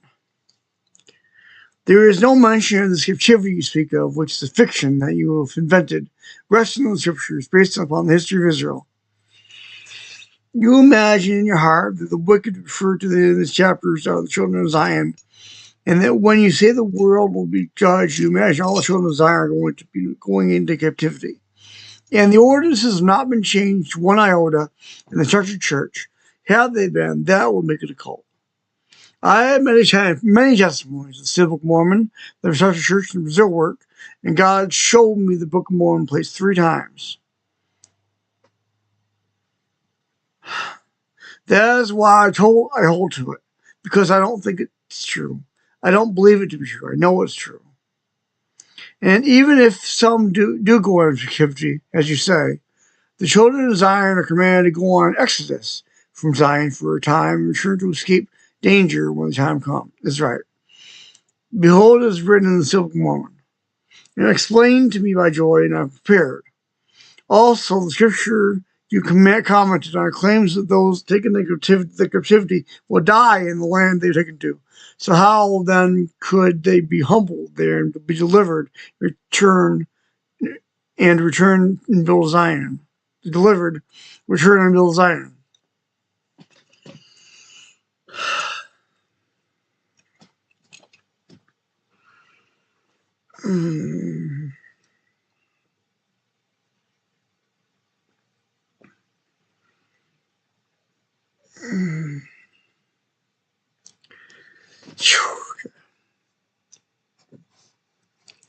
You're really pissed with us. You don't like me at all, and my heart is broken. But all that's kind of beside the point.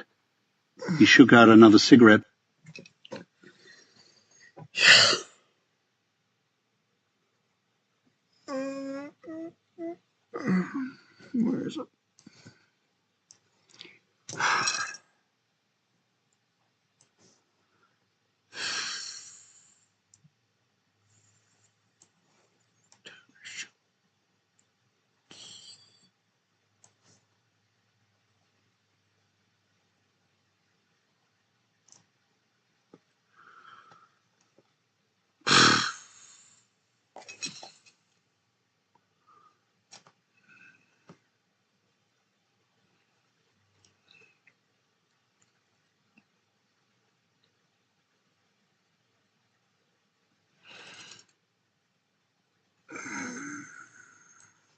Where is something I don't want?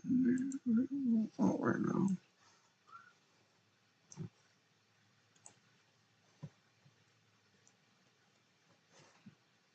This is Zero's part 2.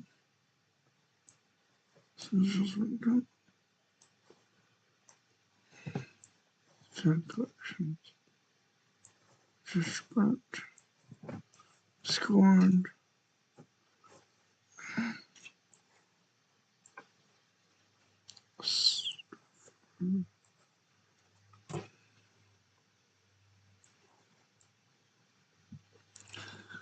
Relentless 8-1.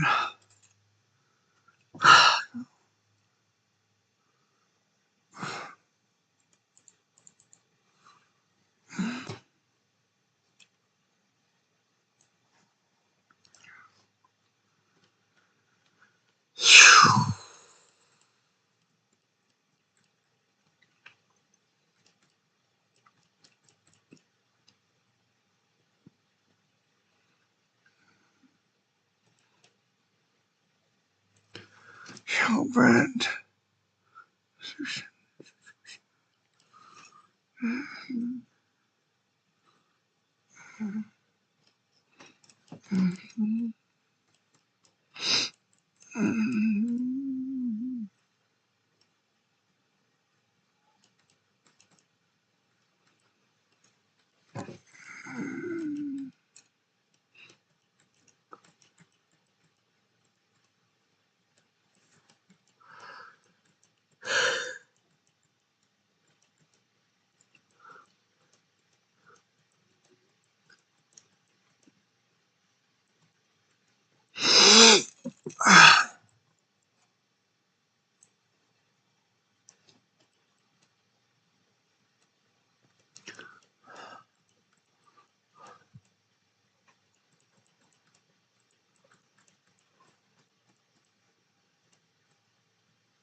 It's crazy.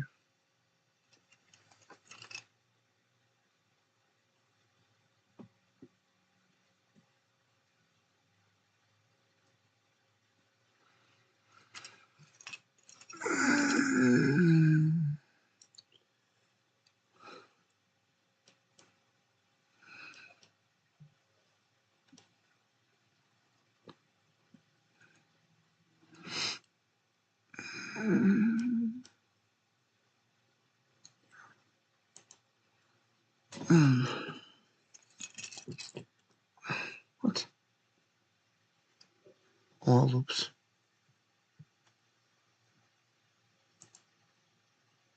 Ah! Not taking me to it. Oh no, not taking me to it. I don't know where it is. Not taking me to it. Huh? Where? What? Why is it looping? Why is it looping?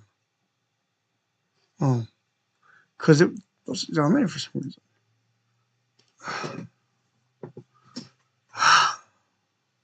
It's weird.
No. Mm-mm.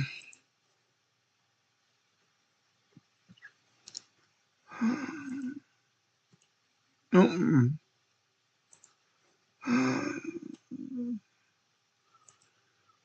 Mm-mm.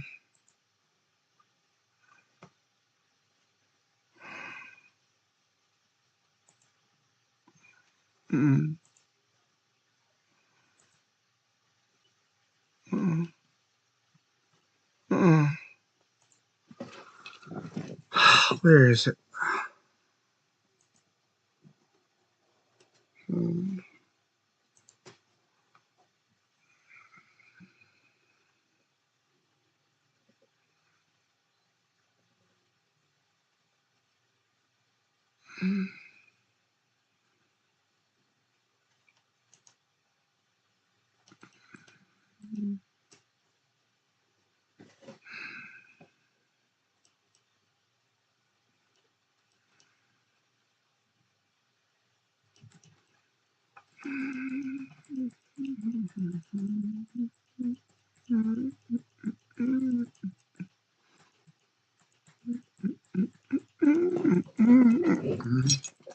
Yeah. Okay. I'm there. Time to call Dad finally.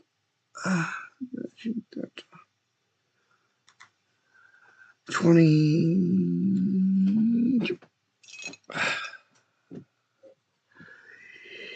18 count.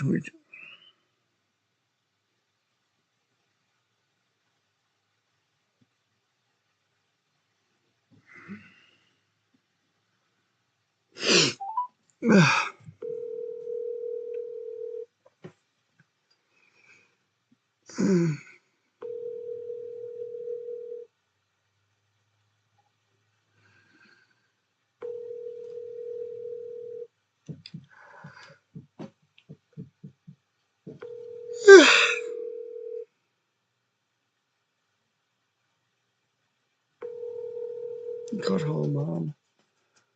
See if. Please leave your message for. It doesn't matter. Oh, yeah, Artemis streaming. Oh, here we go. Hey, Dad. I got some questions for you.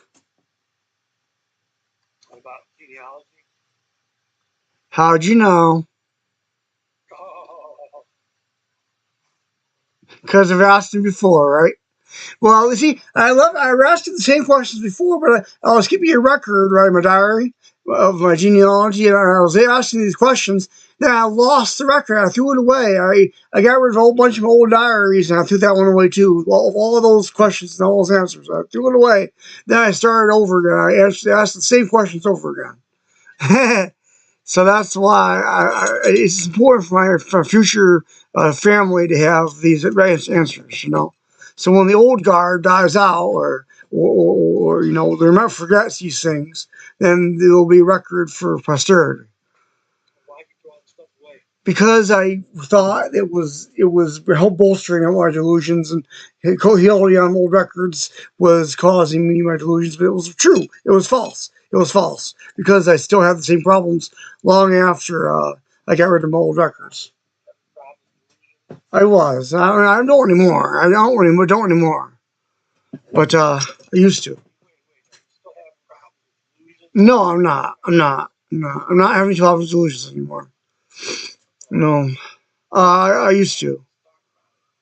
I already talked about things with my counselors and stuff, and it's all over. It's in my past. Anyway, I won't. Hold on a second. I've been streaming. I what I was going to ask first. The first question is, let me open my book. It's a blank book, but I wrote my questions on the internet. So I write the answers on the internet. Where was I? Oh, here we go. What year was my mother born? Do you remember even? 1932. Wow. 1932. That's what I said. 1932. Yeah. She's old. How old was she if she died? 70-something. My mom? She died in 2011. I'm not talking about grandma. I'm talking about my mother. Edith. Edith. Well, you didn't say grandma, you said Edie. I said my mother. Your mother. Yeah. Well, that's my mother. Yeah. I'll ask you that later, but Your mother was born in 1951. all right. What year were you born?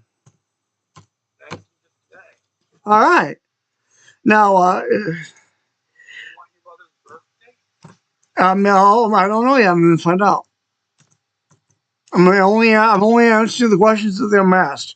Her parents, a book. It's called The Story of Our Life.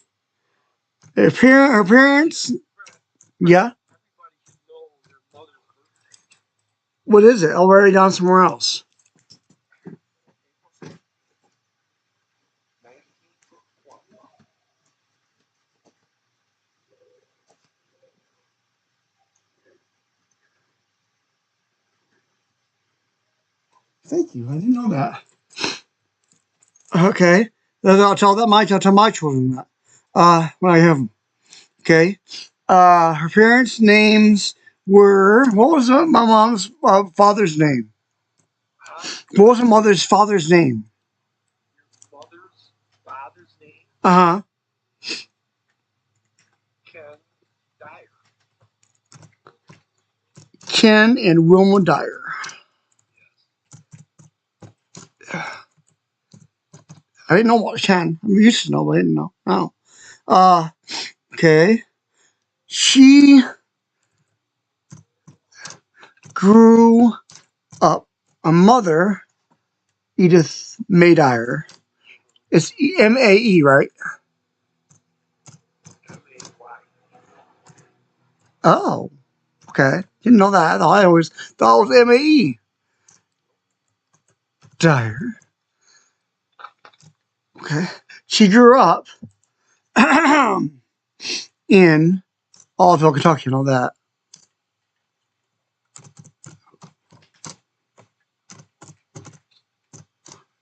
Oops.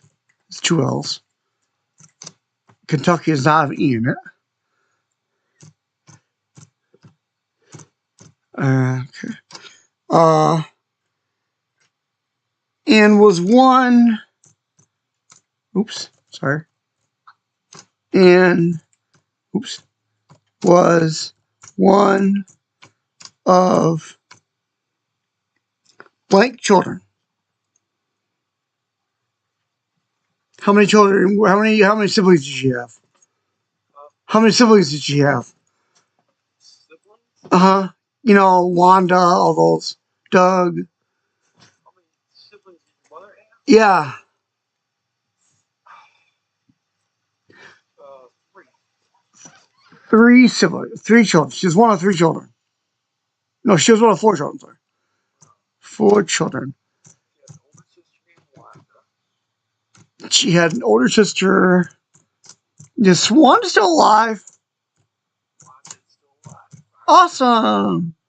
Sister, Aunt Wanda. Named Wanda. Uh-huh. And 2 younger brothers. 2 younger brothers. Who was Doug? Doug. Barry. Who was Barry? His name is not actually Doug. His name is Kenneth Douglas. She was his younger brother. Her younger brother. He was her younger brother. Kenneth Douglas 2 younger brothers. and Barry. Barry was the other. But Kenneth Douglas Dyer always went by Douglas, not never by Kenneth. Who went by Doug. Yeah, Kenneth Douglas. You asked earlier what the father's name was. Well, it was Kenneth. Of course, called Ken for short. Right. But Dyer. Went by Doug. And then Barry was the other. They both of those are dead. Okay. Barry died long ago of cancer. Skin cancer. Barry died long ago of skin cancer.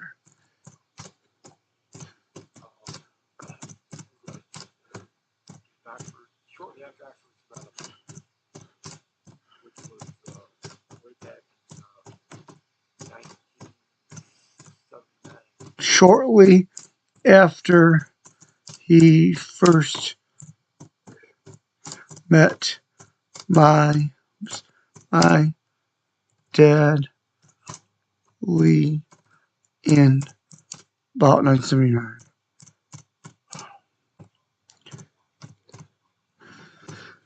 Doug died recently. Doug died much later. I'm not sure what he died exactly, but Recently, I know that.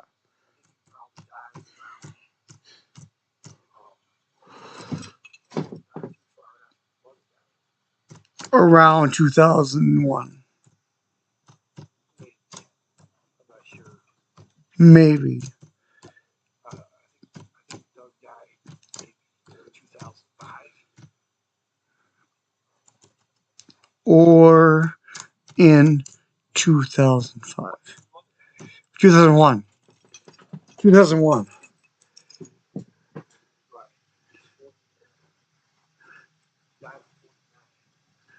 She died when she was 49?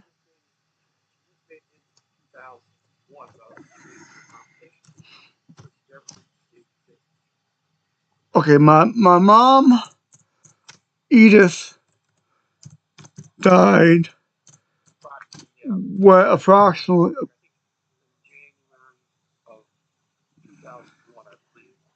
approximately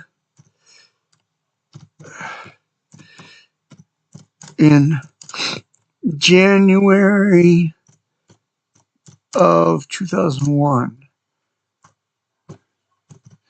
2001. And when she was 45? When she was 45? 49. 49. Was 49, a few months shy of her 50th birthday.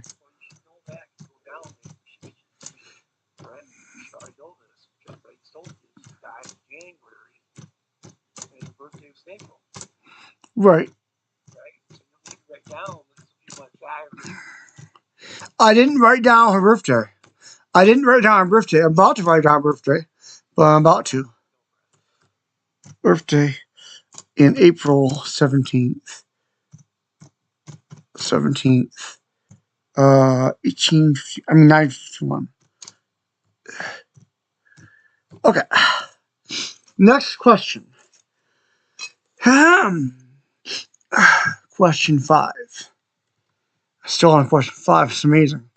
I always felt this whole book. I'm only on question 5. Well, I didn't finish the whole book. Some of the questions were beyond what I could possibly answer. So I didn't finish this whole book yet. But this is a second copy of this book. I know. Don't worry. I'm not going to call you to ask you too much more. I'm not going to ask you too much more, Dad. I need to know. I want to know about your family history now a little bit. My father, that's Lee Allen Solden. I won't write Allen. Oh, sorry. Lee Solden. Lee Solden.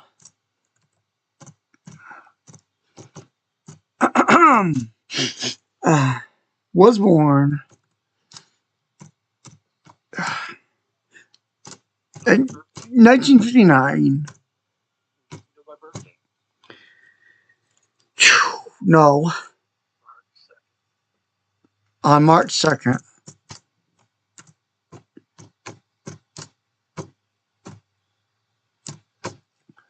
On March 2nd. In the year. On in 1959, March 2nd. March 2nd. In what town? What town? What city? What? Flint, Michigan.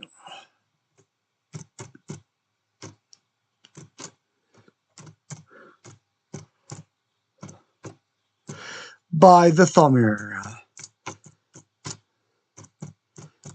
For the people who don't know the reference.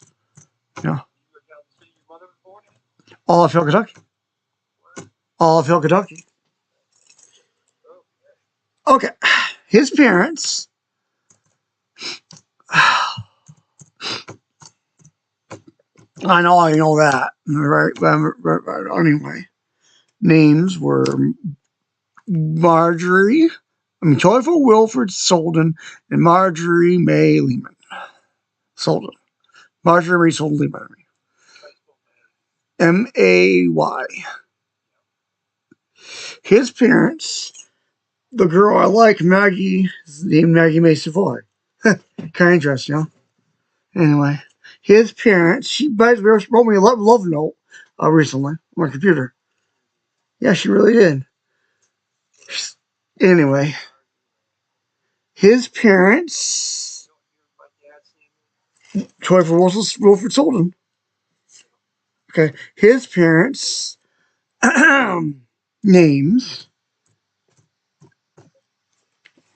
were.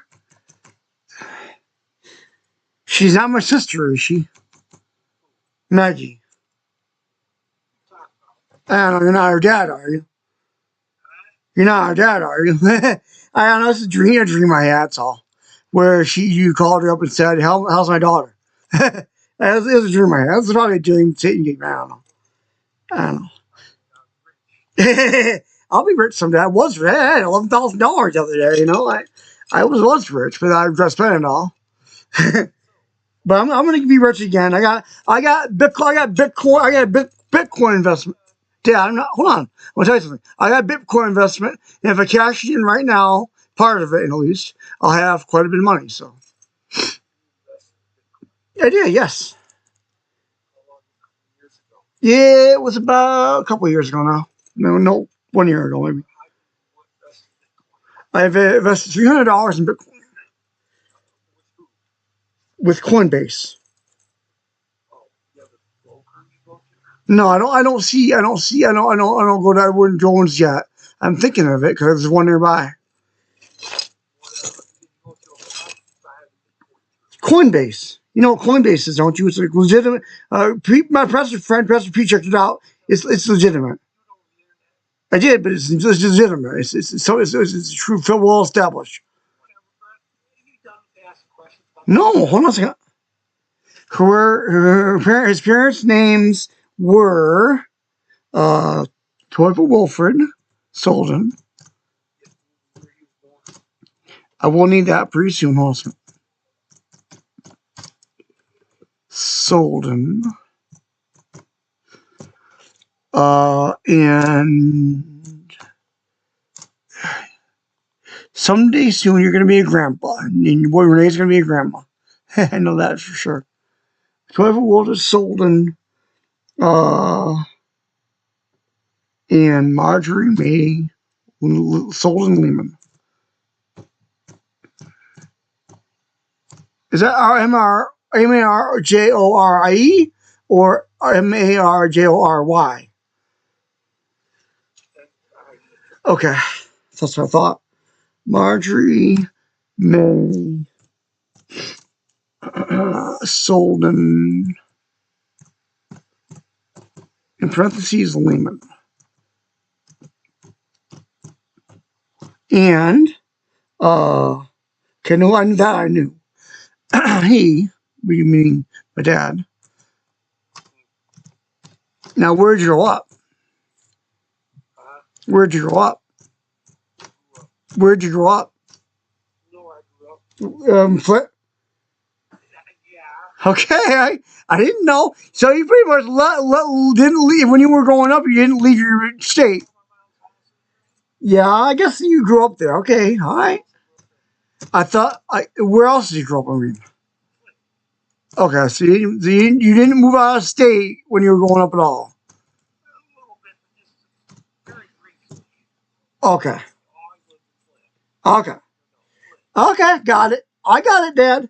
I wonder if you ever been out of have you ever been out of the United States besides Canada?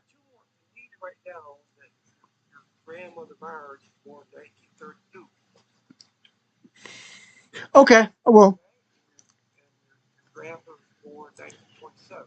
Okay, my Marjorie County Sullivan was born. Who was born in 1932? What month and day? You'll just know that. Okay, in 1932. My dad was born in 1927. Who was born in 1927? That's all for now. Wait, it's a little more. Hold on a second. No more. It's been long enough. Gotta go. Love you. Bye. Bye-bye. That's perfect timing. Love you, Dad. Hey, Josh, you called just in time. I was just in time, just done time, done talking to my father when you called. Oh, you talked to your dad? I did. How's he doing? He's doing great. Good. It's both out. Thank you. Yes. How's your mom? My stepmother is doing really great. My biological mother died. Are you serious? My biological mother died in 2001. I'm so sorry for that. It's okay. I mean, it was. I don't feel the pain anymore.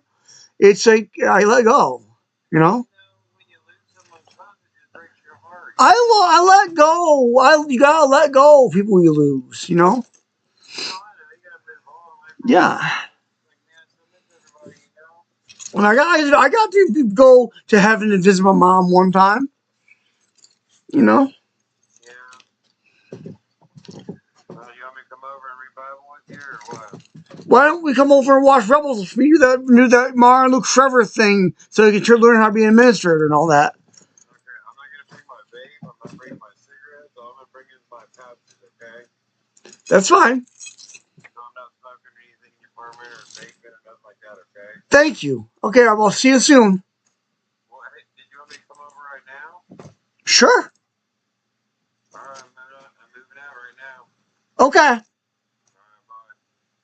bye.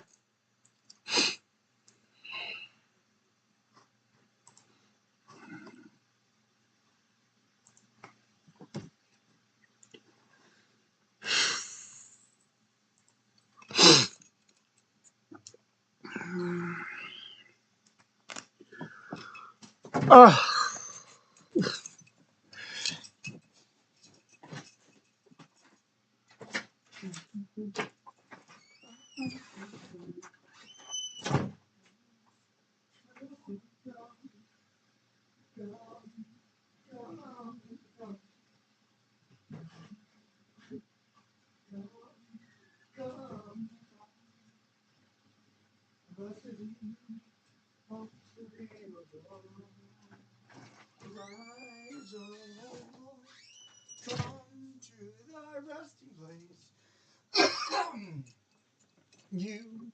Oh, in the heart of mine, bless me as we come to your resting place. Celebrate. Oh, rise, oh Lord, come to your resting place. You and the ark of your mind, blessing be yours as we clothe in your righteousness. Celebrate the light. Come, come, come. Arise, O Lord, come to your resting place. You and the ark of your mind, blessed be yours, and the ark of your righteousness. Celebrate your life. Oh, yeah. Blessing be yours, and the eyes of your righteousness. Celebrate your life. Come, come, come.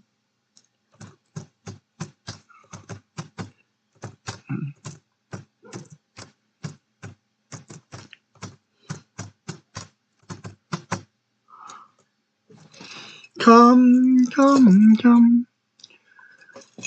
Arise, O Lord.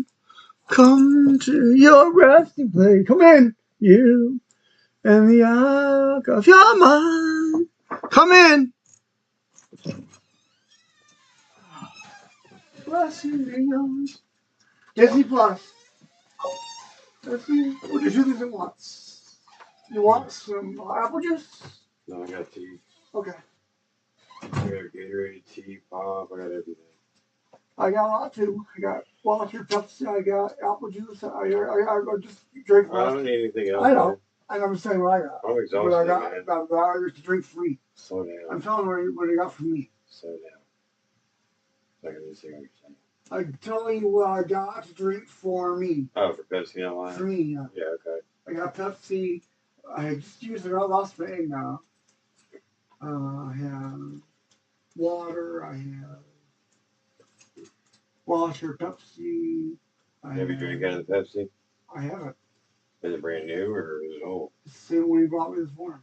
Same one I brought? Well, I had this tea out. I'm drinking out of it, not out of the I might have bottle. to use the No, it's not out of the bottle. I pour it in a cup. I have apple juice. Have you ever seen Nightmare Before Christmas? Nightmare Before Christmas? Nightmare Before Christmas. Mm. It's a good movie. You like it. I was watching a Christmas movie. Yeah, right now. That's Star Wars, man. We agreed to that before you came over, man. Burning me out, man. I gotta clean my house some more, move some stuff. I can't even. I'm like, I'm busy as hell. And that shit with Steve just happened. I'm fucking. You said we had all winter to watch this. I know. If we don't watch it, the winter will pass. We're not gonna have much of a winter, dude. It's so hot here. The humidity's up. The atmosphere's up. I mean the season, not the temperature. Well, the season's like, during the day is all freaking day for me, man. Cause I mean, shit, man. Anyway, you don't have to watch it. We just do this test. You listen to it. Presented by Genius Bank. Where do you want me to sit at? Smart is genius. Go one of these chairs. There's nothing routine about Rodney. He's a certain Any chair is your chair. while dry while install. While keeping and that's our kind of genius. I'm doing 3 things at once myself. You're doing 2 things at once. I'm doing 2 things at once. So that'll help you live happily ever after. Genius. We like to do things this way. da-dum, da-dum, da-dum. Huh? I can do that later. I'm watching Star Wars. But you don't have to watch it. You just listen while we're doing this. What time is it? 4 or 5 p.m.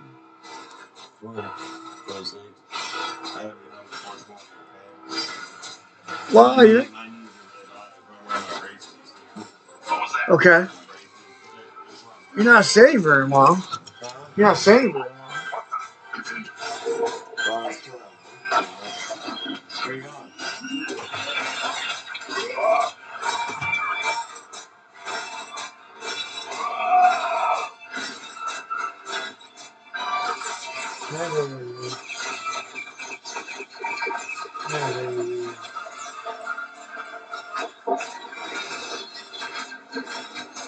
Most of the kids got next door banging around. Okay. Now, you use a computer. Find Mom with Trevor. You read whatever you want. You do whatever you want. Find Mom with Trevor. Nope, not outside anything. Oh, I'm sorry. Where do I go? Where do I go? Just read?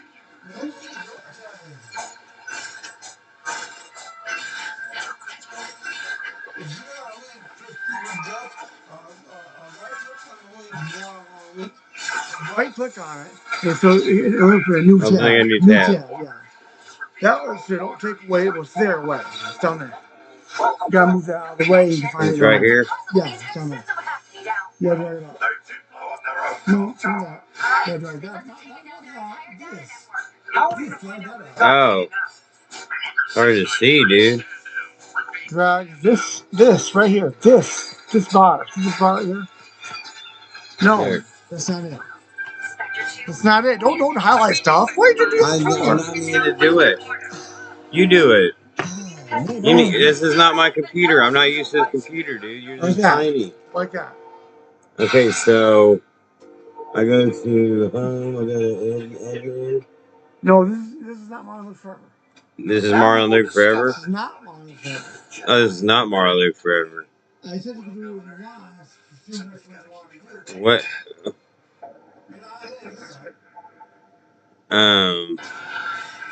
Where's What are you doing? Right, what page? No, I'm not doing that. I don't want to screw your stuff up, man. What do you want to look at? The last thing that we sent to each other.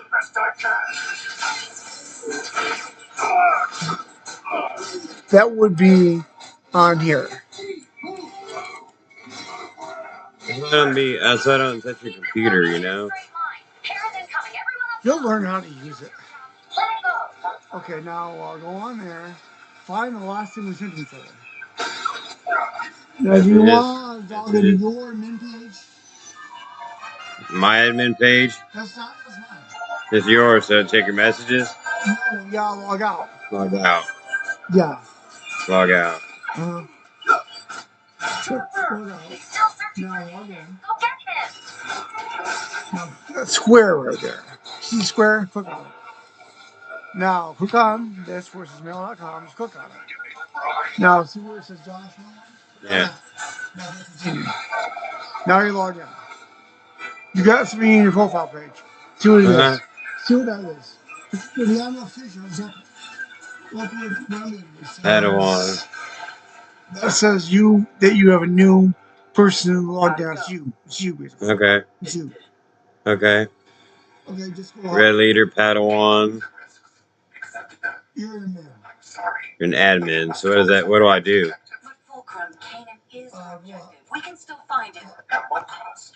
You, your unit, the overall mission? You're out there. Okay. Not just from civilians, but from the highest levels of the Empire. It was Kanan's plan. If it worked, your mission was to be unseen, unnoticed. And now, Kanan wanted to inspire people. He wanted to give them hope. Oh, now you want to make a Star Wars ships discussion board? You gotta finish doing that now. What do I say? Well, first you gotta go to the admin panel. The admin panel, where's that? Up, scroll up. Scroll. See where it says admin? Click on that. Admin. Okay. Still got him at the Imperial complex. Now, go down. We all know he's as good as gone. Where's the structure? He's not Structure. gone. Not in the Imperial complex. Structure. How do you know that? Sure. I just know. We can't make plans based on feeling. Yes, we can. We do it all the time. Not this time. Right here. Star Wars ships discussion. What are you talking about? We can't go after Go Kanan. to The Empire will be where waiting it with a says trap. training board. What has that ever Training stopped board. us? We can't risk it. Board. Okay. Can't or won't. In location. Where's the location page? Put it. Click on location. Star Wars ships discussion. Now click on about. He's our friend. Now call it Star Wars ships discussion, or whatever you want to call it. He's doing whatever it took to Star Ships. When he No. sacrificed himself. Ezra, he'd want us to honor the choice he made. What? Ships discussion.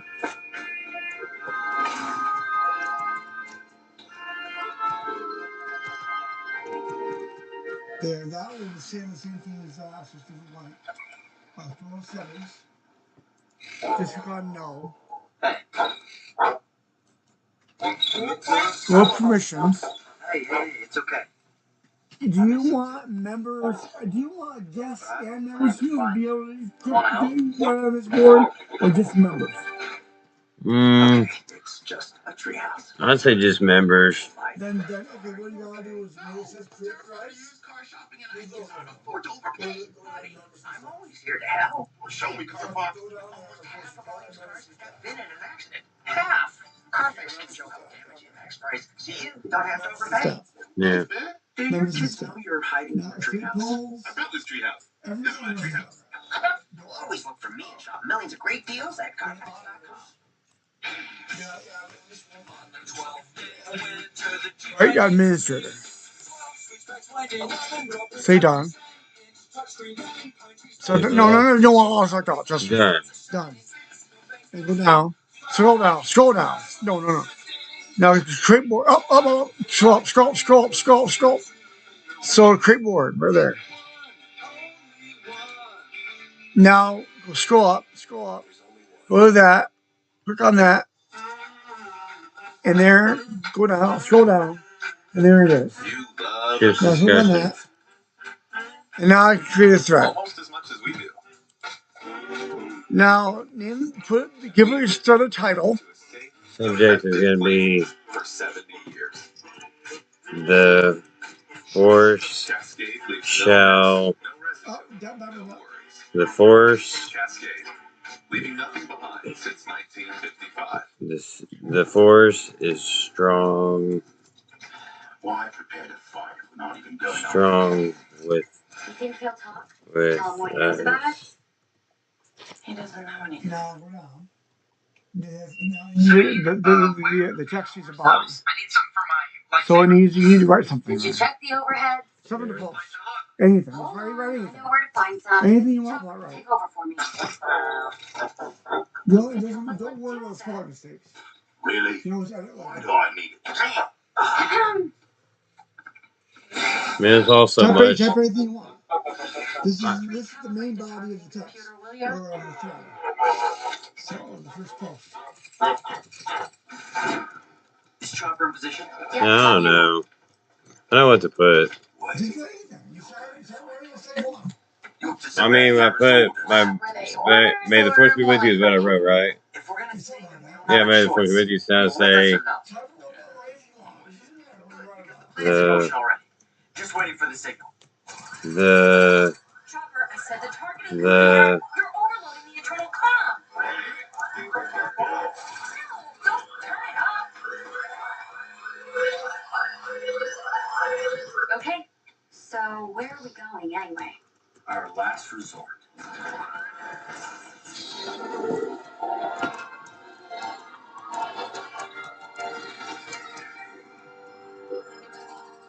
Will you just unplug? How is that my fault? You plugged into the wrong system. Why don't you just go help Ezra find his power cells?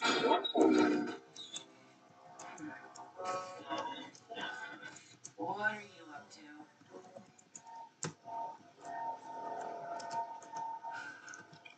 It's only a matter of time before he breaks. You have wasted enough of my time.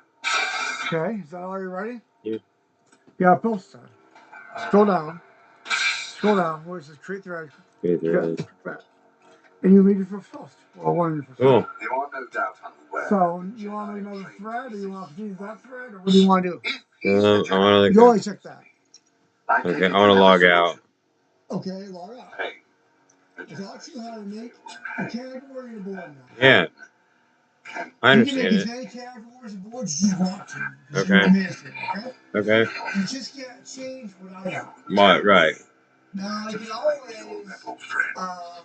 here's the things you're allowed to do. That's right. Create links to pro content. Gotcha. Links to articles.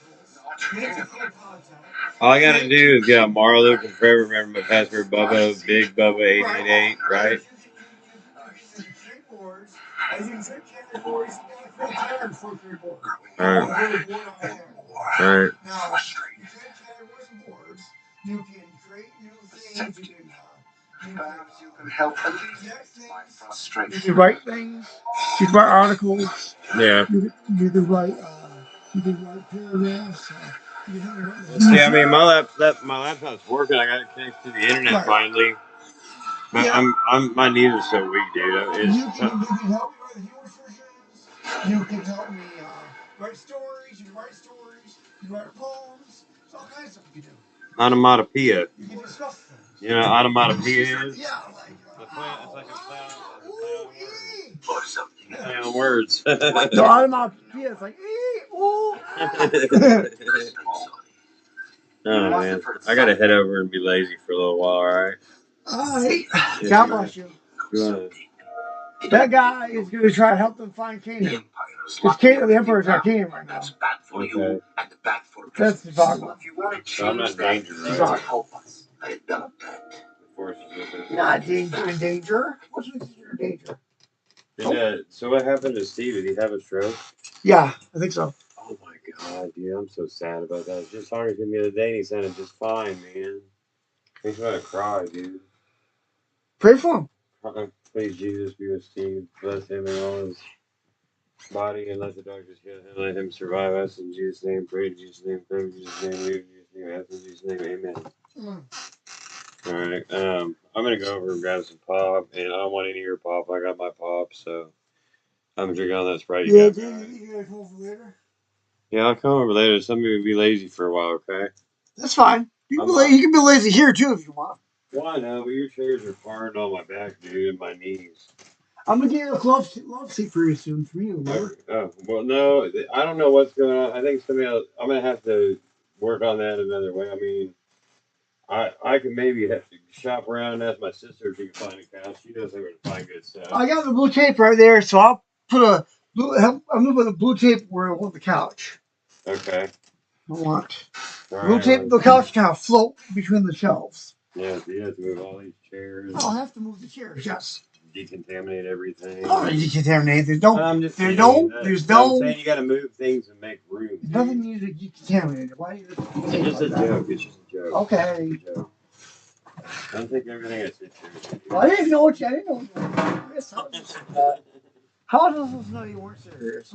I don't know. I have deep sarcasm. That's not sarcasm. It's just like some kind of I don't know. Some kind of what? It could be ingestion. So you gonna make a table on? Yeah, we're on the couch. We're on the couch. Sure. On the mark, we're on the couch. You better this than I am. You know where the couch goes. No teamwork. You and I know we know where the help with the couch is, right? How much the glove suit will be. You can put it right about here. Right about here. Where it's gonna be. Right about here. Okay. Let's make it. That's easy to tear off. So we can make it on a little bit longer. I'm gonna go to my house, dude. I gotta protect my house, my kitty cat. Well, how? What's the cross size? What's the what? That size.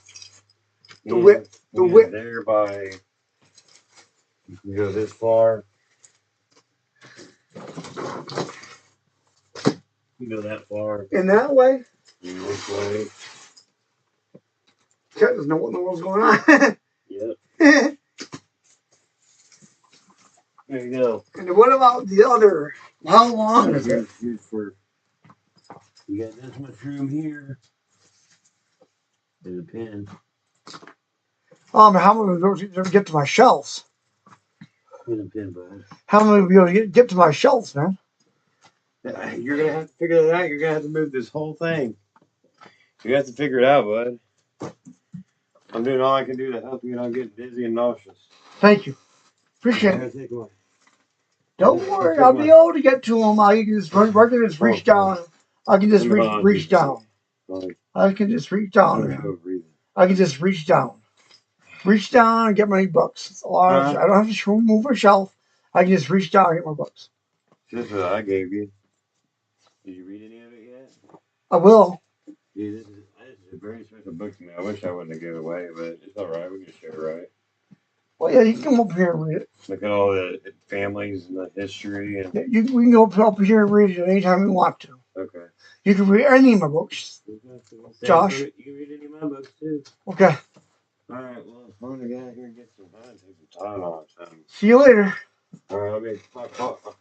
Don't take the cold and flu ones without your mom's permission. Huh? Don't take the cold and flu ones without your mom's permission. No, those are bad for you if you take them if you're not sick. Yeah. No, I'm not sick, so I'm not worried about it, alright? Love you, God bless you. Love you too. So you got it. You got your hangout. This is where your couch is gonna go. You guys either get rid of chairs or save some chairs or get rid of your old chairs like your metal chair you could fold up and put up. I know you got that from church probably. This cart full of stuff, paper and stuff needs to get out of here. No, I need that. Your coat needs to hang That's my up. book business. I need that. Okay, your coat needs to have a hanger to hang up. You got pens, you got the books. I'm trying to help you the best I can, bud. I'm trying to organize your stuff, and it's so hard to do because you got so much clutter, man. That's why I feel claustrophobic in here. I have claustrophobia, dude. And I have agoraphobia, too. You know what I mean? That's why I'm on the meds I'm on, you know what I mean? You know what? What? Phobia means fear. There's no fear in love. Well, I know if you're in love, I'm saying germs. I'm a germaphobe. Believe it or not. You got it, bud. Just rip it, tear it. There you go. You got it. All right, we got that done. See you later. Let me run to my house for a little bit, and I'll probably call you in the next half hour, okay? All right. Just check on you. See if we can find And the camera is off, so don't worry. Okay, thank you. Yep. I'll call you. Yep. Love you, Buck. Go with you. Bye. Hey, tomorrow. Tomorrow. Tomorrow. I love you. Tomorrow. Where are you? Where are you? Tomorrow. Tomorrow. Where are you? Tomorrow. Where are you? Tomorrow. Tomorrow. Where are you? Tomorrow. Where are you? Tomorrow. Tomorrow. Tomorrow. Where are you? Tomorrow. Tomorrow. Where are you?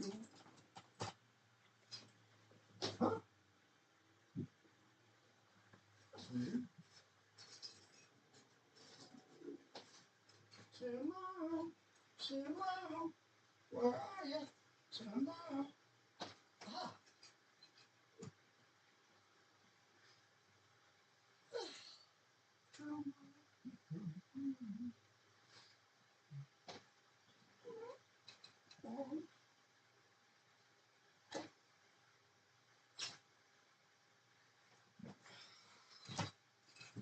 Love Chucks.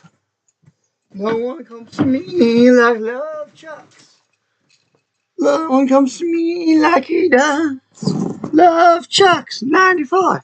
Come Love Chucks 94. No one comes to me like he does. Like Love Chucks 94. No one comes to me like Love Chucks 94. No one comes to me like Love Chucks 94. No one comes to me like he does. Na, na, na, na, na, na, na. No one comes to me like he does. Like Love Chucks 94. No one comes to me like Love Chucks 94. No one comes to me like he does. No one comes to me like Love Chucks 94. No one comes to me like Love Chucks 94. No one comes to me like he does. No one comes to me like Love Chucks 94. No one comes to me like Love Chucks 94. No one comes to me like he does. No one comes to me like Love Chucks 94. No one comes to me like Love Chucks 94. No one comes to me like he does. No one comes to me like he does. Like Love Chucks 94. No one comes to me like Love Chucks 94. No one comes to me like Love Chucks 94.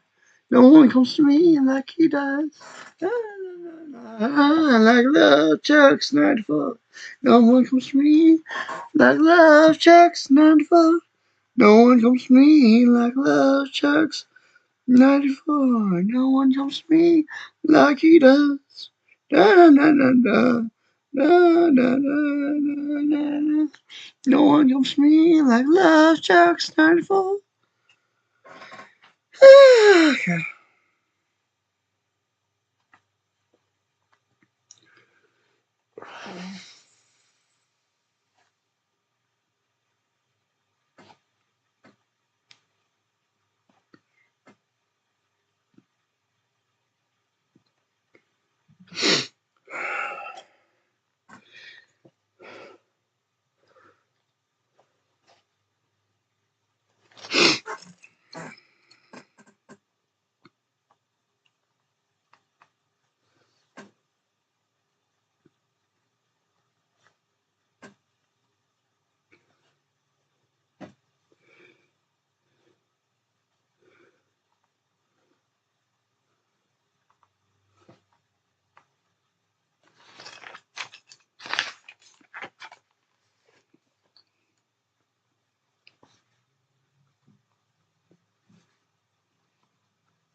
Come to Zion, ere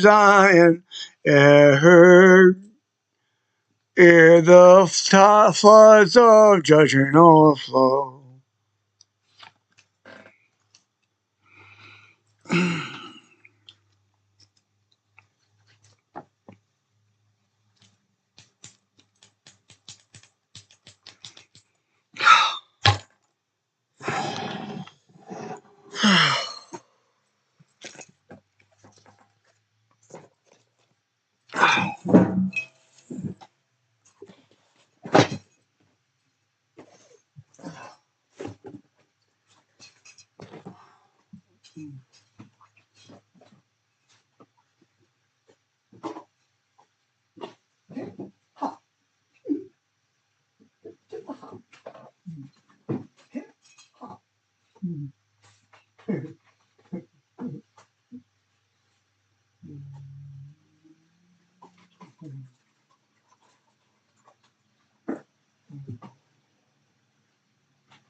I'll have some milk after I'm done. Oh yeah, he said I need to have turkey and ham sandwich. Wait.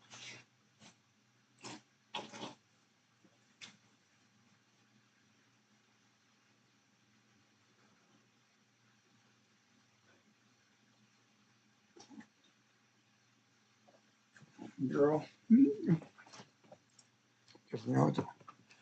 Look, is that one for girls in Muslim country?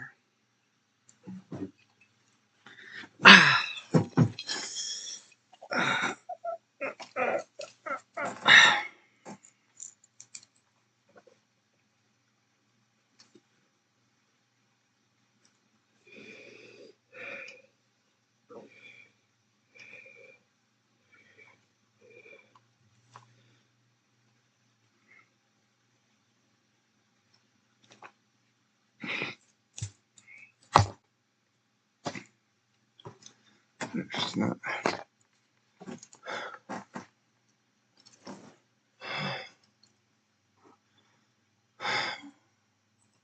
For himself, and didn't offer me one.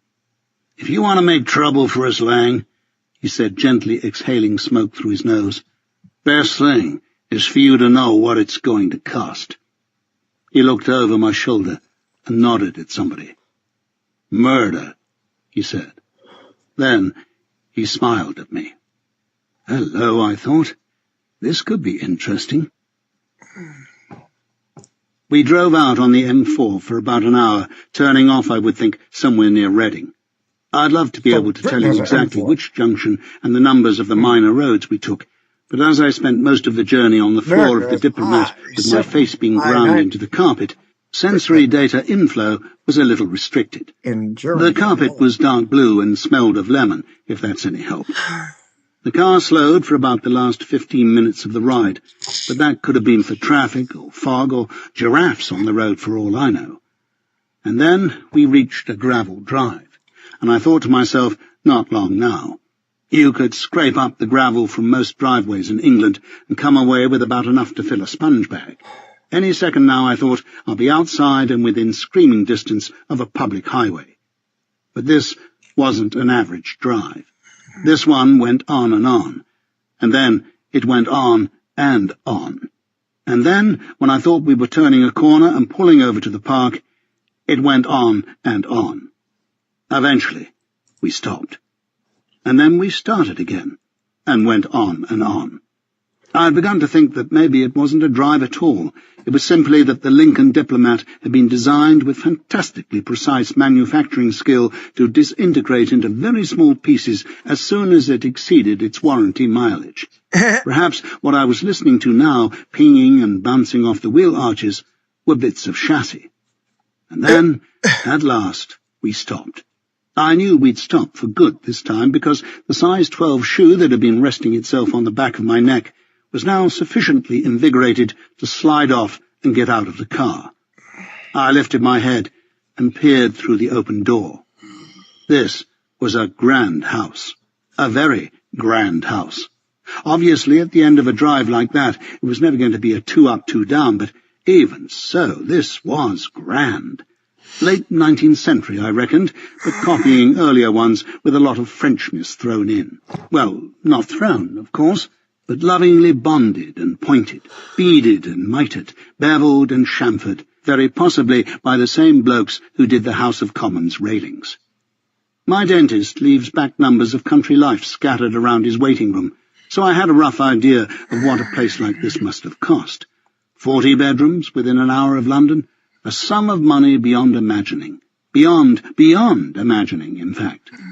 I had begun idly to calculate the number of light bulbs you need to run a place like this, when a Carl took hold of my collar and plucked me out of the car as easily as if I'd been a golf bag, with not many clubs in it. Chapter 13. Every man over 40 is a scoundrel. George Bernard Shaw. I was shown into a room. It's not true. A red room. Red wallpaper, red curtains, red carpet. They said it was a sitting room, but I don't know why they decided to confine its purpose just to sitting. Obviously, sitting was one of the things you could do in a room this size, but you could also stage operas, hold cycling races, and have an absolutely cracking game of frisbee, all at the same time, without having to move any of the furniture. It could rain in a room this big. I hung about by the door for a while, looking at paintings, the undersides of ashtrays, that kind of thing, then got bored and set off towards the fireplace at the other end. Halfway there, I had to stop and sit down, because I'm not as young as I was, and as I did so, another set of double doors opened, and some mutterings took place between a Carl and a major domo figure in striped grey trousers and black jacket. Both of them glanced in my direction every once in a while, and then the Carl nodded his head and backed out of the room. The major domo started towards me, pretty casually, I thought, and called out at the 200-metre mark, "Would you care for a drink, Mr. Lang?" I didn't have to think about this for very long. "A Scotch, please," I called back. That'd teach him. At 100 metres, he stopped at a frequent table and opened a small silver box, pulling out a cigarette, without even looking down to see if there were any in it. He lit it and kept on coming. As he got nearer, I could see that he was in his 50s, good-looking in an indoor kind of way, and that his face had a strange sheen to it. The reflections of standard lamps and chandeliers danced across his forehead, so that he seemed almost to sparkle as he moved. Yet somehow I knew it wasn't sweat, nor oil. It was just a sheen. With 10 yards still to go, he smiled at me and held out a hand, and kept it there as he came, so that before I'd realized it, I was on my feet, ready to receive him like an old friend. His grip was hot but dry, and he clasped me by the elbow and steered me back onto the sofa, sliding down next to me so that our knees were almost touching. If he always sat this close to visitors, then I have to say he was simply not getting his money's worth out of his room. "Murder," he said. There was a pause. I'm sure you'll understand why. "I beg your pardon," I said. "Naim Murder," he said, then watched patiently while I readjusted the spelling in my head. "A great pleasure, great pleasure." His voice was soft, his accent educated. I had the feeling that he'd be just as good in a dozen other languages. He flicked some ash from his cigarette vaguely in the direction of a bowl, then leaned toward me. "Russell has told me a lot about you, and I must say I've been cheering for you very much." Close up, there were two things I could tell about Mr. Murdar. He was not the major domo, and the sheen on his face was money. It wasn't caused by money or bought with money. It simply was money. Yeah. Money that he'd eaten, worn, driven, breathed in such quantities and for so long that it had started to secrete from the pores of his skin. Yeah. You may not think this possible, but money had actually made him beautiful. He was laughing. Very much indeed, yes. You know, Russell is a very considerable person, very considerable indeed. But sometimes I think it does him good to become frustrated. He has a tendency, I would say, towards arrogance. And you, Mr. Lang, I have a feeling that you are good for such a man. Dark eyes, incredibly dark eyes, with dark edges to the lids, which ought to have been makeup, but wasn't. You, I think, said Murdar, still beaming, you frustrate many people. I think perhaps that is why God put you here among us, Mr. Lang. Wouldn't you say? And I laughed back. Phelps knows why, because he hadn't said anything funny. But there I was, chuckling away like a drunk simpleton. A door opened somewhere, and then suddenly a tray of whiskey was between us, borne by a maid dressed in black. We took a glass each, and the maid waited while Murdar drowned his in soda. I just got mine, slightly damp. She left without a smile or a nod, without uttering a sound. I took a deep slug of scotch, and felt drunk almost before I'd swallowed. "You're an arms dealer," I said. I don't know quite what reaction I expected, but I expected something. I thought he might flinch, or blush, or get angry, or have me shot, tick any of the above. But there was nothing, not even a pause. He continued as if he'd known for years what I was going to say. "I am indeed, Mr. Lang, for my sins." Wow, I thought, that was extremely cute. I am an arms dealer for my sins. That was about every bit as rich as he was. He lowered his eyes with apparent modesty. "I buy and sell arms, yes," he said. "I must say I think successfully. You, of course, disapprove of me, as do many of your countrymen. This is one of the penalties of my profession. Something that I must bear, if I can." I suppose he was making fun of me, but it didn't sound that way. It really did sound as if my disapproval made him unhappy. "I have examined my life and my behavior with the help of many friends who are religious people, and I believe I can answer to God. In fact, if I can anticipate your questions, I believe I can only answer to God. So do you mind if we move on?" He smiled again, warm, charmingly apologetic. He dealt with me like a man who's used to dealing with people like me, as if he were a polite film star and I'd asked him for an autograph at a tricky moment. "Nice furniture," I said.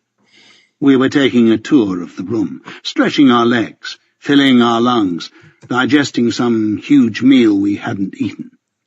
To finish the picture, we really needed a couple of dogs mucking about at our ankles, and a gate to lean on.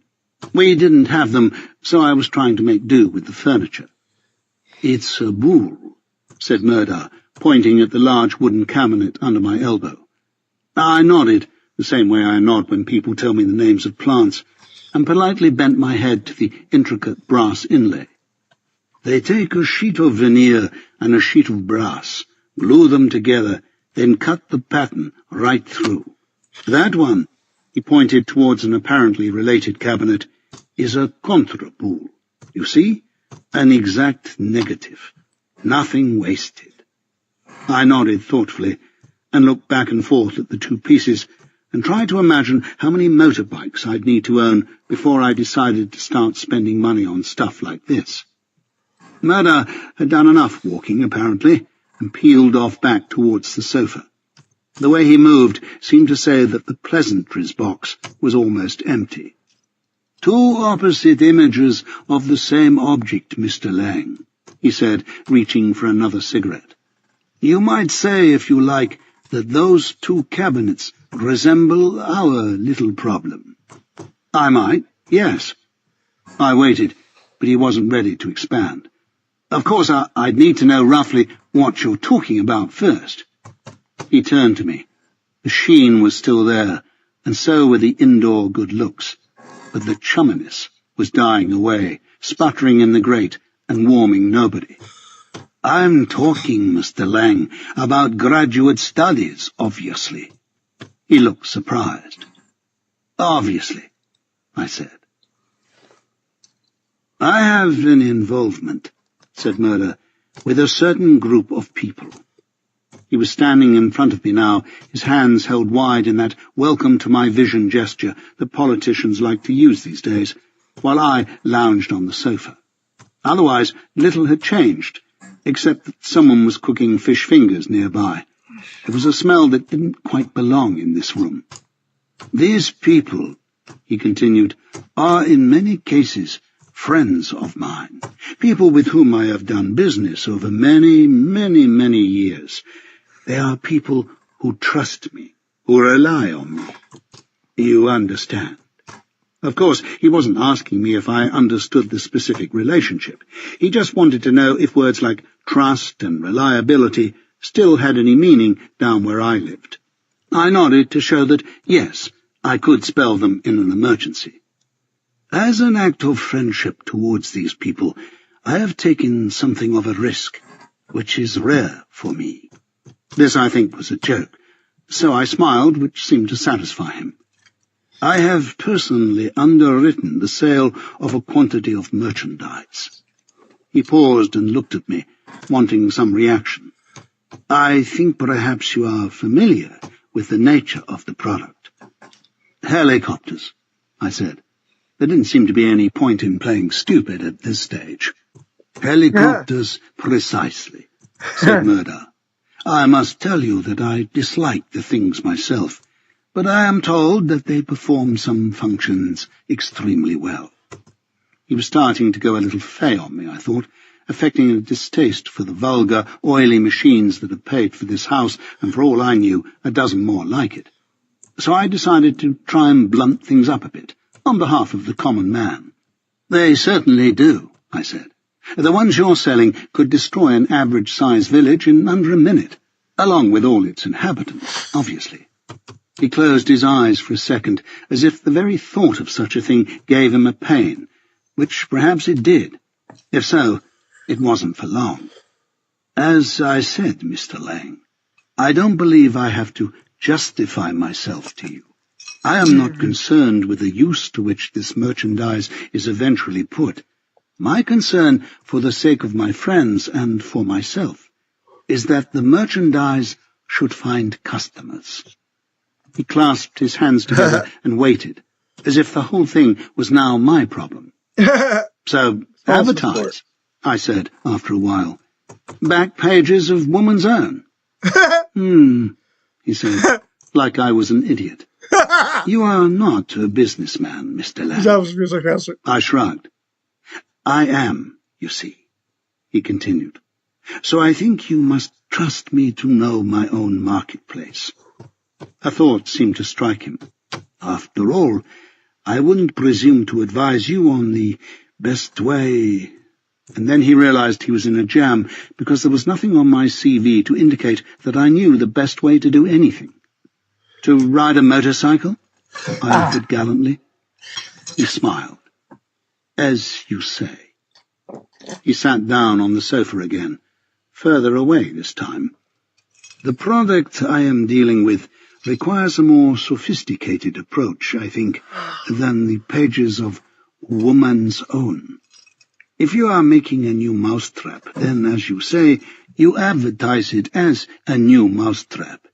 If, on the other hand, he held out his other hand to show me what another hand looked like, you are trying to sell a snake trap, then your first task is to demonstrate why snakes are bad things, why they need to be trapped. Do you follow me? Then, much, much later, you come along with your product. Does that make sense to you? He smiled patiently. So, I said, you're going to sponsor a terrorist act and let your little toy do its business on the 9 o'clock news. I know all this. Rusty knows that I know all this. I glanced at my watch, trying to make it look as if I had another arms dealer to see in 10 minutes. But Murder was not a man to be hurried or slowed down. That, in essence, is precisely what I intend to do, he said. And I come into this square exactly. I mean, now that you've told me, what am I supposed to do with the information? Put it in my diary? Write a song about it? What? Murder looked at me for a moment, then took in a deep breath and pushed it out gently and carefully through his nose, as if he'd had lessons in how to breathe. You, Mr. Lang, are going to carry out this terrorist act for us. Ha! Be a cold day in hell before it does that. Long pause. A feeling of horizontal vertigo. The walls of this massive room shooting inwards, then out again, making me feel smaller and punier than I've ever felt. Aha, I said. Another pause. The smell of fish fingers was stronger than ever. Do I have a say in this by any chance? I croaked. My throat was giving me trouble for some reason. I mean, if I were to say, for example, fuck you and all your relatives, roughly what could I expect to happen at today's prices? It was Murder's turn to do the glancing at the watch bit. He seemed to have grown suddenly bored and wasn't smiling at all anymore. That, Mr. Lang, is not an option that I think you should waste any time considering. I felt cooler air on my neck and twisted round to see that Barnes and Lucas were standing by the door. Barnes looked relaxed. Lucas didn't. Murder nodded, and the two Americans stepped forward, coming each side of the sofa to join him. Facing me, Murder held out a hand, palm up, in front of Lucas, without looking at him. Lucas slid back the flap of his jacket and pulled out an automatic. A Steyr, I think, 9mm. Not that it matters. He placed the gun gently in Murder's hand, then turned towards me, his eyes widened by the pressure of some message that I couldn't decipher. Mr. Lang, said Murder, you have the safety of two people to think about. Your own, of course, and Miss Wolf's. I don't know what value you place on your own safety, but I think it would be only gallant if you were to consider hers. And I want you to consider hers very deeply. He beamed suddenly, as if the worst was over. I like how this work has a lot of humor, but it's very serious. I don't expect you to do it without good reason. As he spoke, he cocked the hammer and lifted his chin towards me, the gun loose in his hand. Sweat spurted from the palms of my hands, and my throat wouldn't work. I waited, because that was all I could do. Murder considered me for a moment. Then he reached out, pressed the muzzle of the gun to the side of Lucas's neck, and fired twice. Oh, no. It happened so fast, was so unexpected, was so absurd, that for a tenth of a second I wanted to laugh. There were 3 men standing there, then there was a bang-bang, and then there were 2. It was actually funny. I realized that I'd wet myself. Not much, but enough. I blinked once, and saw that Murder had handed the gun to Barnes, who was signaling towards the door behind my head. Why did he do that? Why would anyone do such a terrible thing? It should have been my voice, but it wasn't.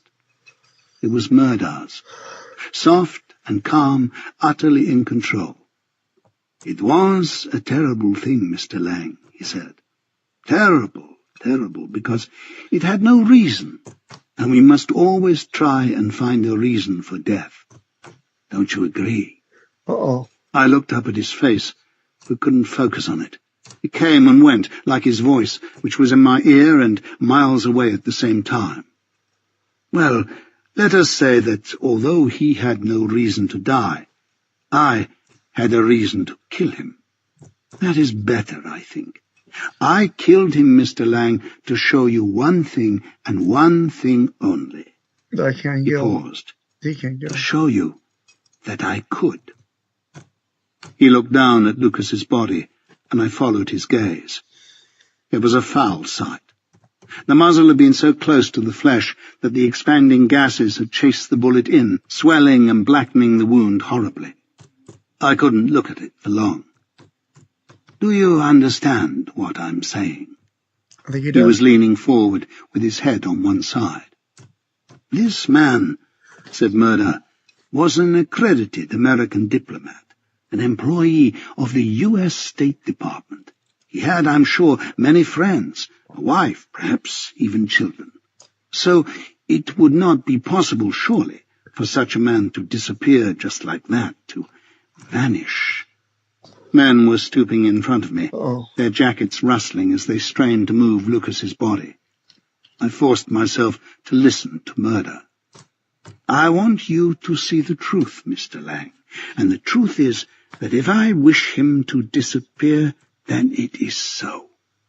I shoot a man here, in my own house. I let him bleed on my own carpet, because it is my wish. And no one will stop me. No police, no secret agents, no friends of Mr. Lucas's, and certainly not you. Do you hear me? I looked up again and saw his face more clearly. The dark eyes, the sheen. He straightened his tie. Mr. Lang, he said, have I given you a reason to think about Miss Wolfe's safety? I nodded. They drove me back to London, pressed into the carpet of the Diplomat, and chucked me out somewhere south of the river. I went over Waterloo Bridge and along the Strand, stopping every now and then for no reason, occasionally dropping coins into the hands of 18-year-old beggars, and wanting this piece of reality to be a dream more than I ever wanted any dream to become reality. Mike Lucas had told me to be careful. He'd taken the risk telling me to be careful. I didn't know the man, and I hadn't asked him to take the risk for me, but he'd done it anyway, because he was a decent professional who didn't like the places his work was taking him, and didn't want me to be taken there too. Bang, bang. No going back. No stopping the world. I was feeling sorry for myself. Sorry for Mike Lucas. Sorry for the beggars, too, but very sorry indeed for myself, and that had to stop. I started to walk home. I no longer had any reason to worry about being at the flat, since all the people I'd had breathing down my neck over the last week were now breathing in my face. The chance to sleep in my own bed was just about the only good thing to come out of all this. So I strode out for Bayswater at a good pace, and as I walked, I tried to see the funny side. It wasn't easy, and I'm still not sure that I managed it properly, but it was just something I like to do when things aren't going well. Because what does it mean to say that things aren't going well? Compared to what? You can say compared to how things were going a couple of hours ago or a couple of years ago, but that's not the point. If two cars are speeding towards a brick wall with no brakes, and one car hits the wall moments before the other, you can't spend those moments saying that the second car is much better off than the first. Death and disaster are at our shoulders every second of our lives, trying to get at us, missing a lot of the time, a lot of miles on the motorway without a front-wheel blowout, a lot of viruses that slither through our bodies without snagging, a lot of pianos that fall a minute after we've passed, or a month. It makes no difference. So unless we're going to get down on our knees and give thanks every time disaster misses, it makes no sense to moan when it strikes, us or anyone else, because we're not comparing it with anything. And anyway, we're all dead, or never born, and the whole thing really is a dream. There, you see? That's a funny side. This audiobook has been broken into multiple parts to make the download faster. You have reached the end of a part, but not the end of the complete audiobook. So please check your library for the next part of this audiobook. Audible hopes you have enjoyed this program. Audible hopes you have enjoyed this program. This is Audible. Highbridge Audio presents The Gun Seller by Hugh Laurie, read by Simon Preble. Chapter 14. Thus freedom now so seldom wakes, the only throb she gives is when some heart indignant breaks to show that she still lives. Thomas More. Think about it. There were two things parked in my street that I hadn't expected to see when I turned into it. One was my Kawasaki, bruised and bloody, but otherwise in reasonable shape. The other was a bright red TVR. Ronnie was asleep at the wheel, with a coat pulled up to her nose. I opened the passenger door and slid in beside her. Her head came up and she squinted at me. "Evening," I said. "Hello." She blinked a few times and looked out at the street. "God, what time is it? I'm freezing." "1:45. Do you want to come in?" She thought about it. "That's very forward of you, Thomas." "Forward of me?" I said. It is. "Well, that depends, doesn't it?" I opened the door again. "On what? On whether you drove over here, or I rebuilt my street around your car?" She thought a bit more. "I'd kill for a cup of tea." We sat in the kitchen, not saying much, just sipping tea and smoking. Ronnie's mind was on other things, and at an amateurish guess, I'd say that she'd been crying. Either that, or she'd attempted a fancy rag-rolling effect with her mascara. I offered her some scotch, but she wasn't interested. Good. So I helped myself to the last 4 drops in the bottle and tried to make them last. I was trying to concentrate on her, to put Lucas and Barnes and murder out of my mind, because she was upset and she was in the room. The others weren't. "Thomas, can I ask you something?" "Of course." "Are you gay?" "I mean, really. First ball of the over. You're supposed to talk about films and plays and favourite ski runs, all that kind of thing." "No, Ronnie, I'm not gay," I said. "Are you?" "No." She stared into her mug, but I'd used tea bags, so she wasn't going to find any answers there. "What's happened to what's-his-name?" I said, lighting a cigarette. "Philip. He's asleep, or out somewhere. I don't really know. Don't much care, to be honest." "Now, Ronnie, I think you're just saying that." "No, really, I don't give a fuck about Philip." There's always something strangely thrilling about hearing a well-spoken woman swear.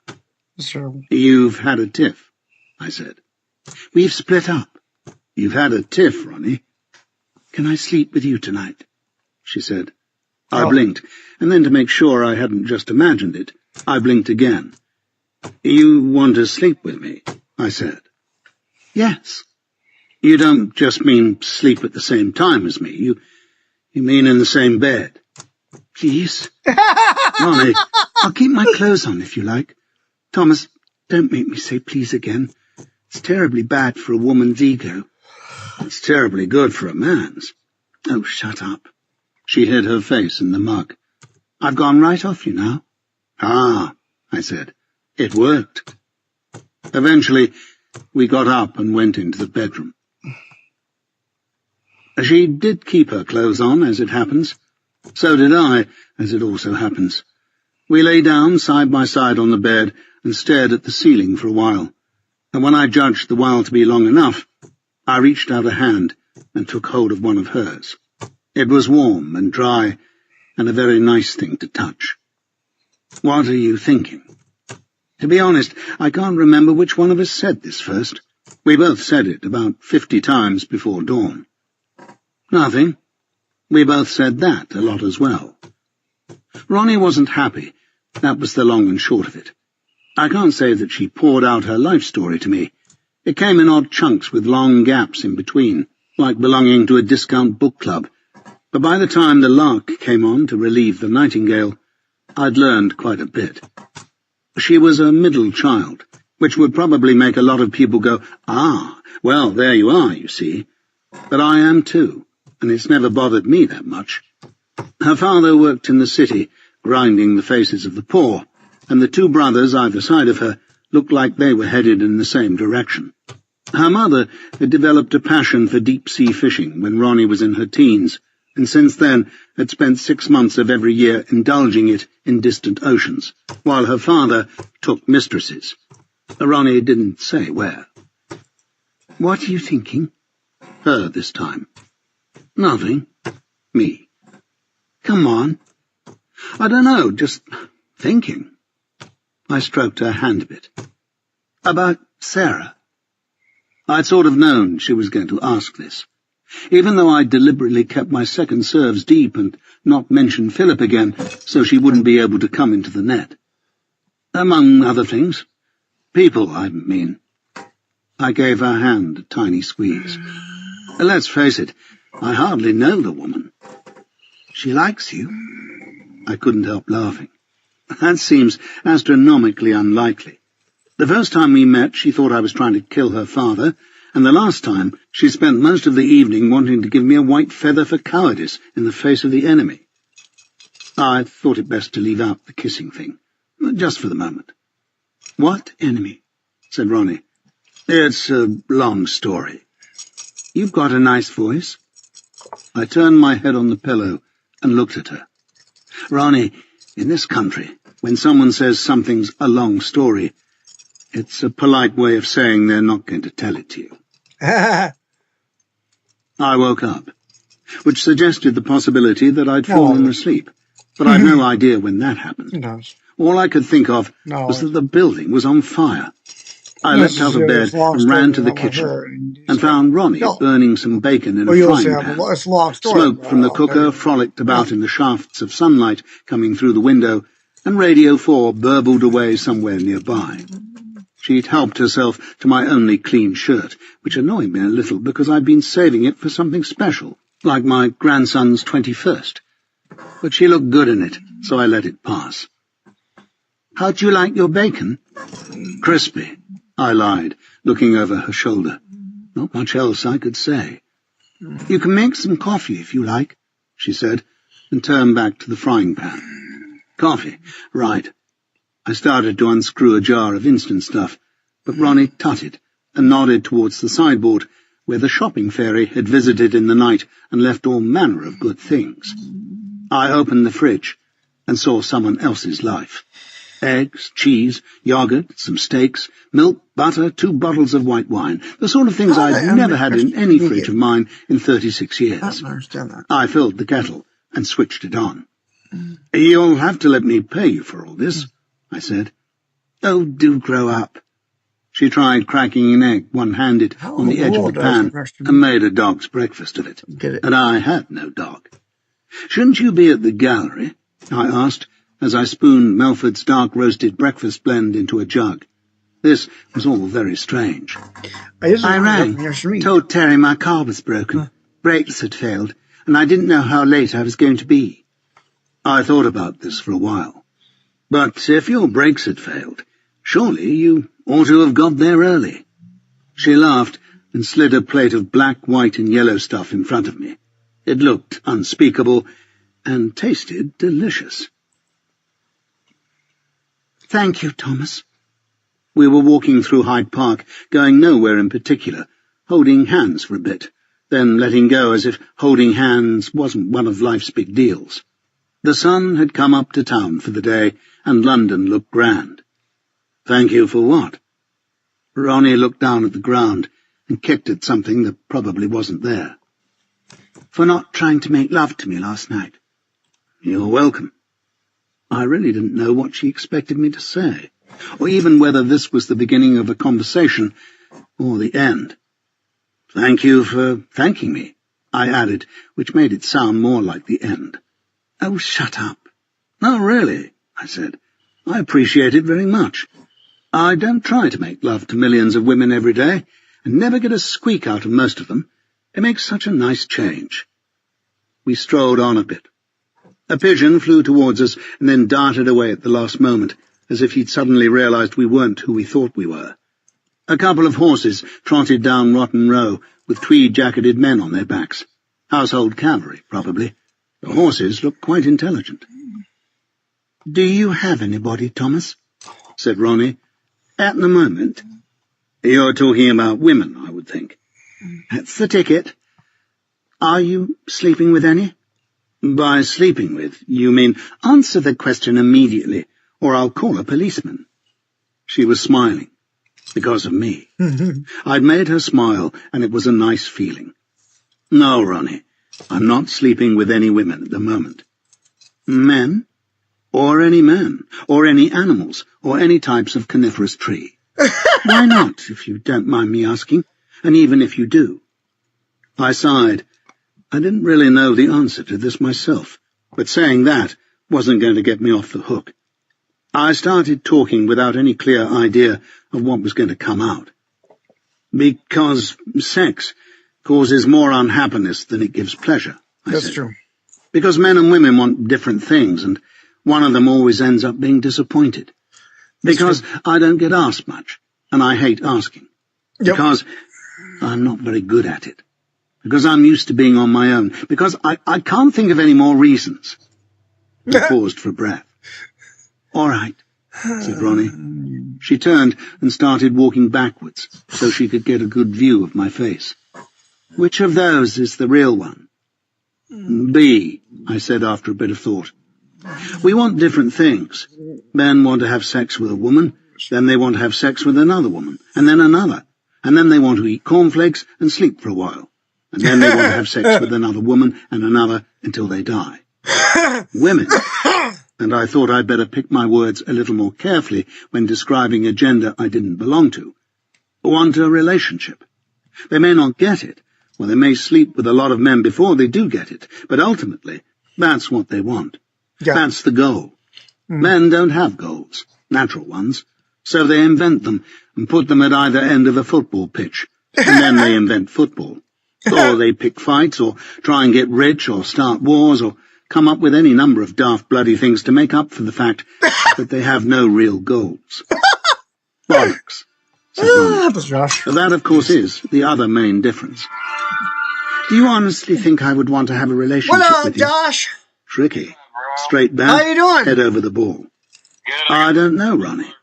I wouldn't presume to guess what you want out of No, life. I'm only 2 more other days, bollocks. Josh. Get a grip, Thomas. On you. Yep. I'll come Ronnie over. stopped. I'll go over to And then your porch grinned. to pick it up, but I won't come That's in. more like it. Okay, come to the porch and like... We found a phone box, and Ronnie called the gallery. She told them that she was feeling 2 minutes, you overwrought said? with the strain of dealing with her broken car, and that she You needed to said lie 2 down minutes, right? for the rest of the afternoon. Yeah, about 2 minutes. Then we got Goodbye. into the car and drove to Claridge's for lunch. I knew that eventually I was going to have to tell Ronnie something of what had happened, and something of what I thought was going to happen. It would probably involve a little lying for my sake as well as hers, and it would also involve talking about Sarah, which is why I put it off for as long as I could. I liked Ronnie a lot. Maybe if she'd been the damsel in distress held in the Black Castle on the Black Mountain, I would have fallen in love with her. But she wasn't. She was sitting opposite me, chattering away.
For it now.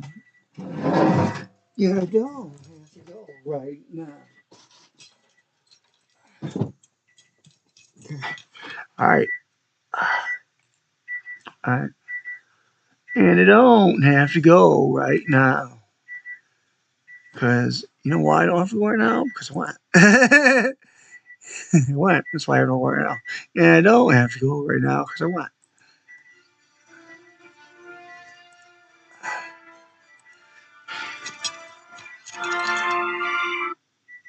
I had to go to the bathroom. We're getting ready to come over. I have my socks and shoes and coat on. Okay, I'm already out here, bud, so it's not very nice to hurry up. I gotta get my socks and shoes and coat on. Bye. Bye-bye. Stop. Hey, what's that sound? Everybody knows that elders go down.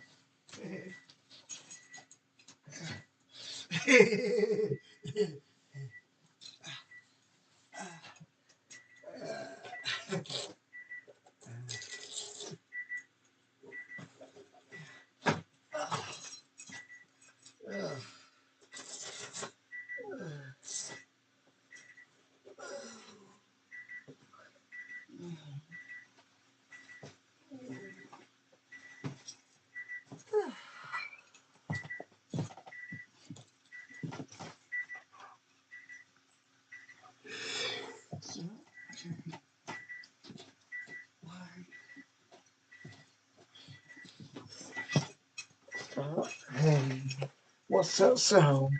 It's an elevator coming down.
Streaming for 6 hours.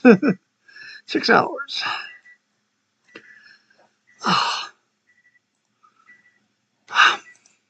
Hum.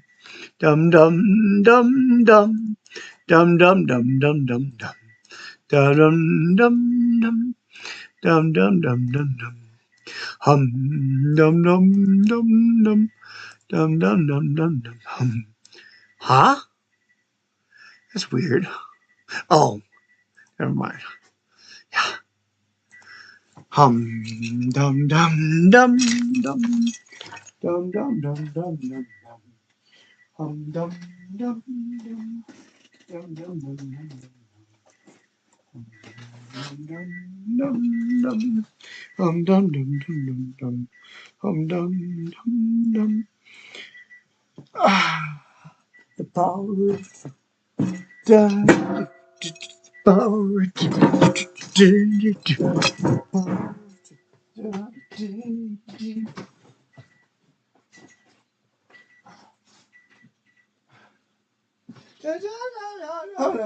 Losing game.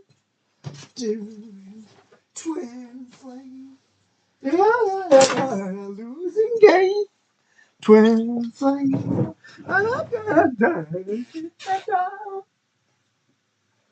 They can rip and tear off, and you can chop them down. Away, ordering a rocket salad with her Dover sole, while a string quartet in Austrian national costume plucked and fiddled some Mozart in the lobby behind us. I looked carefully around the room to see where my followers might be, knowing that there could be more than one team by now. There were no obvious candidates nearby, unless the CIA had taken to recruiting 70-year-old widows with what looked like a couple of bags of self-raising flour tipped over their faces. In any case, I was less concerned about being followed than about being heard. We'd chosen Claridge's at random, so there'd be no chance to install any listening equipment. I had my back to the rest of the room, so any handheld directional microphones wouldn't be getting much. I poured us each a large glass of perfectly drinkable Pouilly Foussé that Ronnie had chosen and started to talk. I began by telling her that Sarah's father was dead and that I'd seen him die. I wanted to get the worst of it over with quickly, to drop her down a hole and then pull her up slowly, giving her natural pluck a bit of time to get to work. I also didn't want her to think that I was scared, because that wouldn't have helped either of us. She took it well, better than she took the Dover sole, which lay on her plate untouched, with a mournful did-I-say-something-wrong look in its eye, until a waiter swept it away. By the time I'd finished, the string quartet had ditched Mozart in favour of the theme from Superman, and the wine bottle was upside down in its bucket. Ronnie stared at the tablecloth and frowned. I knew she wanted to go and ring something, hit something, or shout out in the street that the world was a terrible place, and how could everyone go on eating and shopping and laughing as if it wasn't? I knew that because that's exactly what I'd wanted to do ever since I'd seen Alexander Wolf blown across a room by an idiot with a gun. Eventually, she spoke, and her voice was shaking with anger. So you're going to do this, are you? You're going to do what they tell you? I looked at her and gave a small shrug. Yes, Ronnie, that's what I'm going to do. I don't want to do it, but I think the alternatives are slightly worse. Do you call that a reason? Yes, I do. It's the reason most people do most things. If I don't go along with them, they'll probably kill Sarah. They've killed her father already, so it's not as if they're crossing any big bridges from now on. But people are going to die. There were tears in her eyes, and if the wine waiter hadn't come and tried to flog us another bottle of the Pouilly at that moment, I probably would have hugged her. Instead, I took her hand across the table. People are going to die anyway, I said, and hated myself for sounding like Barnes's nasty little speech. If I don't do it, they'll find someone else, or some other way. The result will be the same, but Sarah will be dead. That's what they're like. She looked down at the table again, and I could see she knew I was right. but she was checking everything all the same, like someone about to leave home for a long time. Gas off, TV disconnected, fridge defrosted. "And what about you?" she said after a while. "If that's what they're like, what's going to happen to you? They're going to kill you, aren't they? Whether you help them or not, they're going to end up killing you." "They're probably going to have a go, Ronnie. I can't lie about that." "What can you lie about?" she said quickly, but I don't think she meant it the way it sounded. "People have tried to kill me before, Ronnie," I said, "and they haven't managed it. I know you think I'm a slob who can't even do his own shopping, but I can look after myself in other ways." I paused to see if she'd smile. "If nothing else, I'll find some posh bint with a sports car to take care of me." She looked up and nearly smiled. "You've got one of those already," she said, and took out her purse. It had started raining while we'd been inside, and Ronnie had left the roof down on the TVR, so we had to pelt through Mayfair as fast as we could for the sake of her Connolly hide seats. I was scrabbling with the catches on the car's hood, trying to work out how I was going to fill the 6-inch gap between the frame and the windscreen, when I felt a hand on my shoulder. I kept myself as loose as possible. "And who the fuck might you be?" said a voice. I straightened up slowly and looked round. He was about my height, and not far off my age, but he was considerably richer. His shirt was from Jermyn Street, his suit was from Savile Row, and his voice was from one of our more expensive public schools. Ronnie popped her head up from the boot where she'd been folding away the tonneau cover. "Philip," she said, which was pretty much what I'd expected her to say. "Who the fuck is this?" said Philip, still looking at me. "How do you do, Philip?" I tried to be nice. Really, I did. "Fuck off," said Philip. He turned to Ronnie. "Is this the shit who's been drinking my vodka?" A knot of tourists in bright anoraks stopped and smiled at the three of us, hoping that we were all good friends, really. I hope we were too. Sometimes hope isn't enough. "Philip, please, don't be boring." Ronnie slammed the boot and came round to the side of the car. The dynamic shifted a little, and I tried to squirt myself out of the group and away. The last thing I felt like was getting involved in someone else's premarital row. But Philip wouldn't have it. "Premarital? The fuck do you think you're going?" he said, raising his chin a little higher. "Away," I said. "Philip, come on. You little shit. Who the hell do you think you are?" He put his right hand out and took hold of my lapel. He held it tight, but not so tight that he was committed to fighting me, which was a relief. I looked down at his hand and then at Ronnie. I wanted to give her the chance to call this off. "Philip, please, don't be stupid," she said, which obviously was about as wrong a thing as she could have chosen to say. When a man's reversing himself flat out into a corner, the very last thing to make him slow down is a woman telling him he's being stupid. If it had been me, I'd have said I was sorry, or stroked his brow, or smiled, or done anything I could think of to dissipate the flow of hormones. "I asked you a question," said Philip. "Who do you think you are, drinking at my bar, cocking your leg in my house?" "Please, let go of me," I said. "You're creasing my jacket." Reasonable, you see. No facing him down, calling him out, squaring him up, or anything else involving odd prepositions. Just straightforward concern about my jacket. Man to man. "I couldn't give a fuck about your jacket, you little tosser." Well, there you are.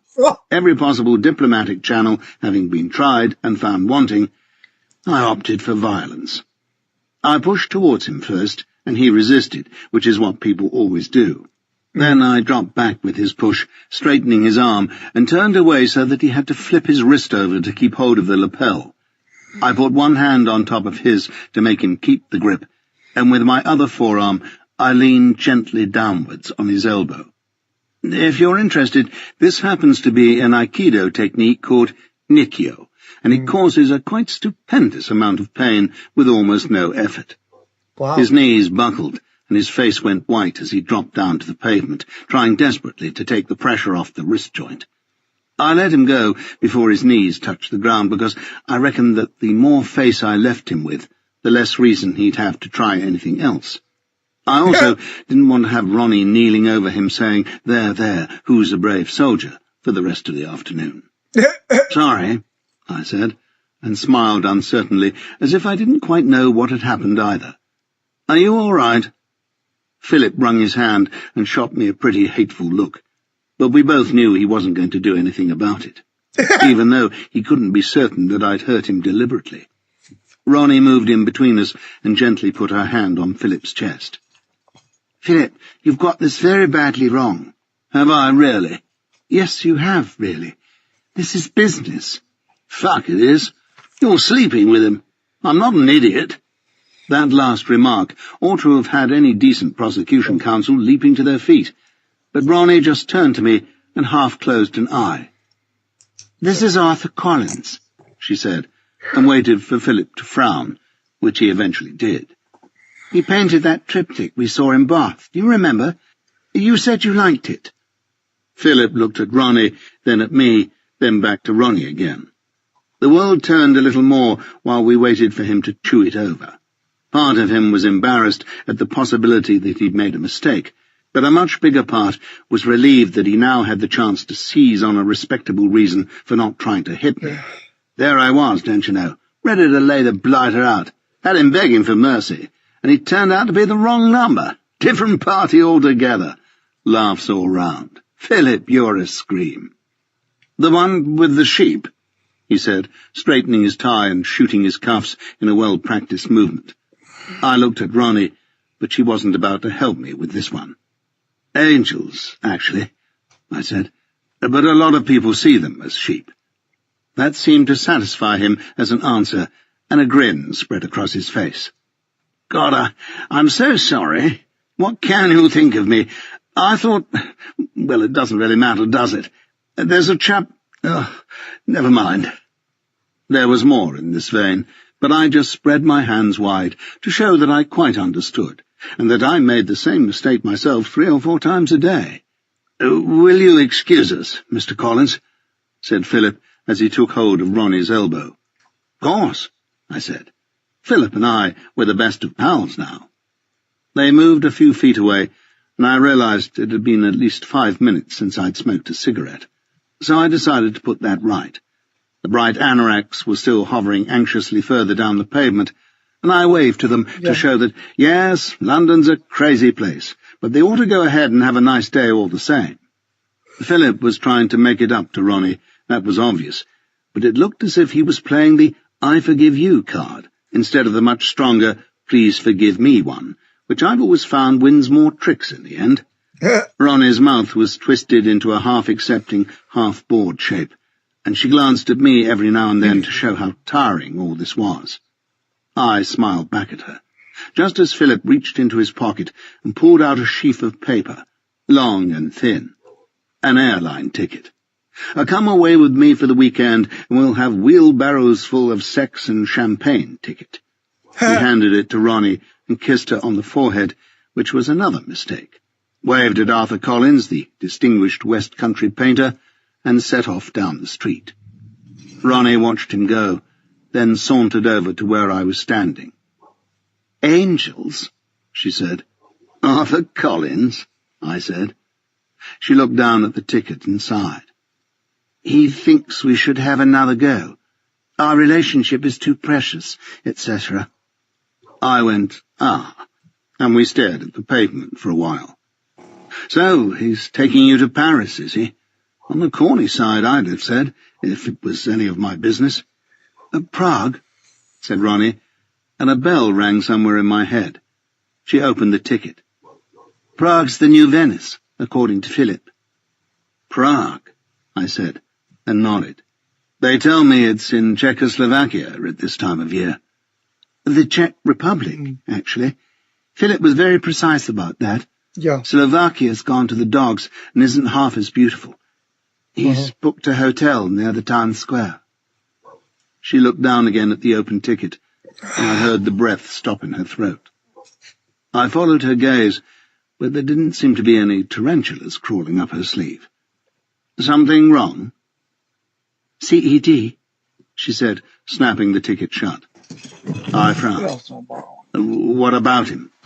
I couldn't see what she was getting at, even though the bell was still ringing. Do you know who he is? He's okay, isn't he? Said Ronnie. According to Sarah's diary, CED is okay, right? Right. Right. She handed me the ticket. Look at the carrier. I looked. Maybe I should have known it already. Maybe everybody knew it, except Ronnie and me. But according to Sunline Travel's printed itinerary for Ms. R. Crichton, the national airline of the new Czech Republic goes by the letters CED OK. Chapter 15. In war, whichever side may call itself the victor, there are no winners, but all are losers. N. Chamberlain. So, the two strands of my life met in Prague. Prague was where Sarah had gone, and Prague was where the Americans were sending me for the first stage of what they insisted on calling Operation Deadwood. I told them straight away that I thought it was a terrible name, but either somebody important had chosen it or they'd already had the writing paper done because they refused to budge. Deadwood is what it's called, Tom. The operation itself, officially at least, was a standard off-the-shelf scheme to infiltrate a group of terrorists and once there, to muck up their lives and the lives of their suppliers, paymasters, sympathizers and loved ones, as far as was practicable. Nothing remotely special about it. Intelligence agencies all over the world are trying this kind of thing all the time with varying degrees of failure. The second strand, the Sarah strand, the Barnes Murdoch Graduate Studies strand, was all about selling helicopters to nasty despotic governments, and I gave this a name of my own choosing. I called it, Oh Christ. Both strands met in Prague. I was due to fly out on the Friday night, which means 6 days of briefing from the Americans and 5 nights of tea-drinking and hand-holding with Ronnie. The boy, Philip, flew to Prague the day I nearly broke his wrist to cut some high-powered deals with the Velvet Revolutionaries, and they left Ronnie confused and more than a little miserable. Her life may not have been a thrill-packed roller coaster before I happened, but it wasn't exactly a rack of pain either, and this sudden jerk into the world of terrorism and assassination, coupled with a rapidly disintegrating relationship, didn't help to make a woman feel at her most relaxed. I kissed her once. The Deadwood briefings took place in a red-brick 30s mansion just outside Henley. It had about 2 square miles of parquet floor, every third board of which was curling up with damp, and only one of the lavatories flushed properly. They'd brought furniture with them, a few chairs and desks and some camp beds, and slung them around the house without much thought. Most of my time was spent in the drawing room, watching slideshows, listening to tapes, memorizing contact procedures, and reading about life as a farmhand in Minnesota. I can't say it was like being back at school because they made me work harder than I ever did as a teenager, but it was an oddly familiar atmosphere all the same. I took myself down there every day on the Kawasaki, which they had arranged to have repaired for me. They wanted me to stay overnight, but I told them I needed to take a few deep draughts of London before I left, and they seemed to like that. Americans respect patriotism. The cast changed constantly and never dropped below 6. There was a gopher called Sam. Barnes was in and out, and a few Carls hung around in the kitchen drinking herbal tea and doing chin-ups in the doorways. And then there were the specialists. The first called himself Smith, which was so unlikely that I believed him. He was a puffy little chap with glasses and a tight waistcoat, who talked a lot about the 60s and 70s, the great days of terrorism, if you were in Smith's line of work, which seemed to consist of following Barders and Meinhofs and assorted Red Brigaders round the world like a teenage girl tracking a Jackson 5 tour. Posters, badges, signed photographs, the lot. The Marxist revolutionaries were a big disappointment to Smith, most of them having packed it in and got themselves mortgages and life insurance in the early 80s, although the Italian Red Brigades occasionally reformed to sing some of the old songs. The Shining Path and its like in Central and South America were not Smith's thing at all. They were as jazz to a Motown buff, and hardly worth mentioning. I dropped in what I thought were a couple of telling questions about the Provisional IRA, but Smith put on a Cheshire cat face and changed the subject. Goldman came next, tall and thin, and enjoying the fact that he didn't enjoy his work. Goldman's preoccupation seemed to be etiquette. He had a right way and a wrong way of doing everything, from hanging up a telephone receiver to licking a stamp, and he would brook no deviation. After a day of his tutoring, I felt like Eliza Doolittle.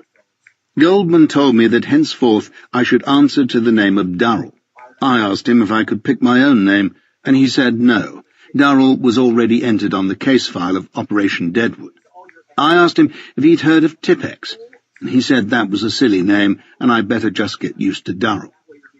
Travis was unarmed combat, and when they told him he only had an hour with me, he just sighed and said, "Eyes and genitals," and left. On the last day, the planners arrived, 2 men and 2 women dressed like bankers and carrying huge briefcases. I tried flirting with the women, but they weren't having any of it. The shorter of the 2 men might have been on there. The tall one, Lewis, was the friendliest of the 4 and did most of the talking. He seemed to know his stuff, without ever really letting on what his stuff was, which sort of showed how well he knew it. He called me Tom. One thing, and only one thing, was obvious from all of this. Deadwood was not being improvised, and these people hadn't just sat down the day before with the Ladybird Book of International Terrorism. This train had been running for many months before I was dragged aboard. "Kentex mean anything to you, Tom?" Lewis crossed his legs and leaned towards me like some kind of David Frost. "Nothing, Lewis," I said. "I'm a blank canvas." I lit another cigarette just to annoy them all. "That's just fine. First thing you should know, and I guess you know this already, there are no idealists left in the world. Except for you and me, Lewis." One of the women looked at her watch. "Right, Tom," he said. "You and me.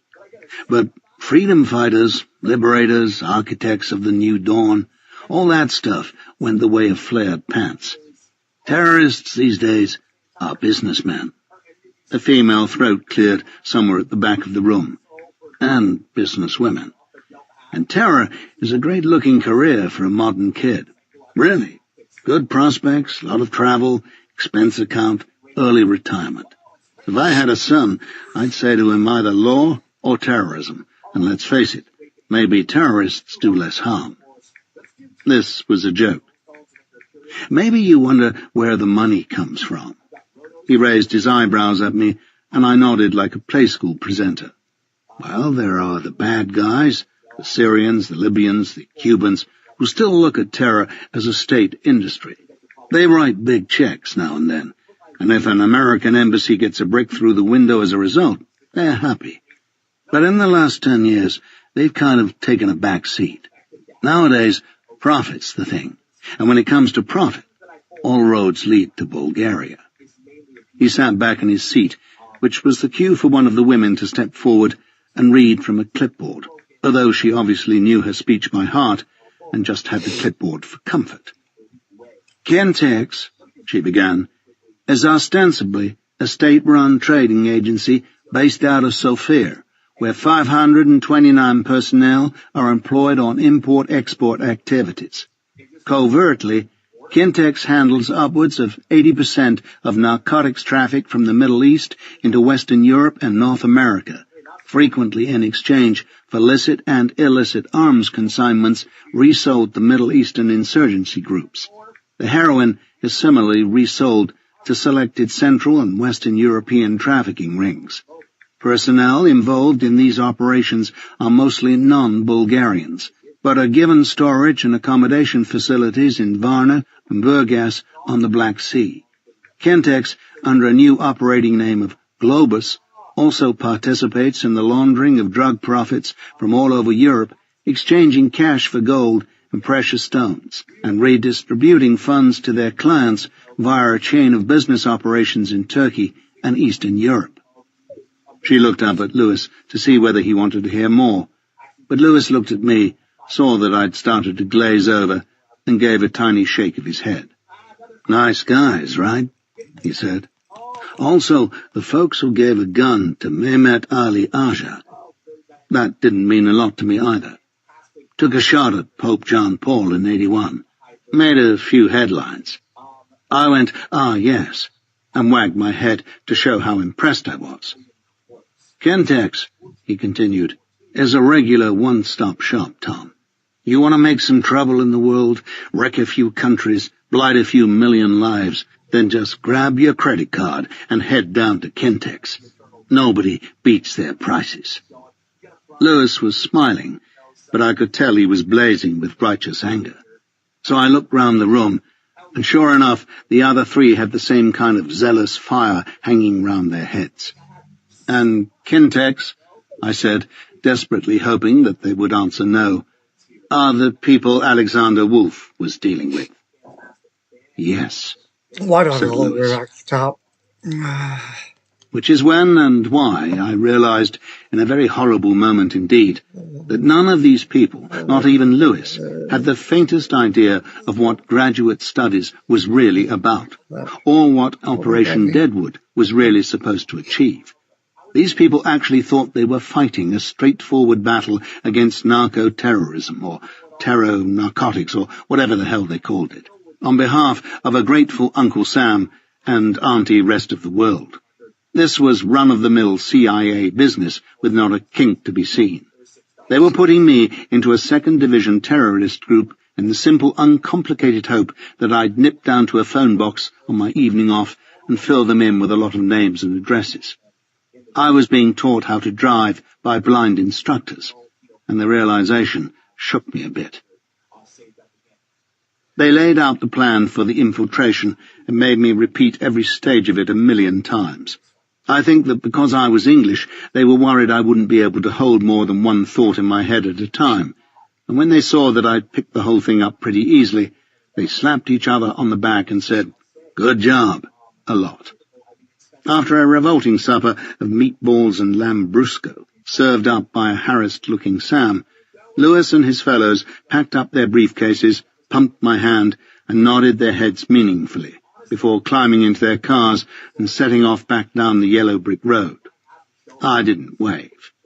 Instead, I told the Carls that I was going for a walk, and went through to the garden at the back of the house, where a lawn ran down to the river, and a view of the most beautiful reach in the whole length of the Thames.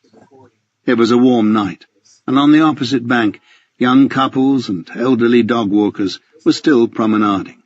A few cabin cruisers had moored nearby, water patting gently against their hulls, and the lights at their windows glowed a soft and welcoming yellow. People were laughing, and I could smell their tinned soup. I was in deep shit. Barnes arrived just after midnight, and he was a very different sight from our first meeting. The Brooks Brothers stuff had gone, and he now looked as if he was ready to head into the Nicaraguan jungle at the drop of a bomb. Khaki trousers, dark green twill shirt, red-wing boots. A military-looking watch with canvas strap had taken the place of the dress Rolex. I had the feeling that for 2 pins he'd have been in front of a mirror slapping camouflage paint on his face. The lines were deeper than ever. He dismissed the Carls, and the two of us settled ourselves in the drawing room, where he unpacked a half bottle of Jack Daniels, a carton of Marlboro, and a camouflage-painted Zippo lighter. "How's Sarah?" I said. It felt like a silly question, but it had to be asked. After all, she was the reason I was doing all this, and if it turned out that she'd stepped under a bus that morning or died of malaria, I was definitely off the case. Not that Barnes would tell me if she had, but I might get something from his face when he answered. "Fine," he said. "She's just fine." He poured bourbon into 2 glasses and skidded one of them across the parquet floor to me. "I want to speak to her," I said. He didn't flinch. "I need to know she's all right, still alive and still all right." I'm telling you, she's fine. He took a suck at his glass. I know you're telling me that, I said, but you're a psychopath whose word isn't worth a flake of sick. I don't like you much either, Thomas. We were sitting opposite each other now, drinking whiskey and smoking cigarettes, but the atmosphere fell short of the ideal agent-handler relationship and was falling shorter by the second. You know what your problem is? Said Barnes after a while. Yes, I know perfectly well what my problem is. It buys its clothes from an LL Bean catalogue and is sitting opposite me right now. He pretended he hadn't heard. Maybe he hadn't. Your problem, Thomas, is that you're British. He started rotating his head in odd movements. Every now and then a bone cracked in his neck, which seemed to give him pleasure. The things that are wrong with you are wrong with this whole God-forsaken piss part of an island. Wait a minute, I said. Wait a full, well-rounded minute. This can't be right. This can't be a fucking American telling me what's wrong with this country. Got no balls, Thomas. You ain't got 'em. This country ain't got 'em. Maybe you had them once and you lost them. I don't know, and I don't care so much. Now, Rusty, be careful, I said. I ought to warn you that over here people take the word balls to mean courage. We don't understand the American meaning of having a big mouth and getting an erection every time you say delta and strike and kick ass. Important cultural difference there, and by cultural difference, I added, because the blood was running a bit hot, I must admit, we don't mean a divergence of values. We mean fuck you up the arse with a wire brush. He laughed at that, which was not the reaction I'd been hoping for. Quite a large part of me had hoped that he'd try and hit me, so that I'd be able to punch him in the throat and ride off into the night with an easy mind. Well, Thomas, he said, I hope we've cleared some air there. Hope you feel better now. Much better, thank you. I hope you get well soon, Me too. Steve. He got up to refill my glass and then dropped the cigarettes and lighter in my lap. Thomas, I'll be straight. Good. Wonderful. You can't see or speak to Sarah Wolf right now. Just ain't possible. But at the same time, I won't expect you to lift a finger for me until you've seen her. How's that? Sounds fair enough to you? I sipped at the whiskey and eased a cigarette from the packet. You haven't got her, have you? He laughed again. I was going to have to put a stop to this somehow. I never said we did, Thomas. What did you think, that we had her chained to a bedpost somewhere? Come on, give us a little credit, will you? We do this for a living, you know. We're not right off the boat here. He dropped back into his chair and resumed his neck stretching, and I wished I could have helped. Sarah is where we can reach her if we need to. Right now, seeing as how you're being such a nice little English boy, we don't need to. Okay? No, not okay. I stubbed out the cigarette and got to my feet. It didn't seem to bother Barnes. I see her, make sure she's all right, or I don't do this. Not only don't I do this, I might even kill you just to prove exactly how much I'm not going to do it. Okay? I started slowly to move towards him. I thought he might cry out to the Carls, but that didn't worry me. If it came to it, I only needed a few seconds, whereas the Carls would take about an hour to get those ridiculous bodies kick-started into action. Then I realized why he was so relaxed. He dropped his hand into the briefcase at his side, and there was a glint of grey metal as the hand emerged. It was a big gun, and he held it loosely over his crotch, aimed at my midriff, range about 8 feet. Well, Jiminy Cricket, I said. You're about to get an erection, Mr. Barnes. Isn't that a Colt Delta Elite you've got there in your lap? He didn't answer this time, just looked. 10mm, I said. A gun for people who've either got a small penis or little faith in their ability to hit the middle of the target. I was wondering how to cover those 8 feet without him hitting me with a decent body shot. It wasn't going to be easy, but it was possible, provided one had balls, before and after the event. He must have sensed what I was thinking because he cocked the hammer, very slowly. It did make a satisfying click, I must admit. You know what a glazer slug is, Thomas? He spoke softly, almost dreamily. No, Rusty, I said. I don't know what a glazer slug is. Sounds like it's a chance for you to bore me to death instead of shoot me. Off you go. The bullet of the glazer safety slug, Thomas, is a small cup made of copper, filled with fine lead shot and liquid Teflon. He waited for me to take this in, knowing I would know what it meant.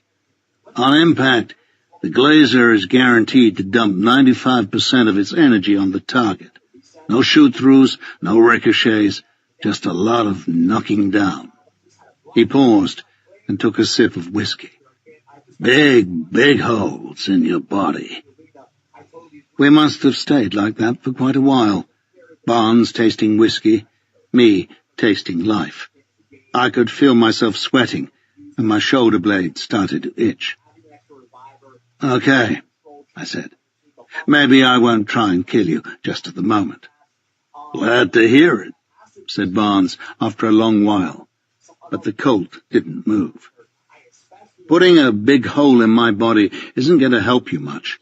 Ain't gonna hurt me much either. I need to speak to her, Barnes, I said. She's why I'm here. If I don't speak to her, there's no point to any of this. Another couple of 100 years went by, and then I started thinking that Barnes was smiling. But I didn't know why or when he'd begun. It was like sitting in a cinema before the main feature, trying to work out whether the lights really were going down. And then it hit me.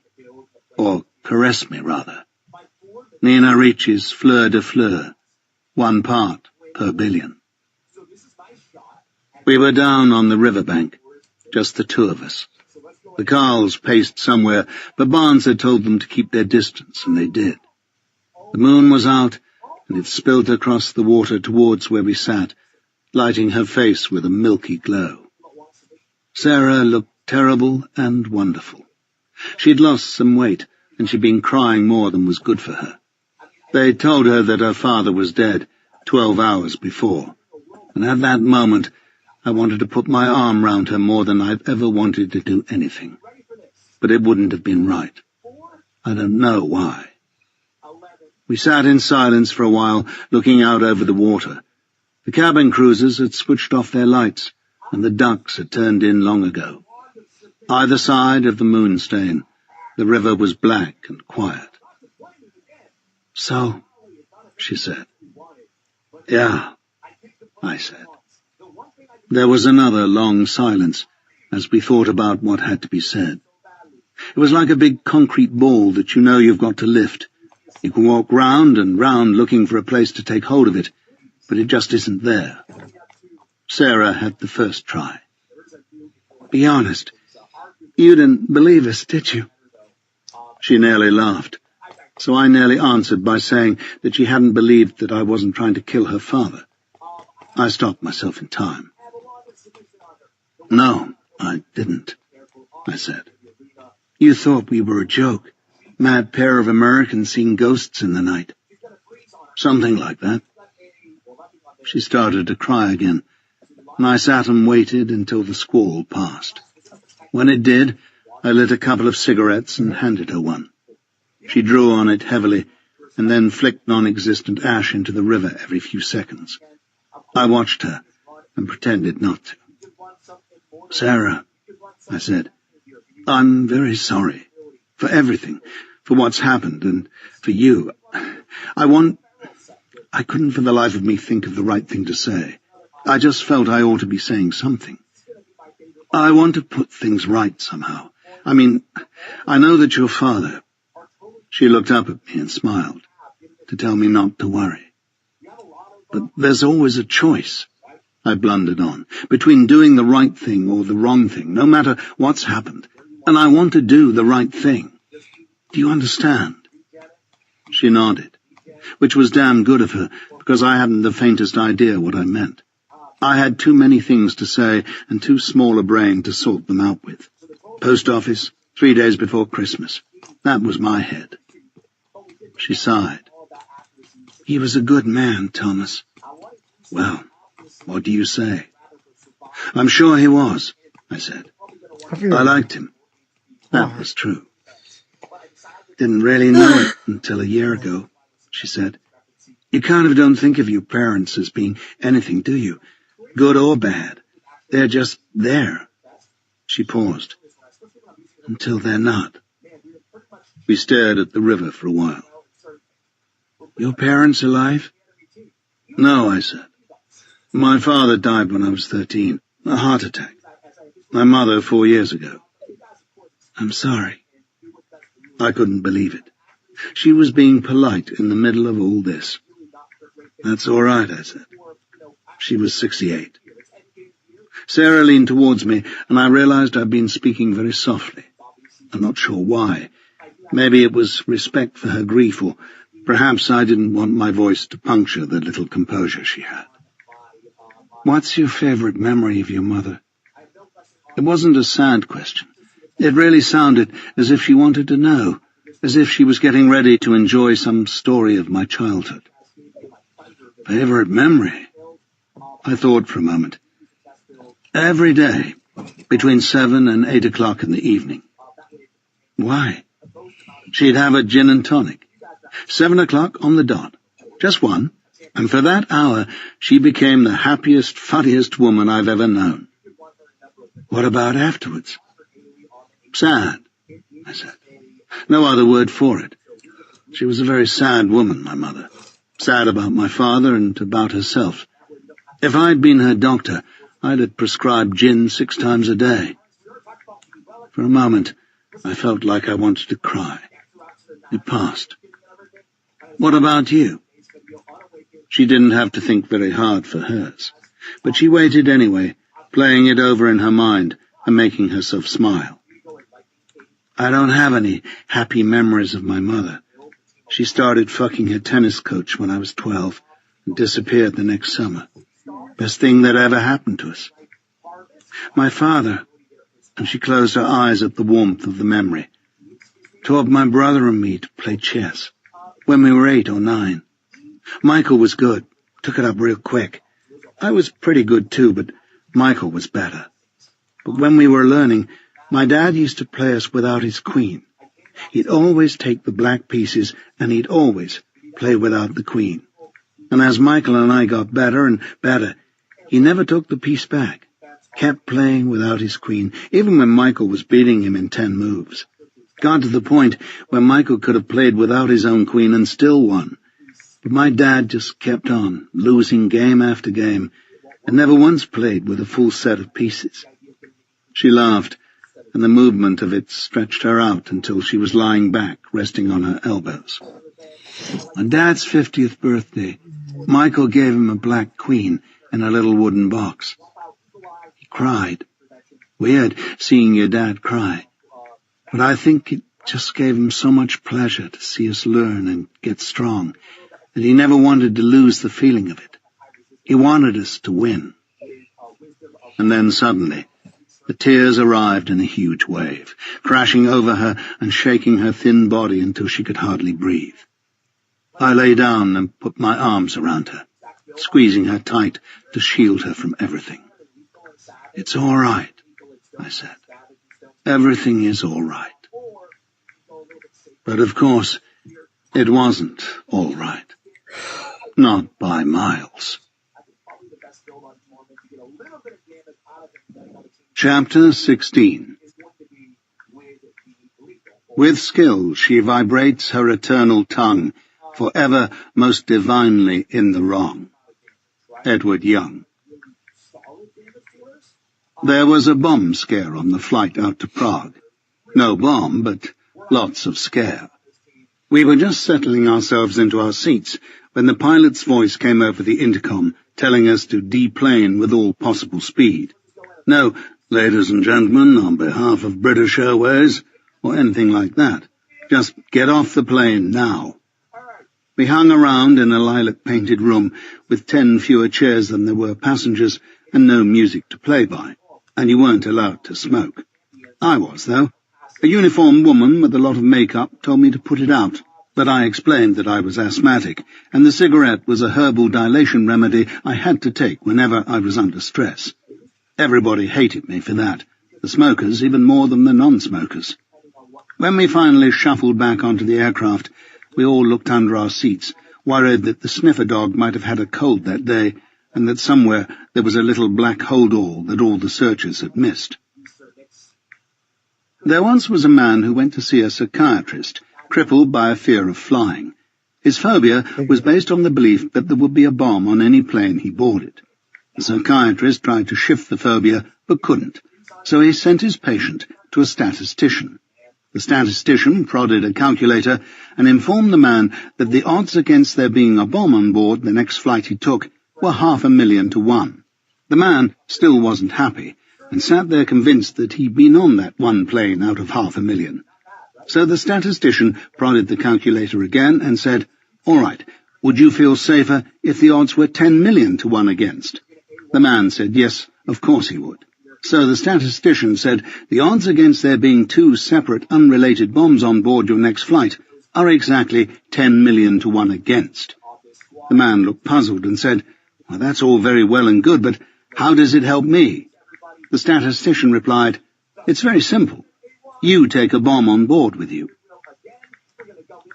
I told this to a grey-suited businessman from Leicester, sitting in the seat next to me, and he didn't laugh at all.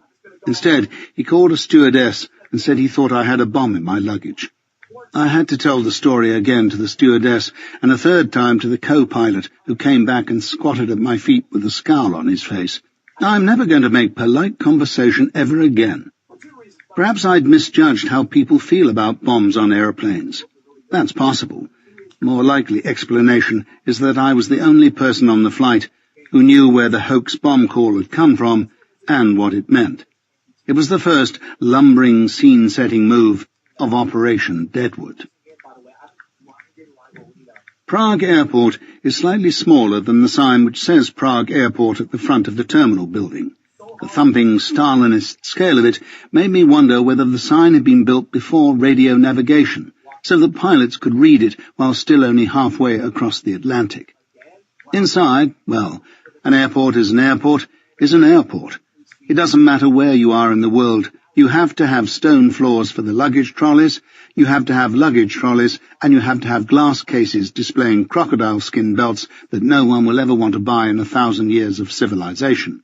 News of Checo's escape from the Soviet War hadn't reached the immigration officials, who sat in their glass boxes and re-fought the Cold War with every disgusted flick of their eyes from passport photograph to decadent imperialist standing before them. I was that imperialist, and I'd made the mistake of wearing a Hawaiian shirt, which I suppose emphasized my decadence. I'll know better next time. Except that maybe by next time someone will have found the key to the glass boxes and told those poor buggers that they're now sharing cultural and economic floor space with Euro Disney. I decided to try and learn the Czech for missing you already. I changed some money and went outside to hail a taxi. It was a cool evening, and the broad Stalinist puddles in the car park, splashing blue and grey reflections of the newly built neon advertisements around the sky, made it seem even cooler. I rounded the corner of the terminal building, and the wind bounded up to greet me, licking at my face with diesel-flavoured rain, and then skipping playfully around my shins, tugging at my trousers. I stood there for a moment, soaking up the strangeness of the place, heavily conscious that I had in all kinds of ways gone from one state to another. I found a cab eventually, and told the driver in fluent English that I wanted Wenceslas Square. This request, I now know, is phonically identical to the Czech phrase for "I am an airplane tourist, please take everything I have." The car was a Tatra, and the driver was a bastard. He drove fast and well, humming happily to himself like a man who's just won the pools. It was one of the most beautiful sights I've ever seen in any city. Wenceslas Square is not a square at all, but a double avenue, running down a slope from the massive National Museum which overlooks it. Even if I'd known nothing of the place, I would have felt that this was important. History, ancient and modern, had happened in large dollops over this half-mile of grey and yellow stone, and it had left a smell. L'air du temps de Prague. Prague springs, summers, winters and autumns had come and gone, and would probably come again. When the driver told me how much money he wanted, I had to spend a few minutes explaining that I didn't actually want to buy the cab. I just wanted to settle up for the 15 minutes I'd spent in it. He told me that it was a limousine service, or at least he said limousine, and shrugged a lot, and after a while agreed to reduce his demands to the merely astronomical. I hefted my bag and started to walk. The Americans had told me to find my own digs, and the only sure way to look like a man who spent a long time looking for somewhere to stay is to spend a long time looking for somewhere to stay. So I settled into a comfortable march and did Prague 1, which is the central district of the old city, in about 2 hours. 26 churches, 14 galleries and museums, an opera house where the boy Mozart had staged his first ever performance of Don Giovanni, 8 theatres, and a McDonald's. One of the above had a 50-yard queue outside it.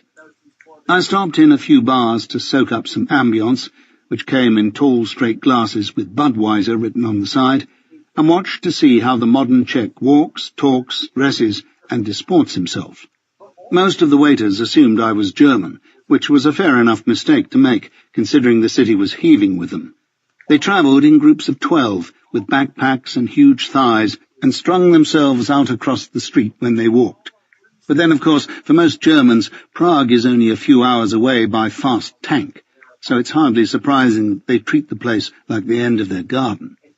I had a plate of boiled pork and dumplings in a cafe by the river, and on the advice of a Welsh couple at the next table, took a stroll across the Charles Bridge.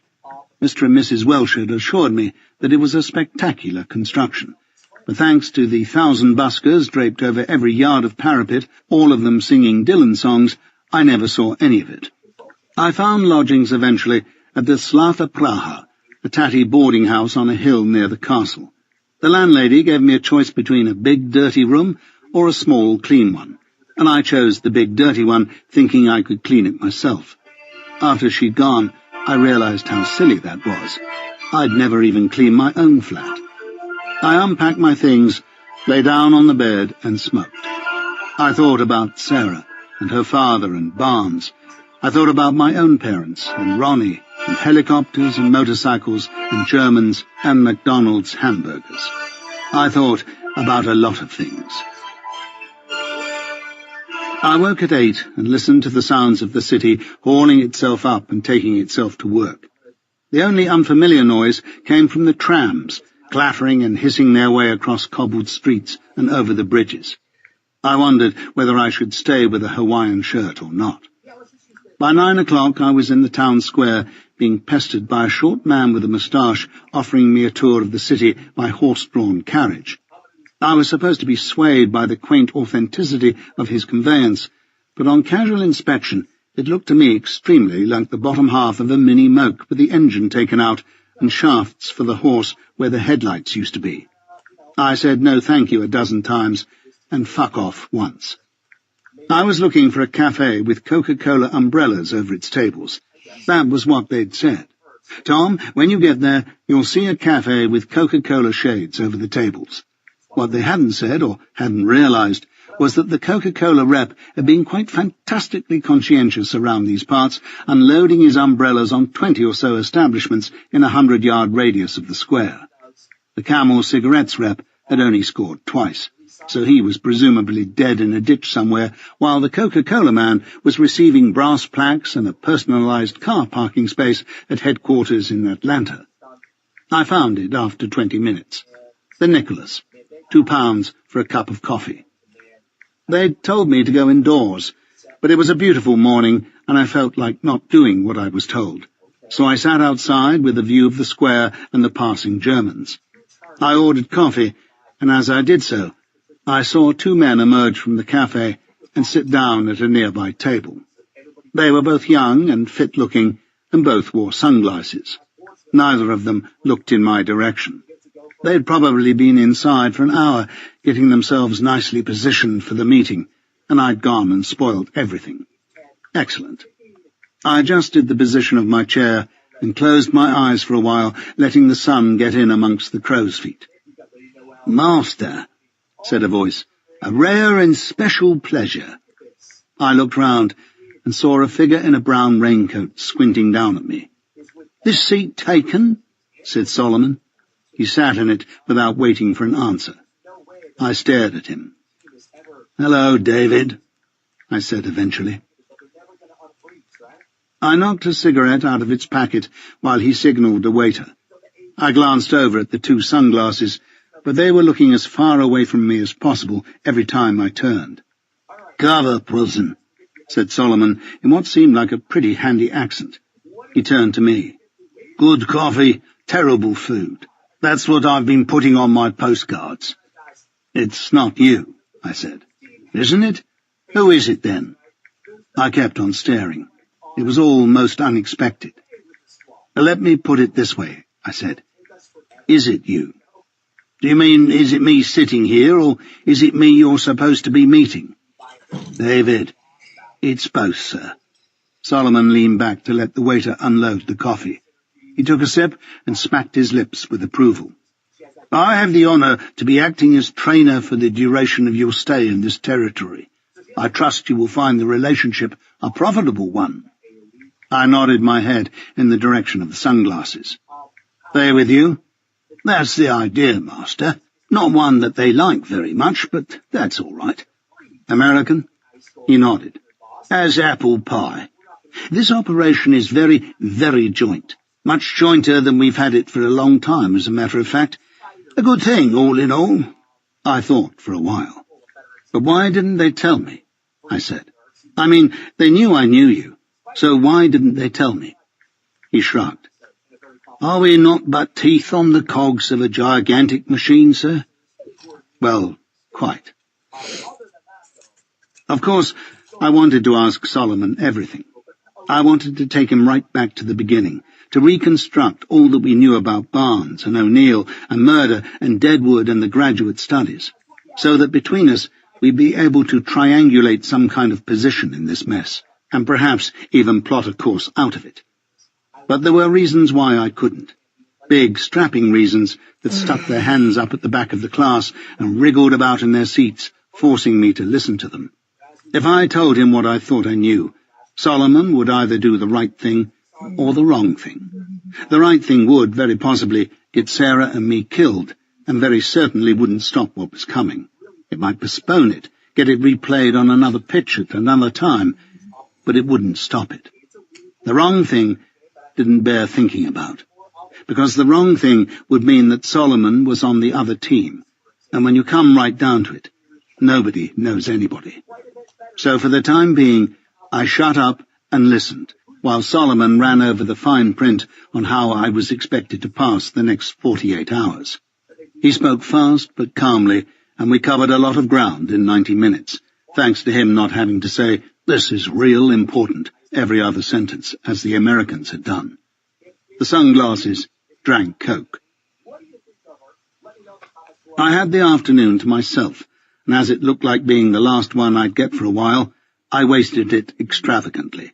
I drank wine, read old newspapers, listened to an open-air performance of some Mahler, and generally sported myself as a gentleman of leisure. I met a French woman in a bar who said she worked for a computer software company, and I asked her if she'd have sex with me. She just shrugged, Frenchly, which I took to mean no. I was embarrassed. 8 o'clock was the appointed hour, so I dawdled in a cafe until 10 past, pushing another helping of boiled pork and dumplings around the plate, and smoking immoderately. I paid the bill and walked out into the cool evening, at last feeling my pulse shake itself up at the prospect of action. I knew I had no reason to feel good. I knew that the job was almost impossible, that the road ahead was long, rocky, and had very few petrol stations, and that my chances of making 70 years and 10 had dropped through the floor. But, for whatever reason, good is what I felt. Solomon was waiting for me at the rendezvous with one of the sunglasses. One of the pairs of sunglasses, I mean. Although, of course, he wasn't wearing sunglasses now, it being dark, so I quickly had to concoct a new name for him. After a few moments' thought, I came up with no sunglasses. I think there may be a touch of Cree Indian in me. I apologized for being late, and Solomon smiled and said I wasn't, which was irritating, and then all three of us climbed into a dirty grey diesel Mercedes with no sunglasses at the wheel and set off on the main road out of the east of the city. After half an hour, we cleared the outskirts of Prague, and the road had narrowed to 2 fastish lanes, which we took at an easy pace. Just about the worst way to fuck up a covert operation on foreign soil is to get a speeding ticket, and no sunglasses seem to have learnt this lesson well enough. Solomon and I passed the occasional remark about the countryside, how green it was, how parts of it looked a bit like Wales, although I'm not sure if either of us had ever been there. But otherwise, we didn't talk much. Instead, we drew pictures on the steamed-up rear windows, while Europe unfolded outside, Solomon doing flowers, and me doing happy faces. After an hour, the signs started showing the Brno, which never looks right written down, and never sounds right said either. But I knew we weren't going that far. We turned north towards Kostelec, and then almost immediately east again on an even narrower road with no signs at all, which just about summed things up. We wound through a few miles of black pine forest, and then no sunglasses went on to sidelights, which cut our speed down. After a few miles of that, he doused the lights altogether and told me to put out my cigarette because it was fucking with his night vision. And then, all of a sudden, we were there. They'd been keeping him in the basement of a farmhouse. For how long, I couldn't tell. I only knew that it wasn't going to be for much longer. He was about my age, about my height, probably had been about my weight before they'd stopped feeding him. They said his name was Ricky, and that he came from Minnesota. They didn't say that he was scared out of his wits and wanted to go back to Minnesota as soon as he could, because they didn't have to. It was in his eyes, as clearly as anything has ever been in anyone's eyes. Ricky had dropped out at the age of 17. Dropped out of school, dropped out of his family, dropped out of just about everything that a young man can drop out of. But then, pretty soon, he dropped into some other things, alternative things, and they'd made him feel better about himself. For a while, anyway. Ricky felt a lot worse about himself at this moment, most probably because he'd managed to get himself into one of those situations where you're naked in the cellar of a strange building in a strange country with strangers staring at you, some of whom have obviously been hurting you for a while, and others of whom are just waiting to take their turn. Flickering across the back of Ricky's mind, I knew, were images from 1,000 films in which the hero, trussed up in the same predicament, throws back his head with an insolent sneer and tells his tormentors to go screw themselves. And Ricky had sat in the dark along with millions of other teenage boys and duly absorbed the lesson that this is how men are supposed to behave in adversity. They endure, first of all, then they avenge. But not being all that bright, being too bald short of a pigfuck or whatever they say in Minnesota, Ricky had neglected to notice the important advantages that these celluloid gods had over him. In fact, there really is only one advantage, but it's a very important one. The advantage is that films aren't real. Honestly, they're not. In real life, and I'm sorry if I'm shattering some deeply cherished illusions here, men in Ricky's situation don't tell anyone to go and screw themselves. That's true. They don't sneer insolently, they don't spit in anyone's eye, and they certainly, definitely, categorically don't free themselves in a single bound. True. What they actually do is stand stock still and shiver and cry and beg, literally beg, for their mother. Their nose runs, their legs shake, and they whimper. Yeah. That is what men, all men, are like. And that is what real life is like. Yeah. Sorry, but there it is. My father used to grow strawberries under a net. Every now and then a bird, seeing some fat, red, sweet things on the ground, decided to try and get under the net, steal the fruit therefrom, and clear off. And every now and then that bird would get the first 2 things right. No sweat, they'd go like clockwork. And then he or she would make a complete dog's breakfast of the third. They would get stuck in the fine mesh, and there'd be a lot of squawking and flapping. And my father would look up from the potato trench, whistle me over, and tell me to get the bird out. Carefully. Get hold of it, untangle it, set it free. This was the job I hated more than any other in the whole universe of childhood. Fear is frightening. It is the most frightening of all the emotions to behold. An animal in a state of rage is one thing, often a pretty alarming one thing, but an animal in a state of terror, that juddering, staring, skittering bundle of feathered panic, is something I never wanted to see again. And yet here I was, seeing it. "Piece of fucking shit," said one of the Americans, coming into the kitchen and immediately busying himself with a kettle. Solomon and I looked at each other. We'd sat at the table for 20 minutes after they'd taken Ricky away, without exchanging a word. I knew that he'd been as shaken as I was, and he knew I knew, so we'd just sat there, me staring at the wall, him scratching lines on the side of his chair with his thumbnail. "What happens to him now?" I asked, still staring at the wall. "Not your problem," said the American as he spooned coffee grounds into a jug. "Not anybody's problem after today." I think he laughed as he said that, but I couldn't be sure. Ricky was a terrorist. That was how the Americans thought of him, and that was why they hated him. They hated all terrorists anyway, but what made Ricky special, what made them hate him more than most, was the fact that he was an American terrorist. And that just didn't seem right. Until Oklahoma City, the average American had looked upon the letting off of bombs in public places as a quaint European tradition, like bullfighting or Morris dancing. And if it ever spread out of Europe, it surely went east, to the camel jockeys, the goddamn towelheads, the sons and daughters of Islam. Blowing up shopping malls and embassies, sniping at elected officers of the government, hijacking 747s in the name of anything other than money, was downright un-American and un-Minnesotan. But Oklahoma City changed a lot of things, all of them for the worse, and as a result, Ricky was being made to pay top dollar for his ideology. Ricky was an American terrorist, and he'd let the side down. I was back in Prague by dawn, but I didn't go to bed. Or at least I went to bed, but I didn't get in. I sat on the edge with a filling ashtray and an emptying packet of Marlboro and stared at the wall. If there'd been a television in the room, I might have watched that. Or I might not. A 10-year-old episode of Magnum dubbed into German isn't much more interesting than a wall. They told me that the police would come at 8, but in the event, it was only a few minutes after 7 when I heard the first boot on the first step. That little ruse was presumably meant to guarantee bleary-eyed surprise on my part, in case I was unable to effect it convincingly. No faith, these people.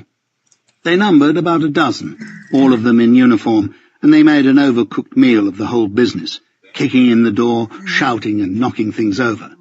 The head boy spoke some English, but not enough apparently to understand, "That hurts." They dragged me down the stairs past the white-faced landlady, who probably hoped that the days of tenants being hauled off at dawn by police vans were gone for good, while other tousled heads peeked nervously at me through the cracks of doors. At the station I was held in a room for a while. No coffee, no cigarettes, no friendly faces. And then, after some more shouting, a few slaps and pokes in the chest, I was chucked in a cell. Sans belt, sans bootlaces. On the whole, they were pretty efficient. There were 2 other occupants of the cell, both male, and they didn't get up when I came in. One of them probably couldn't have got up if he'd wanted to, seeing as how he was drunker than I think I've ever been in my entire life. He was 60 and unconscious, with alcohol seeping from every part of his body, and his head hung so low on his chest you almost couldn't believe that there was a spine in there holding him together. The other man was younger, darker, wearing a T-shirt and khaki trousers. He looked at me once, head to toe, and back again, and then carried on cracking the bones in his wrists and fingers, while I lifted the drunk out of his chair and laid him, none too gently, in the corner. I sat down opposite the T-shirt and closed my eyes. Deutsch? I couldn't tell how long I'd been asleep because they'd taken my watch as well, in case I managed to work out a way of hanging myself with it, presumably. The numbness of my buttocks suggested at least a couple of hours.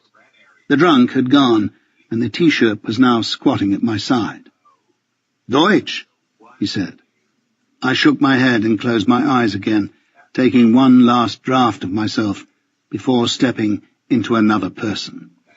I heard the T-shirt scratching at himself. Long, slow, thoughtful scratches. "American?" he said. I nodded, still with my eyes closed, and felt a strange moment of peace. So much easier to be someone else. They kept the T-shirt for 4 days, and me for 10. I wasn't allowed to shave or smoke, and eating was actively discouraged by whoever cooked the food. They questioned me once or twice about the bomb scare on the flight from London, and asked me to look at photographs, 2 or 3 in particular to begin with, and then, when they started to lose interest, whole directories of wrongdoers. But I made a big point of not focusing on them, and tried to yawn whenever they slapped me. On the 10th night, they took me to a white room and photographed me from 100 different angles, then gave me back my belt, laces, and watch. They even offered me a razor, but as the handle looked rather sharper than the blade, and my beard seemed to be helping me towards metamorphosis, I turned it down. It was dark outside, cold and dark, and it was trying to rain in a feeble, I can't really be bothered with this sort of way. I walked slowly, as if I didn't care about the rain or much else that life on this earth had to offer, and hoped that I wouldn't have to wait long. I didn't have to wait at all. It was a Porsche 911 in dark green, and there was nothing particularly clever about spotting it, because Porsches were as rare on the streets of Prague as I was. It trickled along beside me for 100 yards, then made up its mind, spurted ahead to the end of the street, and stopped. As I got to within 10 yards or so, the passenger door was pushed open. I slowed down, checked behind and in front, and ducked my head to look at the driver. He was in his mid-40s, with a square jaw and successfully greying hair, and Porsche marketing men would happily have pushed him forward as a typical owner, if he really was the owner, which was sort of unlikely, considering his occupation. Of course, at that moment, I wasn't supposed to know his occupation. "Want a lift?" he said. Could have been from anywhere, and probably was. He saw me thinking about his offer, or thinking about him, so he added a smile to close the deal. Very good teeth. I glanced behind him to where the T-shirt sat, folded up on the tiny rear seat. He wasn't wearing a T-shirt now, of course, but a lurid purple thing that had no creases in it. He enjoyed my expression of surprise for a few moments, then nodded at me, part hello, part get in, and when I did so, the driver blipped the throttle and let out the clutch, all in a playful rush, so that I had to scrabble to close the door. The two of them seemed to find this very entertaining. The T-shirt, whose real name was most definitely not and never had been Hugo, shoved a packet of Dunhill in front of my nose, and I took one and pressed the dashboard lighter home. "Where are you headed?" said the driver. I shrugged and said maybe the centre, but it didn't really matter. He nodded and carried on humming to himself. Puccini, I think, or it might have been Take That. I sat and smoked and said nothing, as if I was used to this kind of thing happening. "By the way," said the driver eventually, "I'm Greg." He smiled, and I thought to myself, well, of course you are. He took a hand off the wheel and held it out to me. We shook, short but friendly, and then I left a pause just to show that I was my own man, and that I spoke when I felt like it, not before. After a while, he turned to look at me, a firmer look, not so friendly. So I answered him. "My name is Ricky," I said. Part 2. Chapter 17. You cannot be serious. John McEnroe. I'm part of a team now, a caste, and a caste. We're drawn from 6 nations, 3 continents, 4 religions, and 2 genders. We're a happy band of brothers with 1 sister, who's also happy and gets her own bathroom. We work hard, play hard, drink hard, even sleep hard. In fact, we are hard. We handle weapons in a way that says we know how to handle weapons, and we discuss politics in a way that says we've taken the bigger view. We are the sword of justice. The camp changes every couple of weeks, and so far has drawn its water from the rivers of Libya, Bulgaria, South Carolina, and Suriname. Not its drinking water, of course. That comes in plastic bottles, flown in twice a week along with the chocolates and the cigarettes. At this moment, the sword of justice seems to have come down in favour of Badwa, because it's gently carbonated and therefore accommodates, more or less, the fizzy and the flat factions. The last few months, I can't deny, have brought a change in all of us. The burdens of physical training, unarmed combat, communications drills, weapon practice, tactical and strategic planning, all of these were born at first in a grim spirit of suspicion and competitiveness. That has now gone, I'm glad to say, and in its place blooms a genuine and formidable esprit de corps. There are jokes that we all finally understand after the 1000th repetition. There have been love affairs that have amicably fizzled out, and we share the cooking, complimenting each other in a chorus of nods and mms on our various specialities.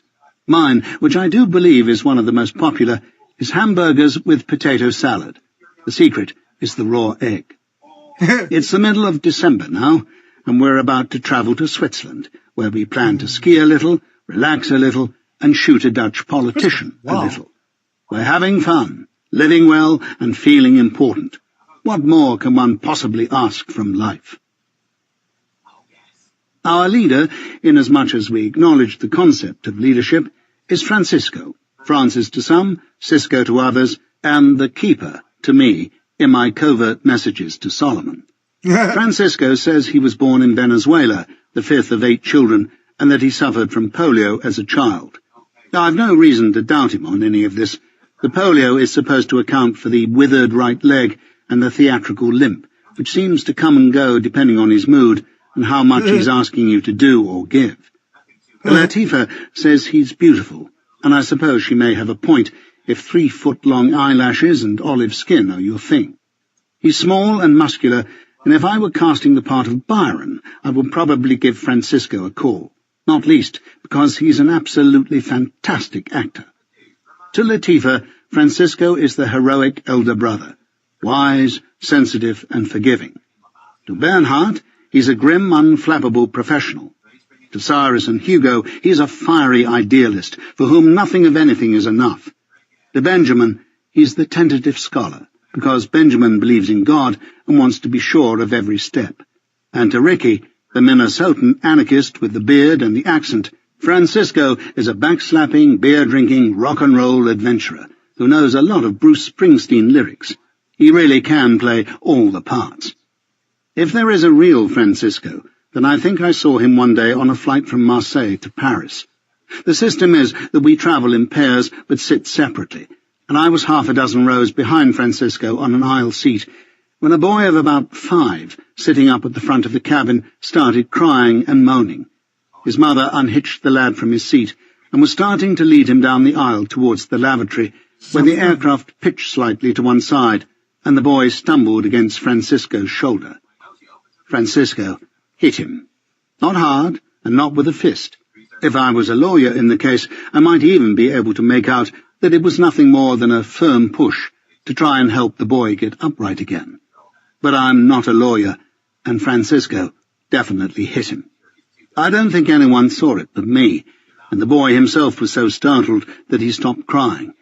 But that instinctive fuck-off reaction to a 5-year-old child told me rather a lot about Francisco. Apart from that, and God knows we all have our bad days, the 7 of us get on pretty well with each other. We really do. We whistle while we work. The one thing that I thought might prove our undoing, as it has proved the undoing of almost every cooperative venture in human history, simply hasn't materialized, because we, the sword of justice architects of a new world order and standard bearers for the cause of freedom, actually genuinely share the washing up. I've never known it happen before. The village of Muren, no cars, no litter, no late payment of bills, lies in the shadow of 3 great and famous mountains, the Jungfrau, the Munke, and the Eiger. If you're interested in things of a legendary nature, you may like to know that the monk is said to spend his time defending the virtue of the young woman from the predations of the ogre, a job he's carried out successfully and with very little apparent effort since the Oligocene period, when these 3 lumps of rock were, with relentless geologic, wrenched and pummeled into being. Murren is a small village with very little prospect of getting any bigger. Being accessible only by helicopter or funicular railway, there's a limit to the quantity of sausage and beer that can be got up the hill to sustain its residents and visitors, and by and large, the locals like it that way. There are 3 big hotels, a dozen or so smaller boarding houses, and 100 scattered farmhouses and chalets, all built with that exaggeratedly tall pitched roof that makes every Swiss building look as if most of it is buried underground, which, given their fetish for nuclear shelters, it probably is. Although the village was conceived and built by an Englishman, it's not a particularly English resort nowadays. Germans and Austrians come to walk and cycle in the summer, and Italians, French, Japanese, Americans, anyone basically who speaks the international language of brightly coloured leisure fabrics, come to ski in the winter. The Swiss come all year round to make money. The money-making conditions are famously excellent from November to April, with several off-piste retail sites and bureau de change facilities, and hopes are high that next year, and about time too, money-making will become an Olympic sport. The Swiss are quietly fancying their chances. But there is one feature in particular that has made Murren especially attractive to Francisco, because this is our first outing and we've all got a few butterflies, even Cyrus, and he's as hard as nails. Owing to the fact that it's small, Swiss law-abiding and hard to get to, the village of Murren has no police force, not even part-time. Bernhard and I arrived this morning and checked into our hotels, he in the Jungfrau, me for the Eiger. The girl at reception examined my passport as if she'd never seen one before, and it took 20 minutes to go through the phenomenal list of things that Swiss hoteliers like to know about you before they let you sleep in one of their beds. Now, I think I may have got stuck for a moment on the middle name of my geography teacher, and I definitely hesitated on the postal code of the midwife who attended the birth of my great-grandmother, but otherwise I sailed through it without a hitch. I unpacked and changed into a day-glow orange, yellow and lilac wind cheater, which is the sort of thing you have to wear in a ski resort if you don't want to be conspicuous. Then ambled out of the hotel, up the hill, into the village. It was a beautiful afternoon, one to make you realize that God really can be very good sometimes with weather and scenery. The nursery slopes were almost empty at this time of day, there being a good hour of skiing time left before the sun dipped behind the Schulthorn, and people suddenly remembered that they were 7,000 feet above sea level in the middle of December.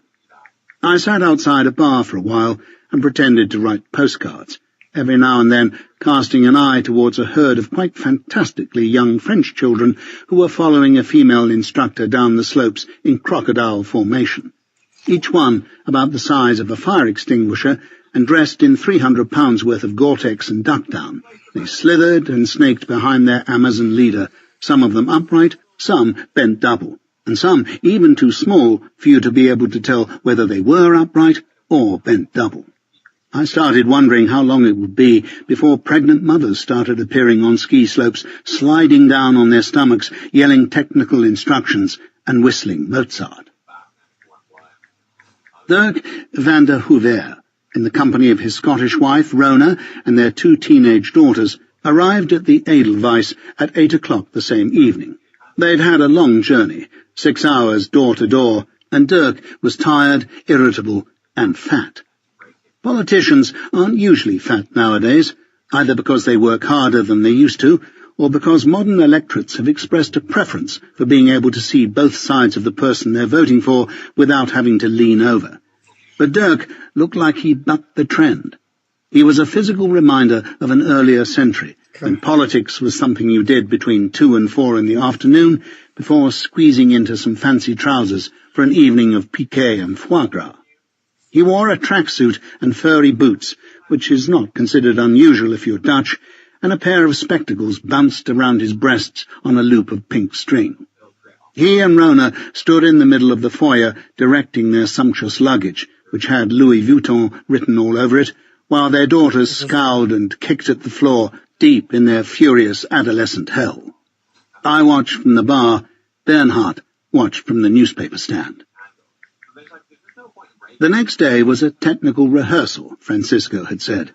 Take everything at half speed, quarter speed even, and if there's a problem or anything that looks like it might become one, stop and check it out.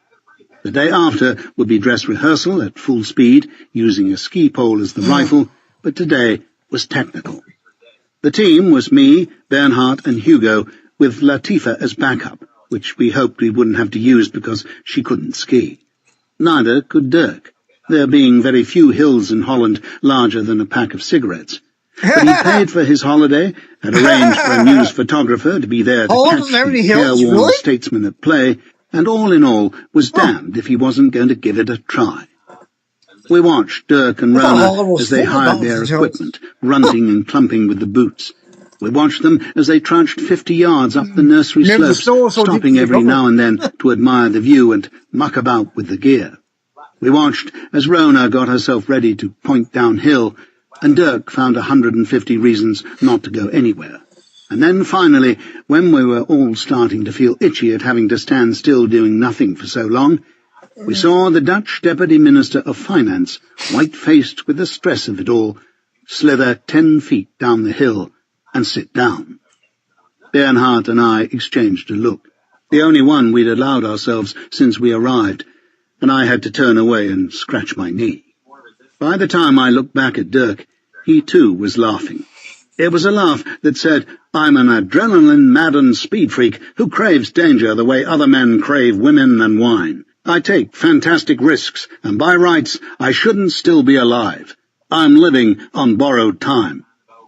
They repeated the exercise 3 times, stepping an extra yard up the hill for each run, before fatness got the better of Dirk, and they retired to a cafe for lunch.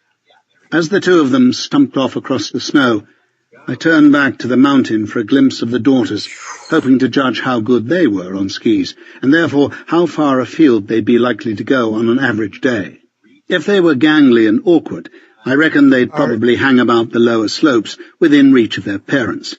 If they were any good, and if they hated Dirk and Rona even half as much as they seemed to, they would be in Hungary by now.